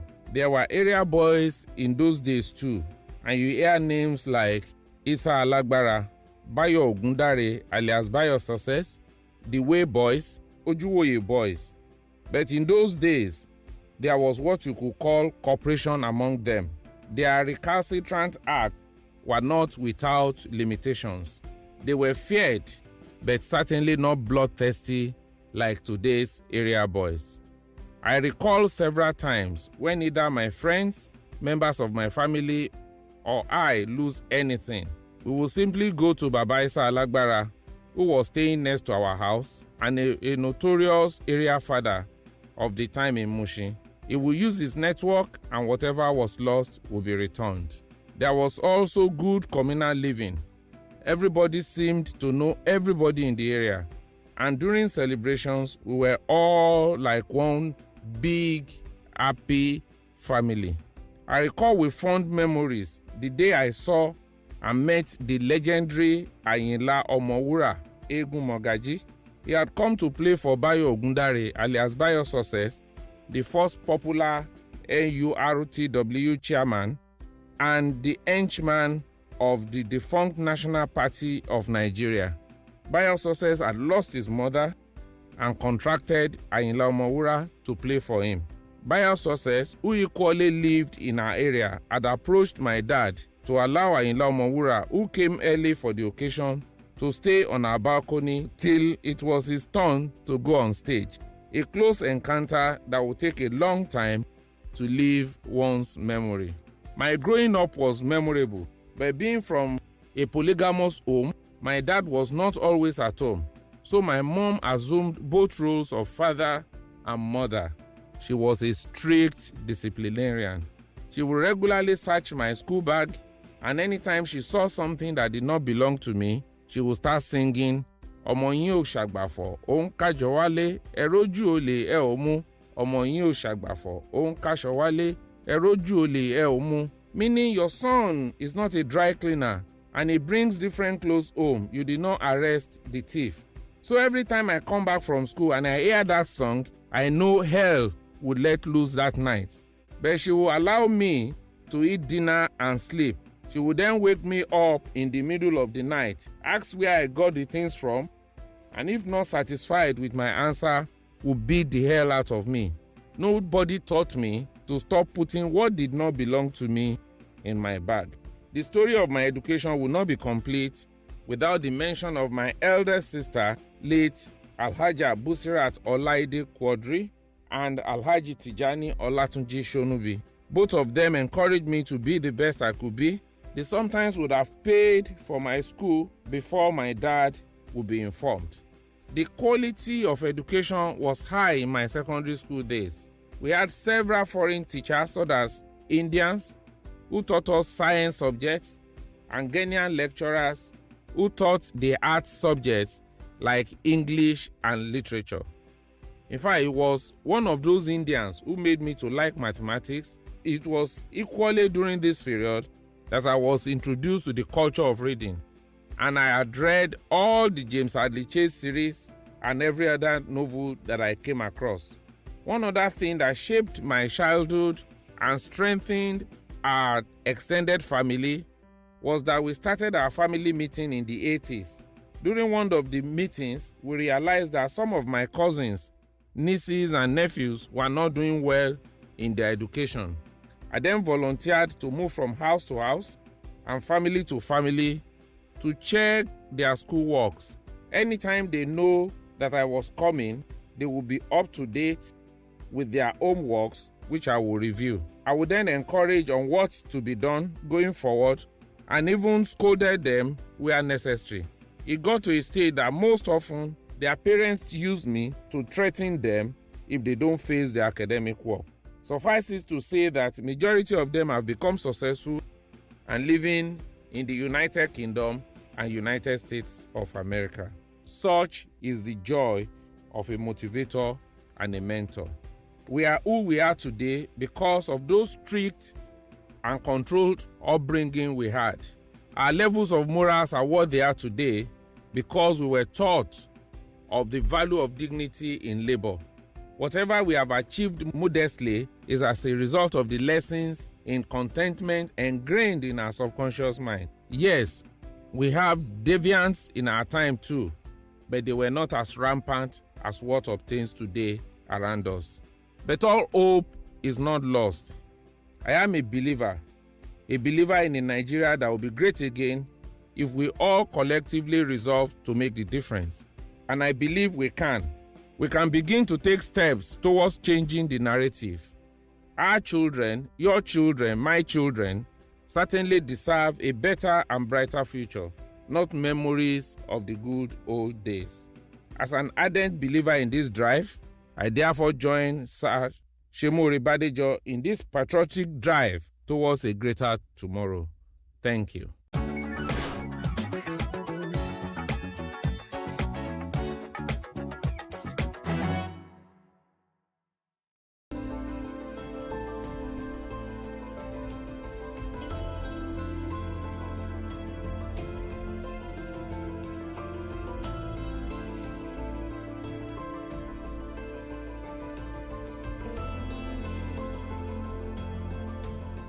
When I heard him, I didn't know he was a sickler until last year.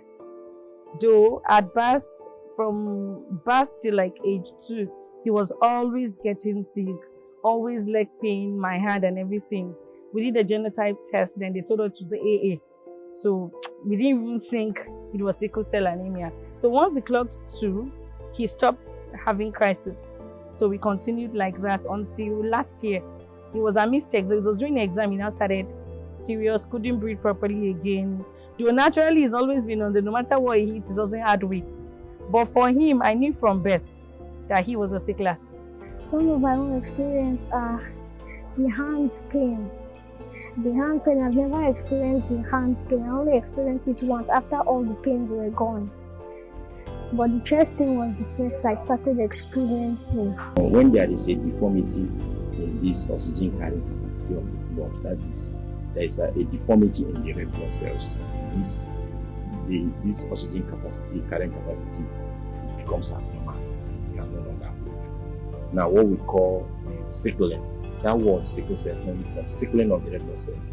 The red blood cell is biconcave, and when it is now sickled, its corpse is sickled. Like a sickle, that means the capacity, the ability to carry oxygen is reduced. There are a lot of challenges, but I will go with, growing up having sickle cell is one of the most difficult things ever. And I believe also that surviving sickle cell is dependent on how the warrior's been treated. Living with it in your school days, you have to know how to survive. Sometimes you miss classes, you miss exams because you're having a crisis. Sometimes you have to, the relationship between your family and friends becomes, there's this strain, especially if you don't have a patient family, that really understand what sickle cell is. I was exposed to a lot of medications, a lot of treatments, a lot of prayer houses, a lot of deliverance sessions. So, being a child, you have no option. You just have to go with whatever your parents say. Whenever any person has had sickle cell and there is manifestation, then what we can do is to now treat or prevent them from having crisis. So there is one thing to have sickle cell, another thing is to have crisis from the sickle cell. This crisis is derived oxygen to the blood cells. Malaria is something that actually brings my own crisis and blood infection, the usual typhoid that they call. If it starts with my limbs, I know malaria is around the corner. But if it starts with my vertebral column, I know that this could be blood infection. What makes me know that, okay, probably I'm going into crisis is that I start feeling a bit tired, a bit weak. Then I start feeling these pinches, on my body. I started having crisis even before we knew it was sickle cell. So I've been living with I'm 35 now. So let me say for 35 years. There are times I don't go to work for like a month, sometimes 2 months, as long as the crisis lasts. But thank God for the kind of people I work with. They tend to understand with me. It's financially burdensome. Your work, if you don't have good people working with you, it affects that too. And some people, there are some instances where you lose a job. I won't say it has been easy for with the siblings and him as well. most times when we are on break and we get to witness him during the crisis, it is always heartbreaking and a tough one to see, to be honest. There are many complementary remedies. So many people have tried different things. But we know, the scientists, that the major cure for sickle cell is red cell transplant, bone marrow transplant. Go down and transplant the progenitor cells, okay, and transplant it so that they will now start producing the new cells, the newborn cells that carries oxygen better than the adult regular cells. So that's the major treatment. The other complementary measures are just palliative people have tried. Well, for scientifically, we have also used hydroxyurea, one of these medications. And the stigma starts from home sometimes, right? That's from the family. And of course, they will think you're different. And this brings about conflicts between, sometimes they even say it's the woman's fault, right, for bringing forth a child with sickle cell. So there's this conflict between a household. The stigma is still there. Now, what did you do now? Why didn't you do blood tests before you know? At the point you're telling somebody this is what's going on, it's not as if you've not actually blamed yourself for what happened enough, but they're still telling you you should have known better. Someone has told me that if you die, you are not the only child. I don't know if you get the message that was being passed, like you cry so much. Every time it's all about you, every time you're always sick and all that kind of. I didn't cause this for myself. The first time that I told them that I was a sickle cell, but they didn't believe me until my mommy told them that I was actually a sickle cell. That's when they not believed me. They apologized for laughing, then they not started treating me nicely. I've been in a relationship where the parent told the person I was going out with that they don't live longer.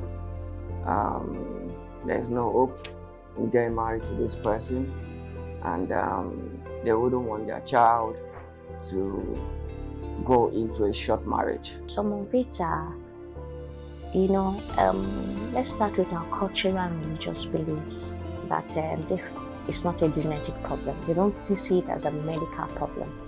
They see it as spiritual in Africa. So these are the kind of things we want people to know, that this is a medical condition and can be managed. When you give birth to a child and the child is always falling sick, high fever, always crying and all that, automatically people will think that, okay, the child is possessed. Some people believe that it is contagious. Before all the medical interventions, children die before the age of 5, not because it's spiritual, but because there's lack of hospital care and proper drugs. But with hospital care and proper drugs now coming into play, there's a bit of improvement, and warriors can live to 90 years. So the parents need to be educated that if their genotype does not match for use at least AS or AA, they should not go ahead and marry. I am still blessed. There's a lot of pain associated with it, but I'm still thankful. You know what I'm saying? I'm still grateful. I mean, regardless of everything, I still have someone who was able to kind of, damn the consequences and say, okay, yo, forget about what other girls have said. I'm going to marry you, regardless of what they've said. I'm going to take a risk on you. And she did. And I got married, and I have 2 kids. For me, it has helped me to build a lot of positivity. Because I've been surrounded by so many negativity, I just had to develop it. But then, you can be stronger than anything that is thrown at you by life. If you choose to be strong. If you let situation, you don't have to be a victim all the time. For children with sickle cell, your life is still ahead of you. You can be anything in life. There is no limit to how far you can get to.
Good afternoon. I'm Olamide Adeyemi. This is the news update.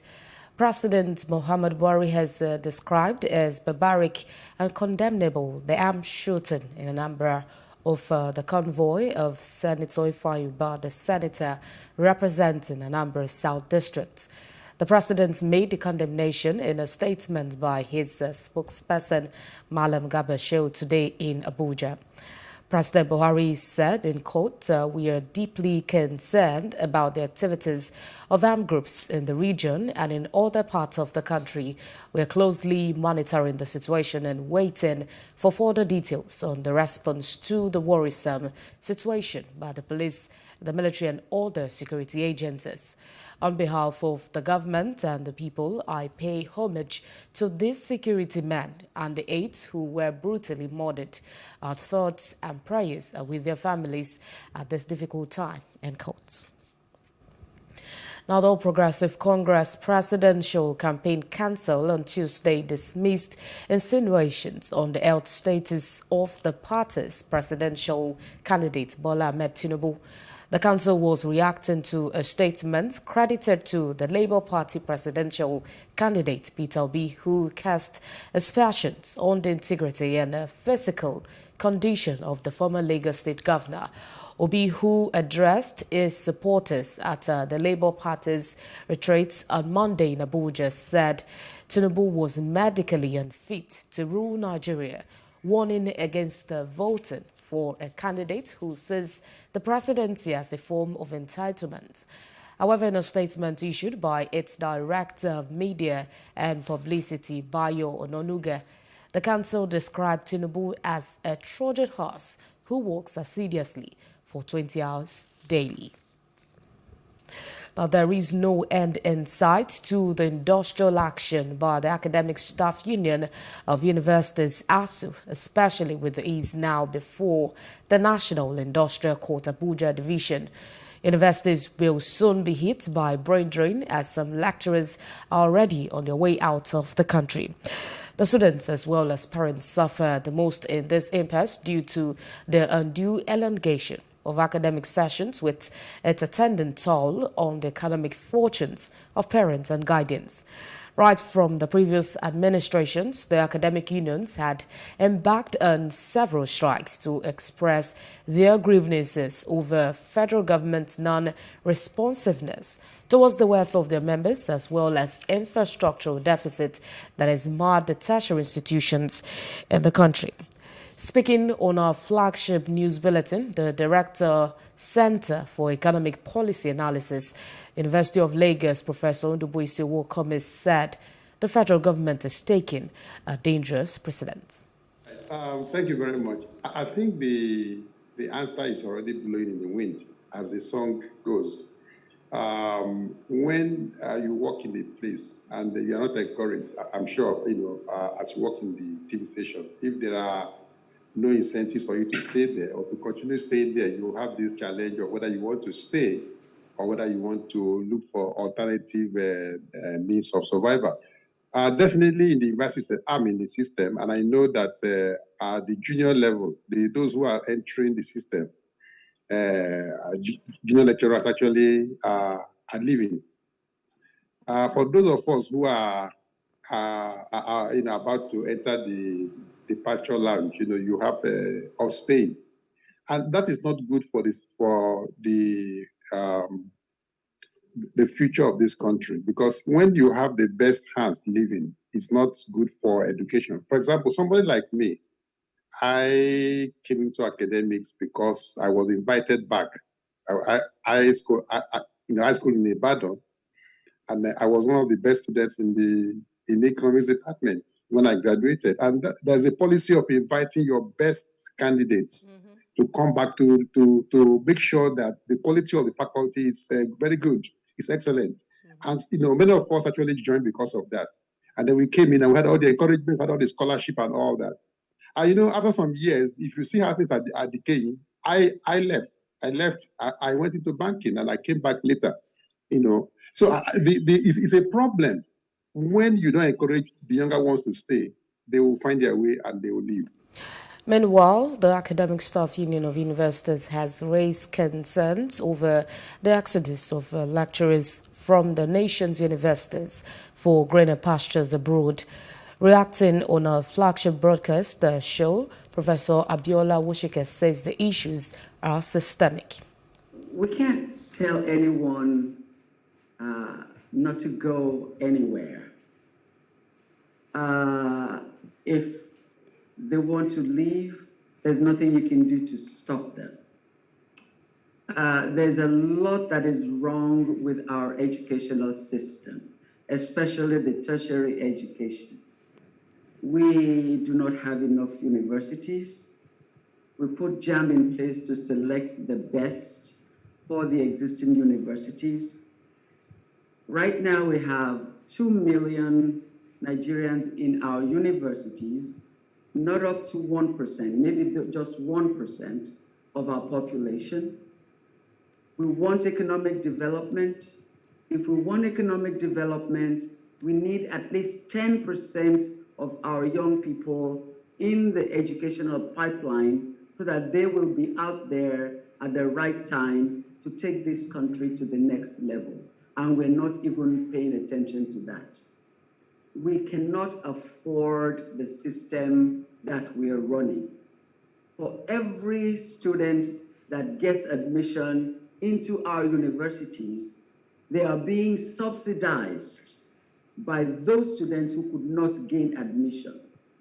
So we're not even close to, the conversation ASU is having with the government is not the conversation they should be having. And so we're not going to keep our brains at this stage.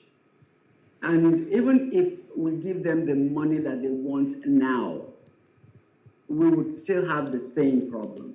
We had ASU strike. Professor Sani Fage also said the nonchalant attitude of state actors is responsible for the downturn in the education sector.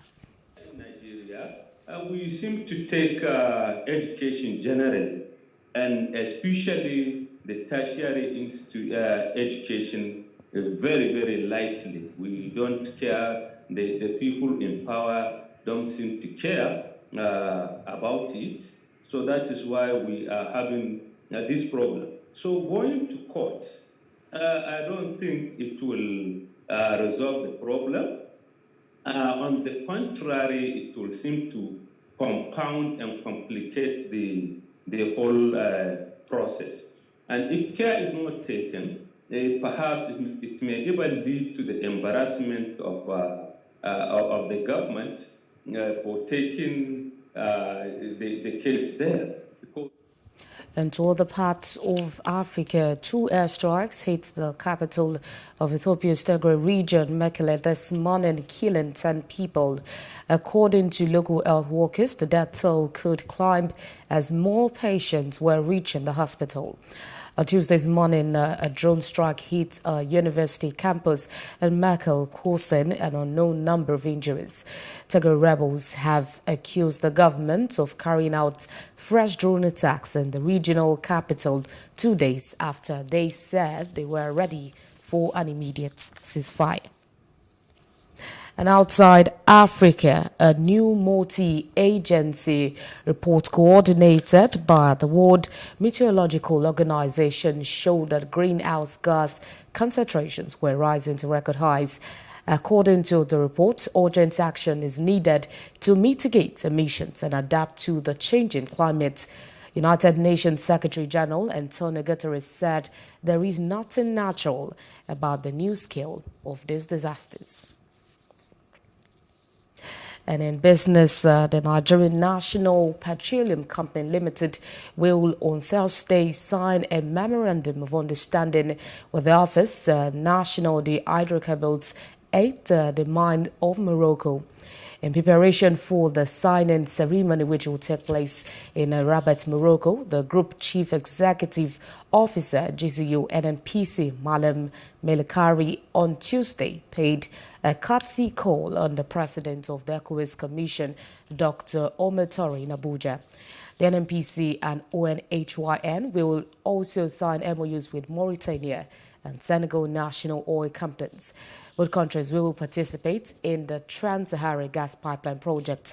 A statement about the visit to the ECOWAS Commission and the MOUs to be signed by the three countries was released through the official Twitter handle of the NNPC. And on to entertainment, Nigerian music stars Burna Boy and Tems bagged nominations in the 17th BET Hip Hop Awards, scheduled to hold on Friday, September the 30th, 2022 in Atlanta, United States. The nomination list honored the past year in hip hop music across 17 categories and was compiled by a voting academy of esteemed music industry insiders. Burna Boy got a nomination in the Video Director of the Year category for his self-directed music video Last, while Tems earned 3 nominations for a feature and Features with For You.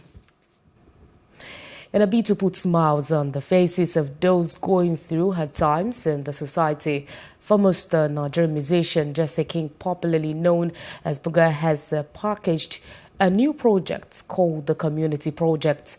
Talking about this project, the Rebet Medley crooners said that the Community Project aims to campaign for unity and a peaceful coexistence, heritage, and upholding the positive values entrenched in tradition. 16, 17 years ago, which I started with Buga, Jesse King Buga, and the Queens and the Palace. And right now, it's about community project for me. You know, what I'm doing right now is bringing communities together, you know, the bond. And what I believe is a strength.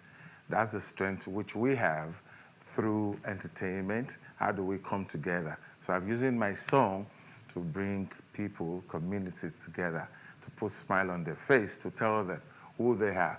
You know, lately it's been good, don't let me say it's bad. And a lot of people have been finding it so easy, don't let me say bad, really. What we need now is just to put that smile on everybody's face so that we will come to know how to live together, how to work as a team together, and that's the word for now. That's what I've been doing. So I've taken time to stay a bit far away to study what's going on. You know, so for me to put together this project, which I call Community Project, on this song. I've done some tracks for Ibadan people, then Ekiti, then Lagos right here, and of course I'm right there right now at Ijebu Day and Ijebu people. And of course that's actually causing traction right now in the air. And by special grace of God, the events will be unfolding, then we'll begin to see a lot of... Jesse King, a contemporary and urban high life and Afro-jazz singer who was born in the mid-70s in Edo State, also urged Nigerians to vote for their conscience. I think your state will design your next level. Now, you should know where you were. Then, now where you want to talk about where you're right now. Then you begin to see, you know, it's an everyday occurrence when you want to go for voting, you know, people come, they talk and all that. Then at the same time, you know what has been happening. Nobody should bribe you for anything. Nobody should bribe you for your life. You know, nobody should bribe you for what you think is right. Do you understand? It's a civil kind of understanding, a kind of mutual thing within your heart. You know where you're going. You know, you.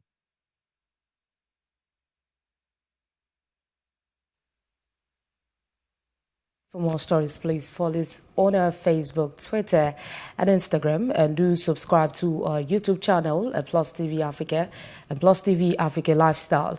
You can also view us from Limex on www.limex.tv and Glow TV apps anywhere in the world. I am Olamide Adeyemi. Many thanks for watching.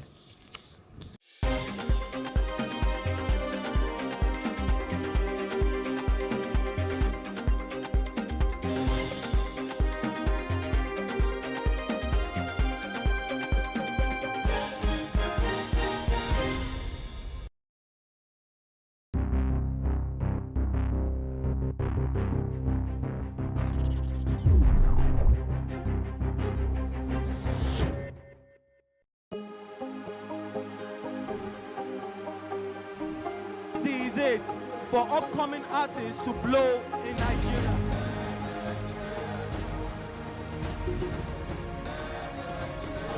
welcome to Plus Trending.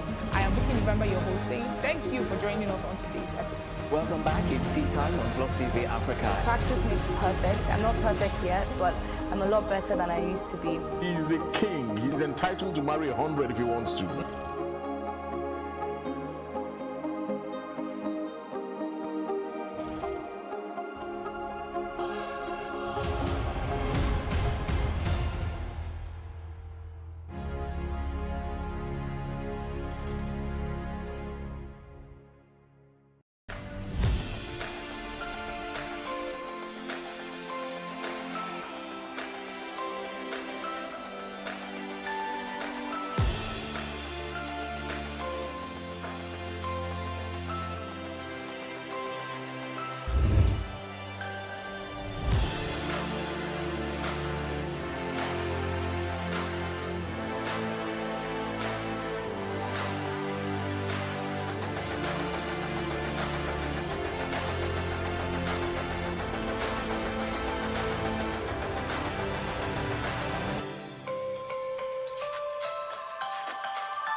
Hey, what's up, guys? You're welcome to another edition of Plus Event, and I remain your host, Ifeoluwa Oshukeye. Your absence isn't an excuse anymore, as Plus Events is all you need, as we bring you the glitz, the glamour, and loads of fun. Oh, definitely. No question. He's a living legend.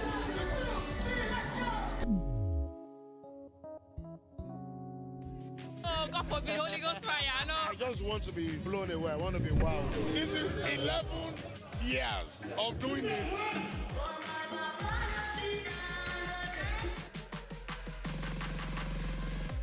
I'm surrounded by so much positivity. No, it's okay. Yo, what's up, my people? It's your boy Starboy Terry. You're watching Plus Event on Plus TV. Stay glued to Plus TV Africa every Saturday and Sunday, 4:30 p.m. West African time.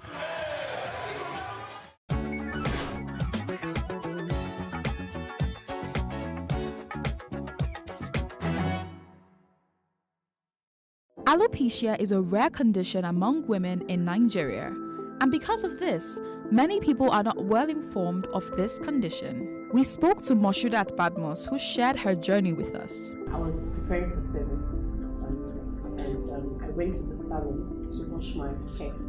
I was on dreads then, and when I got to the salon, the hairdresser, she hadn't even started washing my hair. She was just separating the dreads, and she saw the bald spot. So just small, like a coin shape around here. So when she said, she was like, Auntie Shefari in Yoruba means, Auntie, did you scrape your hair? I was like, why would I scrape my hair? It's like, there's a spot here, like a bald shiny spot, and she showed me. And I was like, no, what's this? So that day I was scared. I just quickly packed my hair. I told her not to even wash it again. I went home. I told my mom, something happened at the salon, and my mom was like, this is spiritual. Talo Fanri, Talo Wale, Nigerian mothers. So we started thinking, did anybody come? Because that was the first thing that came to my mind, hair can't just disappear.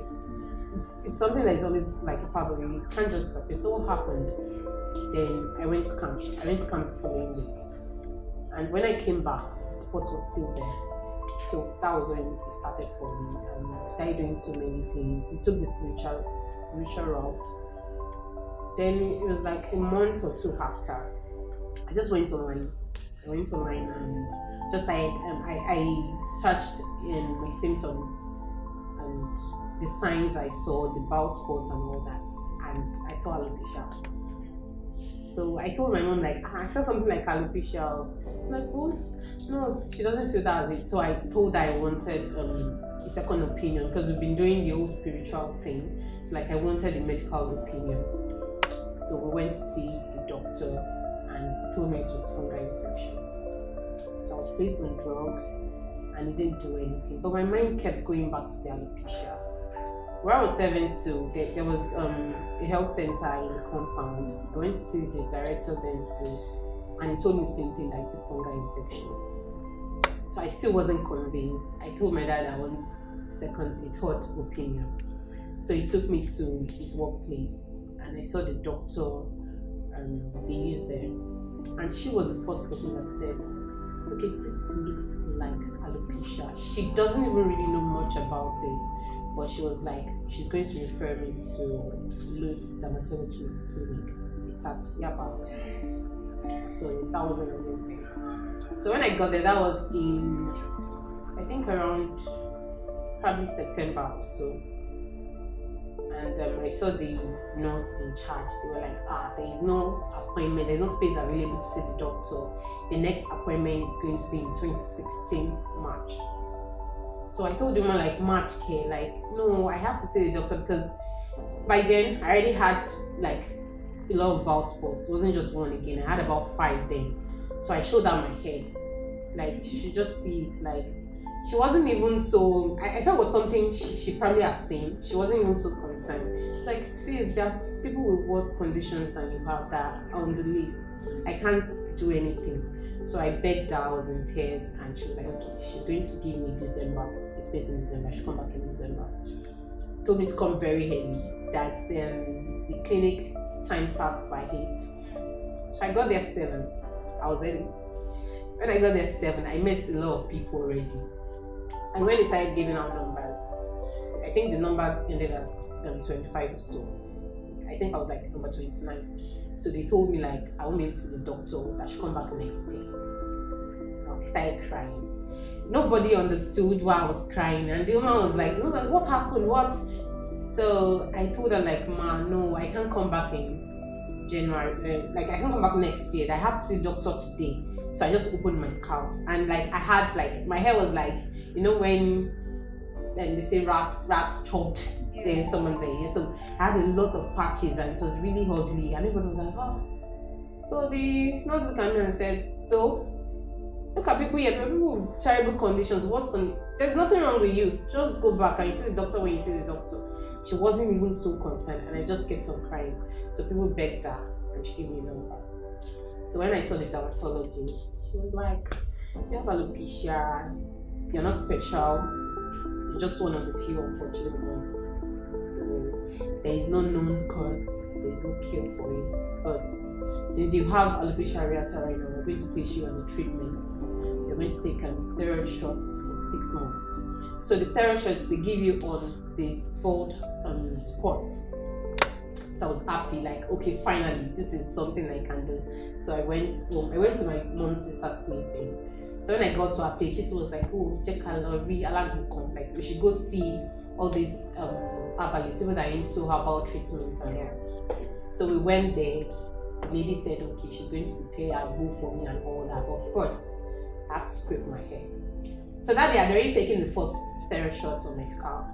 So I told the woman then that, no, I don't want to do the treatment. I would like to complete the steroid shots first.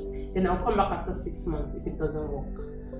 So my mom's sister told my mom, and my mom started shouting, like, no, why can't I do both together? It's just we're both looking for solution and all that. So she convinced me to like scrape off my hair. So I scraped it off and I started the herbal treatment too. But after scraping off my hair, and I went for the next shots, it got worse. My hair started growing back, but the spot things, it didn't come back. So after the second shot, by the time I would go back for the third shot, my hair was completely gone. I had no hair. So when the guy wanted to give me the shots, the dermatologist that saw me that day, you know, it's like a public health center, so you won't see the same doctor every time. So he didn't understand, because normally you're supposed to give shots on the spots.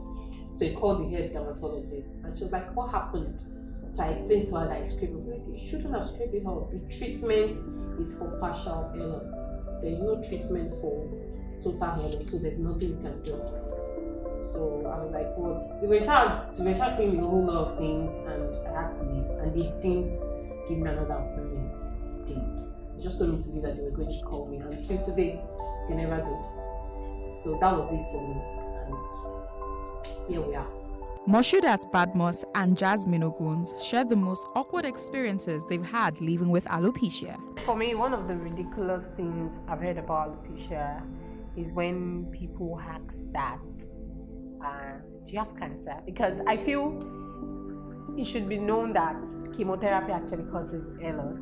Yeah. And a lot of people, I did a surgery in 2017 and I was in the hospital and people came, nurses, and assumed that I was a cancer patient just because to me it's very ridiculous because you guys are in the line. They should know better, exactly, because actually cancer does not lead to hair loss. What leads to hair loss is the chemo treatment. And for survivors, they grow their hair back. Because what chemo does is it kills the cells. And in the process of killing the cells, it kills the hair follicle as well. So at that point, the victim loses his or her hair.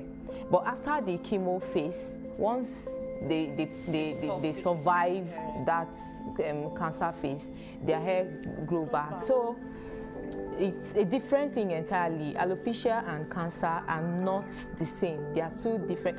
That's why sometimes when we do our campaign, we emphasize on the fact that it is not cancer, it is alopecia, no alopecia. So they are two different things. Yeah, one ridiculous thing I've heard was when one spiritualist said, someone took my hair to the ocean. Now my hair is under the water, and I tried to sound sarcastic too because it didn't make any sense to me. I was like, okay, please tell me the person that took my hair to the ocean so that I can beg the person to give me my hair back. Because as it is, it's not useful for the person. And the person is not letting me use my hair. So let's beg the person to let me have my hair back. It's actually funny. Another ridiculous thing is when you tell people, like you've explained to the person, I have alopecia. God. Alopecia is this, alopecia is that. Oh, they're like, oh man, that's sad. So why do you cut your hair? And I'll be like, we hear that a lot. Like it is constant. Like you do awareness this year now. We do. September is Alopecia Awareness Month. Yeah. We do awareness. You guys, we tell you so much about it. And next year, be like, you started this sneak. Why did you cut your hair this year? God. Another ridiculous thing. In fact, this one has been coming non-stop. During the interview I had with BBC Pidgin last year, I mentioned how my relationship failed, how the wedding introduction got called off 3 days to the wedding introduction by my supposed mother-in-law. And you won't believe the kind of messages that I've been receiving. Random men coming around asking for my hand in marriage, just like that, from nowhere. You don't know me, you don't know anything about me, and I'll be like, where is this coming from? I said, I saw your interview about your mother-in-law that called off your wedding. I'm like, for crying out loud, the interview was not even about marriage, it was about alopecia. So you're not bothered about the awareness I'm creating, you're bothered about marriage. But I didn't come on air to say I'm looking for a husband. I didn't say I am not dating or I'm not in a relationship. So it sounds ridiculous. Like it keeps coming, and every time I hear that, I just shake my head like, oh my God, not again. Long or short hair, all women are beautiful. We need to create more awareness surrounding alopecia and eliminate every form of stigmatization towards those living with alopecia.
60 Minutes with Angela starts right now.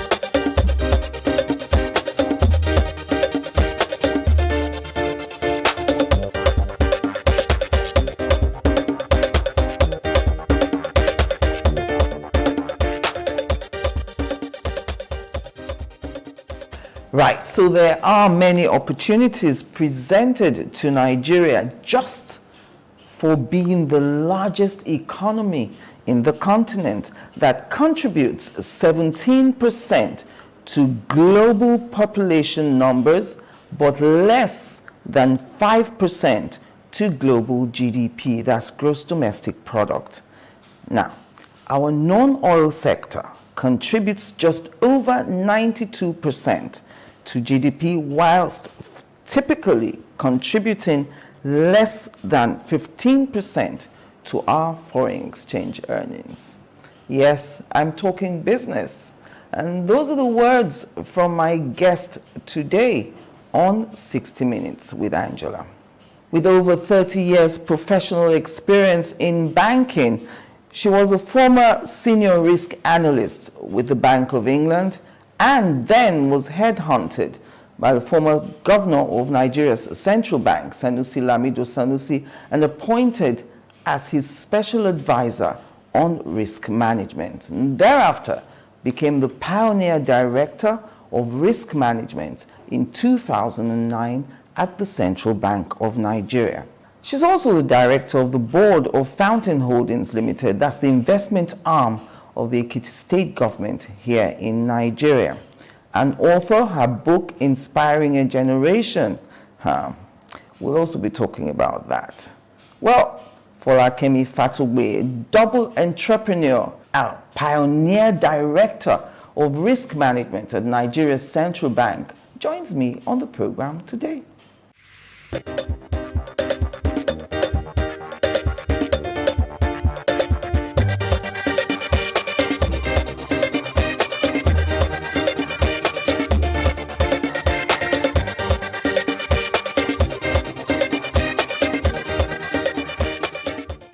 So prior to your joining the central bank in 2009, I'm trying to, chart the journey or your journey to where you are today. What caught my attention was that there was no risk management department in the Central Bank of Nigeria at that time. Were you surprised?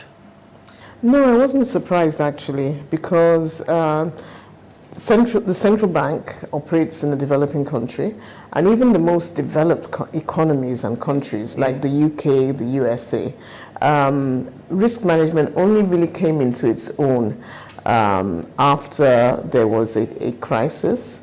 And at that time, because I remember when I started out in risk management, yes. You wouldn't even find chief risk officers. Risk management reported into finance. So you would not find a chief risk officer in an institution, and even where you did, such a person reported into the director of finance.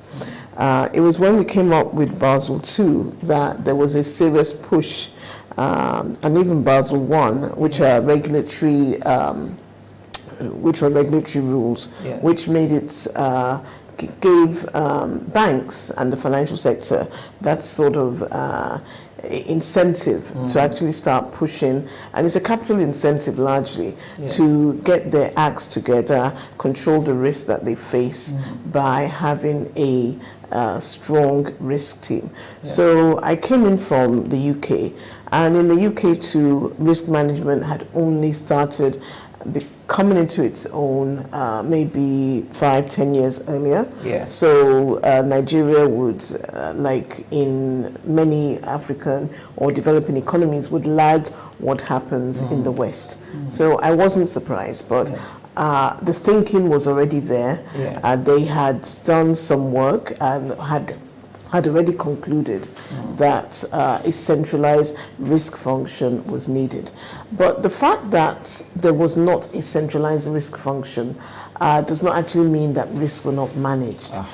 They were just managed in silos. Yes. But what a risk team does, a centralized risk team, is to bring all the risks together so that there's that uniform understanding and have a holistic view of risk and the impact that they could have on an organization or an area of business should that risk actually materialize.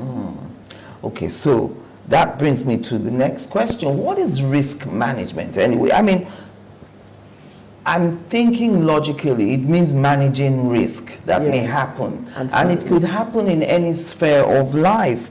But why is it necessary to incorporate risk into, say, banking or even at the central bank? Yes, I guess it's important for many reasons.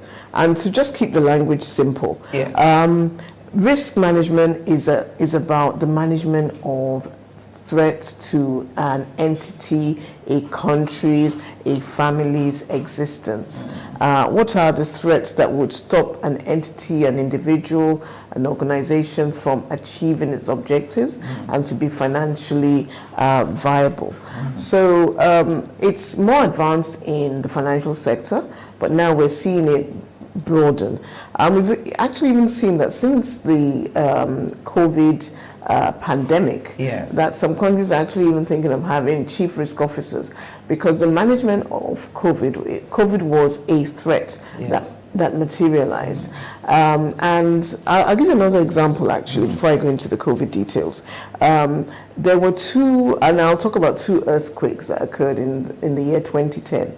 It occurred, both countries had earthquakes. One was Haiti, and then the other one was Chile. Now, in Haiti, when it happened in January, and their earthquake was about 7.7 on the scale, the Richter scale, yes.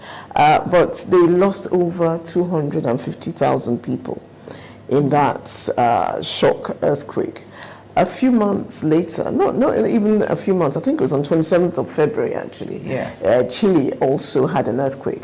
Theirs was actually much more powerful. It was so powerful, it was actually deemed to be the 5th most powerful earthquake in the world. In history? Yes, in history. And it was actually meant to have actually affected the axis of the Earth. And it was meant to also have shortened the day slightly because of that movement of the Earth's axis.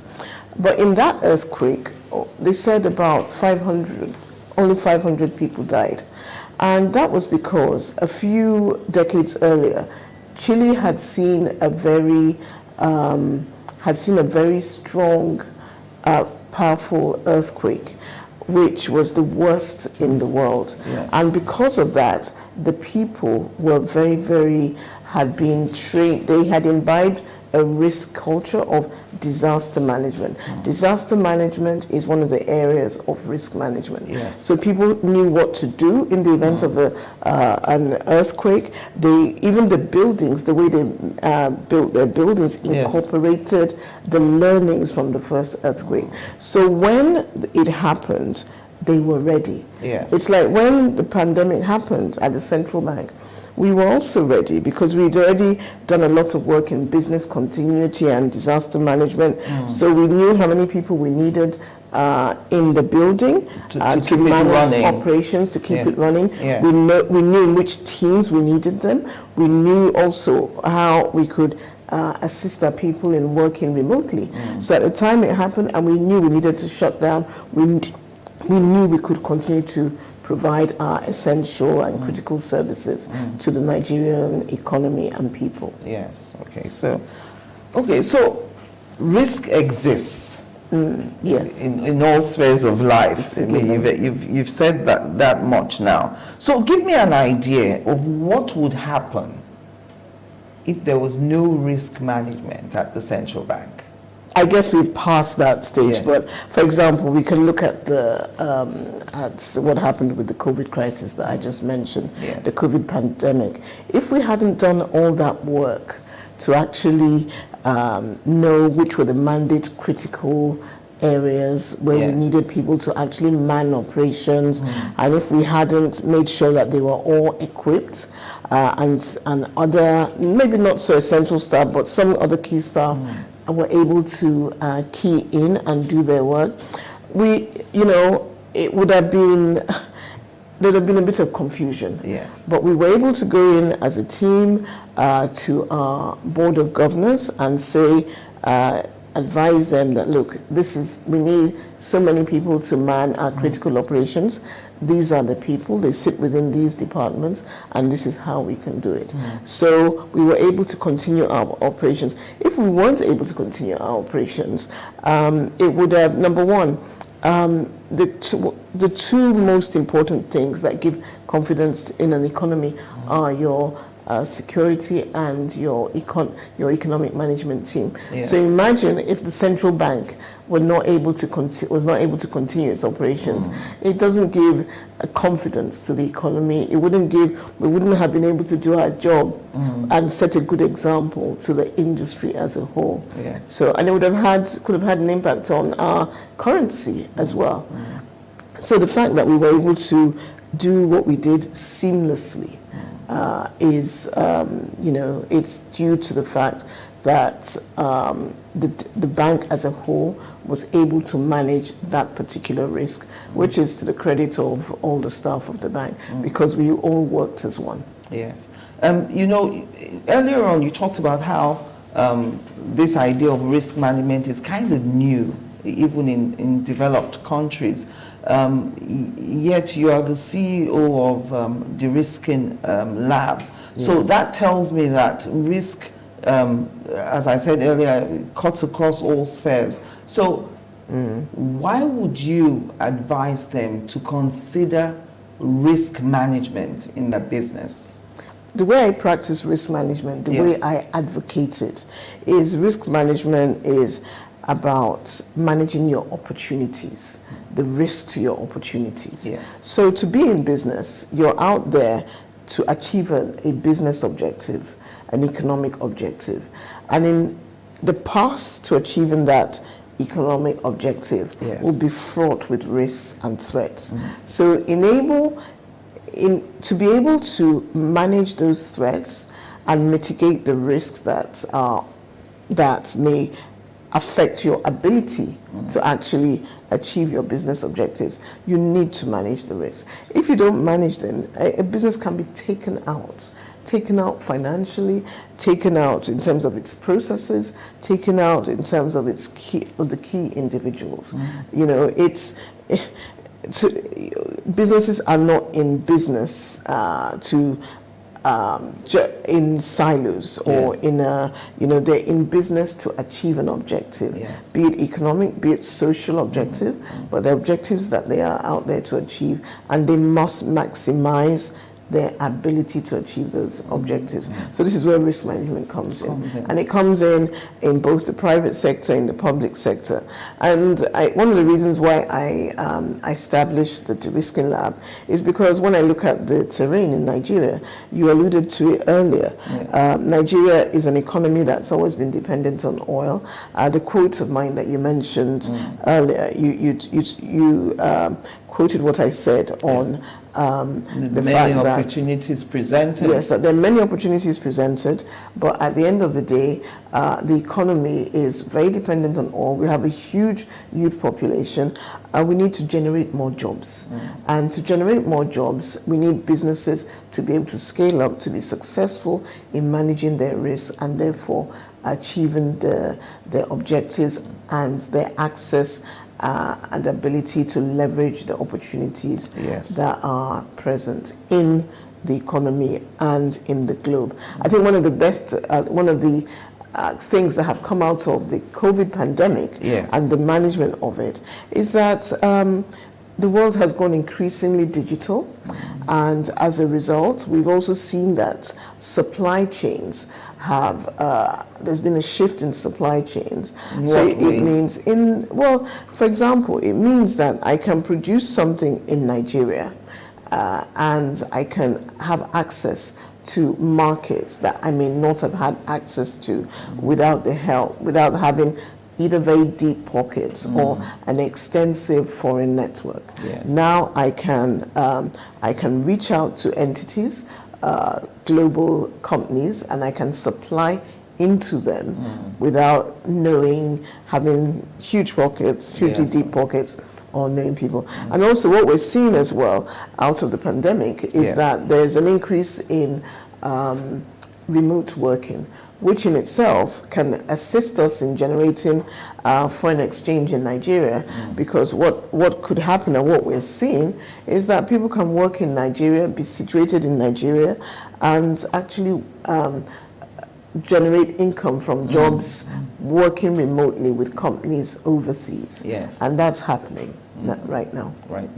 All right, so you've also been described to me as a risk and opportunity management banker turned entrepreneur. So, opportunity management, what is that? I'm trying to get a sense of what opportunity management will be. I was reading, researching you. Someone said it's like Ivory Coast, which is the highest exporter of cocoa in the world, 33% of the cocoa they export, but has 0 chocolate factories. And Nigeria is the 4th largest exporter of cocoa, and we also, don't have chocolate factories. So logically, I suppose it means managing one's opportunity properly. Am I right? Yes.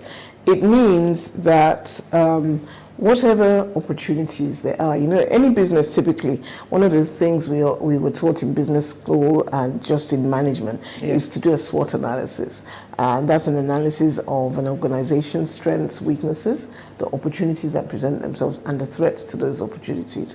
And businesses are in business, whether they're social entrepreneurs or real economy entrepreneurs, profit maximizers, is to achieve something. And the way we manage opportunities is something that I believe we can do much more with.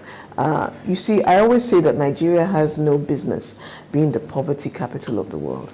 Nigeria has a huge youth population. I was reading a few, I think last year, about there's a competition that Jack Ma, the Alibaba entrepreneur, the billionaire, he does a competition, a global competition for entrepreneurs. And this one, I think, was Africa focused. And of the 50 finalists, 12 of them were Nigerians. So what I see is that Nigeria has a huge population of young people. Nigeria is also huge on ideas. Nigeria is huge on grit. The climate is not the easiest climate to operate within, but there are opportunities. Which Nigerian exports are doing the best? I love to travel, and when I travel, I always engage people where I go. First of all, people were talking about our movies, our films. You go anywhere in Africa, anywhere in the world, people talk to you about Nollywood. And I was like, really? So we're really doing this quite well. First of all was our films, then it was our music. And I mean, we've seen it. We're winning Grammys now. We're breaking records. There are people, that I'm sure we would never have international music stars that we would never have dreamed of are literally lining up to do collaborations with our people. We've seen it with Wizkid, with Burna Boy, Davido. The other day I was seeing Davido on stage with Usher. These are big things, and it's no longer unequal partnerships. Our people are being sought out. So we've had, so first of all we had film, then we had music. Now we can leverage what's happening in those two spaces. by following it with our fashion and also our invisibles, i.e. our other talent. Our talent in coding, our talent in IT, our talents in finance. Yes. So we can leverage all that and take us out of this rut of being the poverty capital of the world. So I'm not one that believes in lamenting and lamenting, because lamenting just depresses you and it doesn't take you forward and it doesn't create jobs. So regardless of the harshness of our environment, I believe that there are things that can be done. Yes. And it's because I think there are opportunities to have impact and to create jobs. Join us again after the break.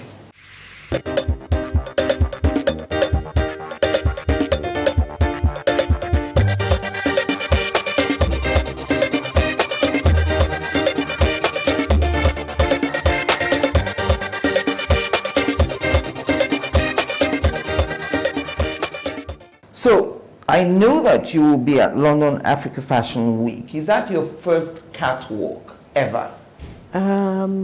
Well, we did one in about a year or two ago, but that one we just did just to showcase our name. Yes. And you know, people wanted to buy pieces, but because I hadn't left the central bank, we were not. You doing didn't anything want to be seen to be doing business. Yes, not even be seen, but I just didn't want anything. I wanted everything to be clean. Did you have formal training in fashion? No, I just am able to draw, I'm able to conceptualize. I can see something and I can be like, oh, you know, like my book, I have a drawing book. Yes. And you can see how I draw something and then explain it to a tailor. Yes. And make sure that he gets it right. So I haven't had any training. So But you from actually school, draw the design? Oh, I do. I can't sew, I can't cut, but what I can do is I can draw, and I know which fabrics, I know how to. And you have the eye things. for the detail. Oh yes, I have a very strong eye for detail. That's one thing that cuts across my business risk side and the fashion side. And people think, oh, you know, you can't be left-brained and right-brained. I am. You know, I'm strong on risk management, analytics, and all of that. But you're strong on fashion as well. Yes, I'm fashion. I've written a book. I'm also into photography. It's another passion. So, yeah, and so it's about being comfortable in yourself and wanting to die empty. Yes. Having all the gifts that have been given to one and harnessing all to the harness gifts. everything to the Yes. benefit of my generation and the generations coming after me. So someone said to me, you were a role model, and I agree. So I want you to speak now with parents who are raising girls. What advice would you give parents watching us now, especially Nigerian parents? I think one of the first things is that girls shouldn't put themselves under unnecessary pressure. They should be confident in their own skin, whether they're dark, whether they're tall, whether they're light, whether they're fat, whether they're skinny, it really doesn't matter. I think it's to be confident in your own skin. That's one thing that's very important. Yes. Number two is to actually be very focused. Be very focused, do well in school, do the best that you can be at school. Because school is important. School is important.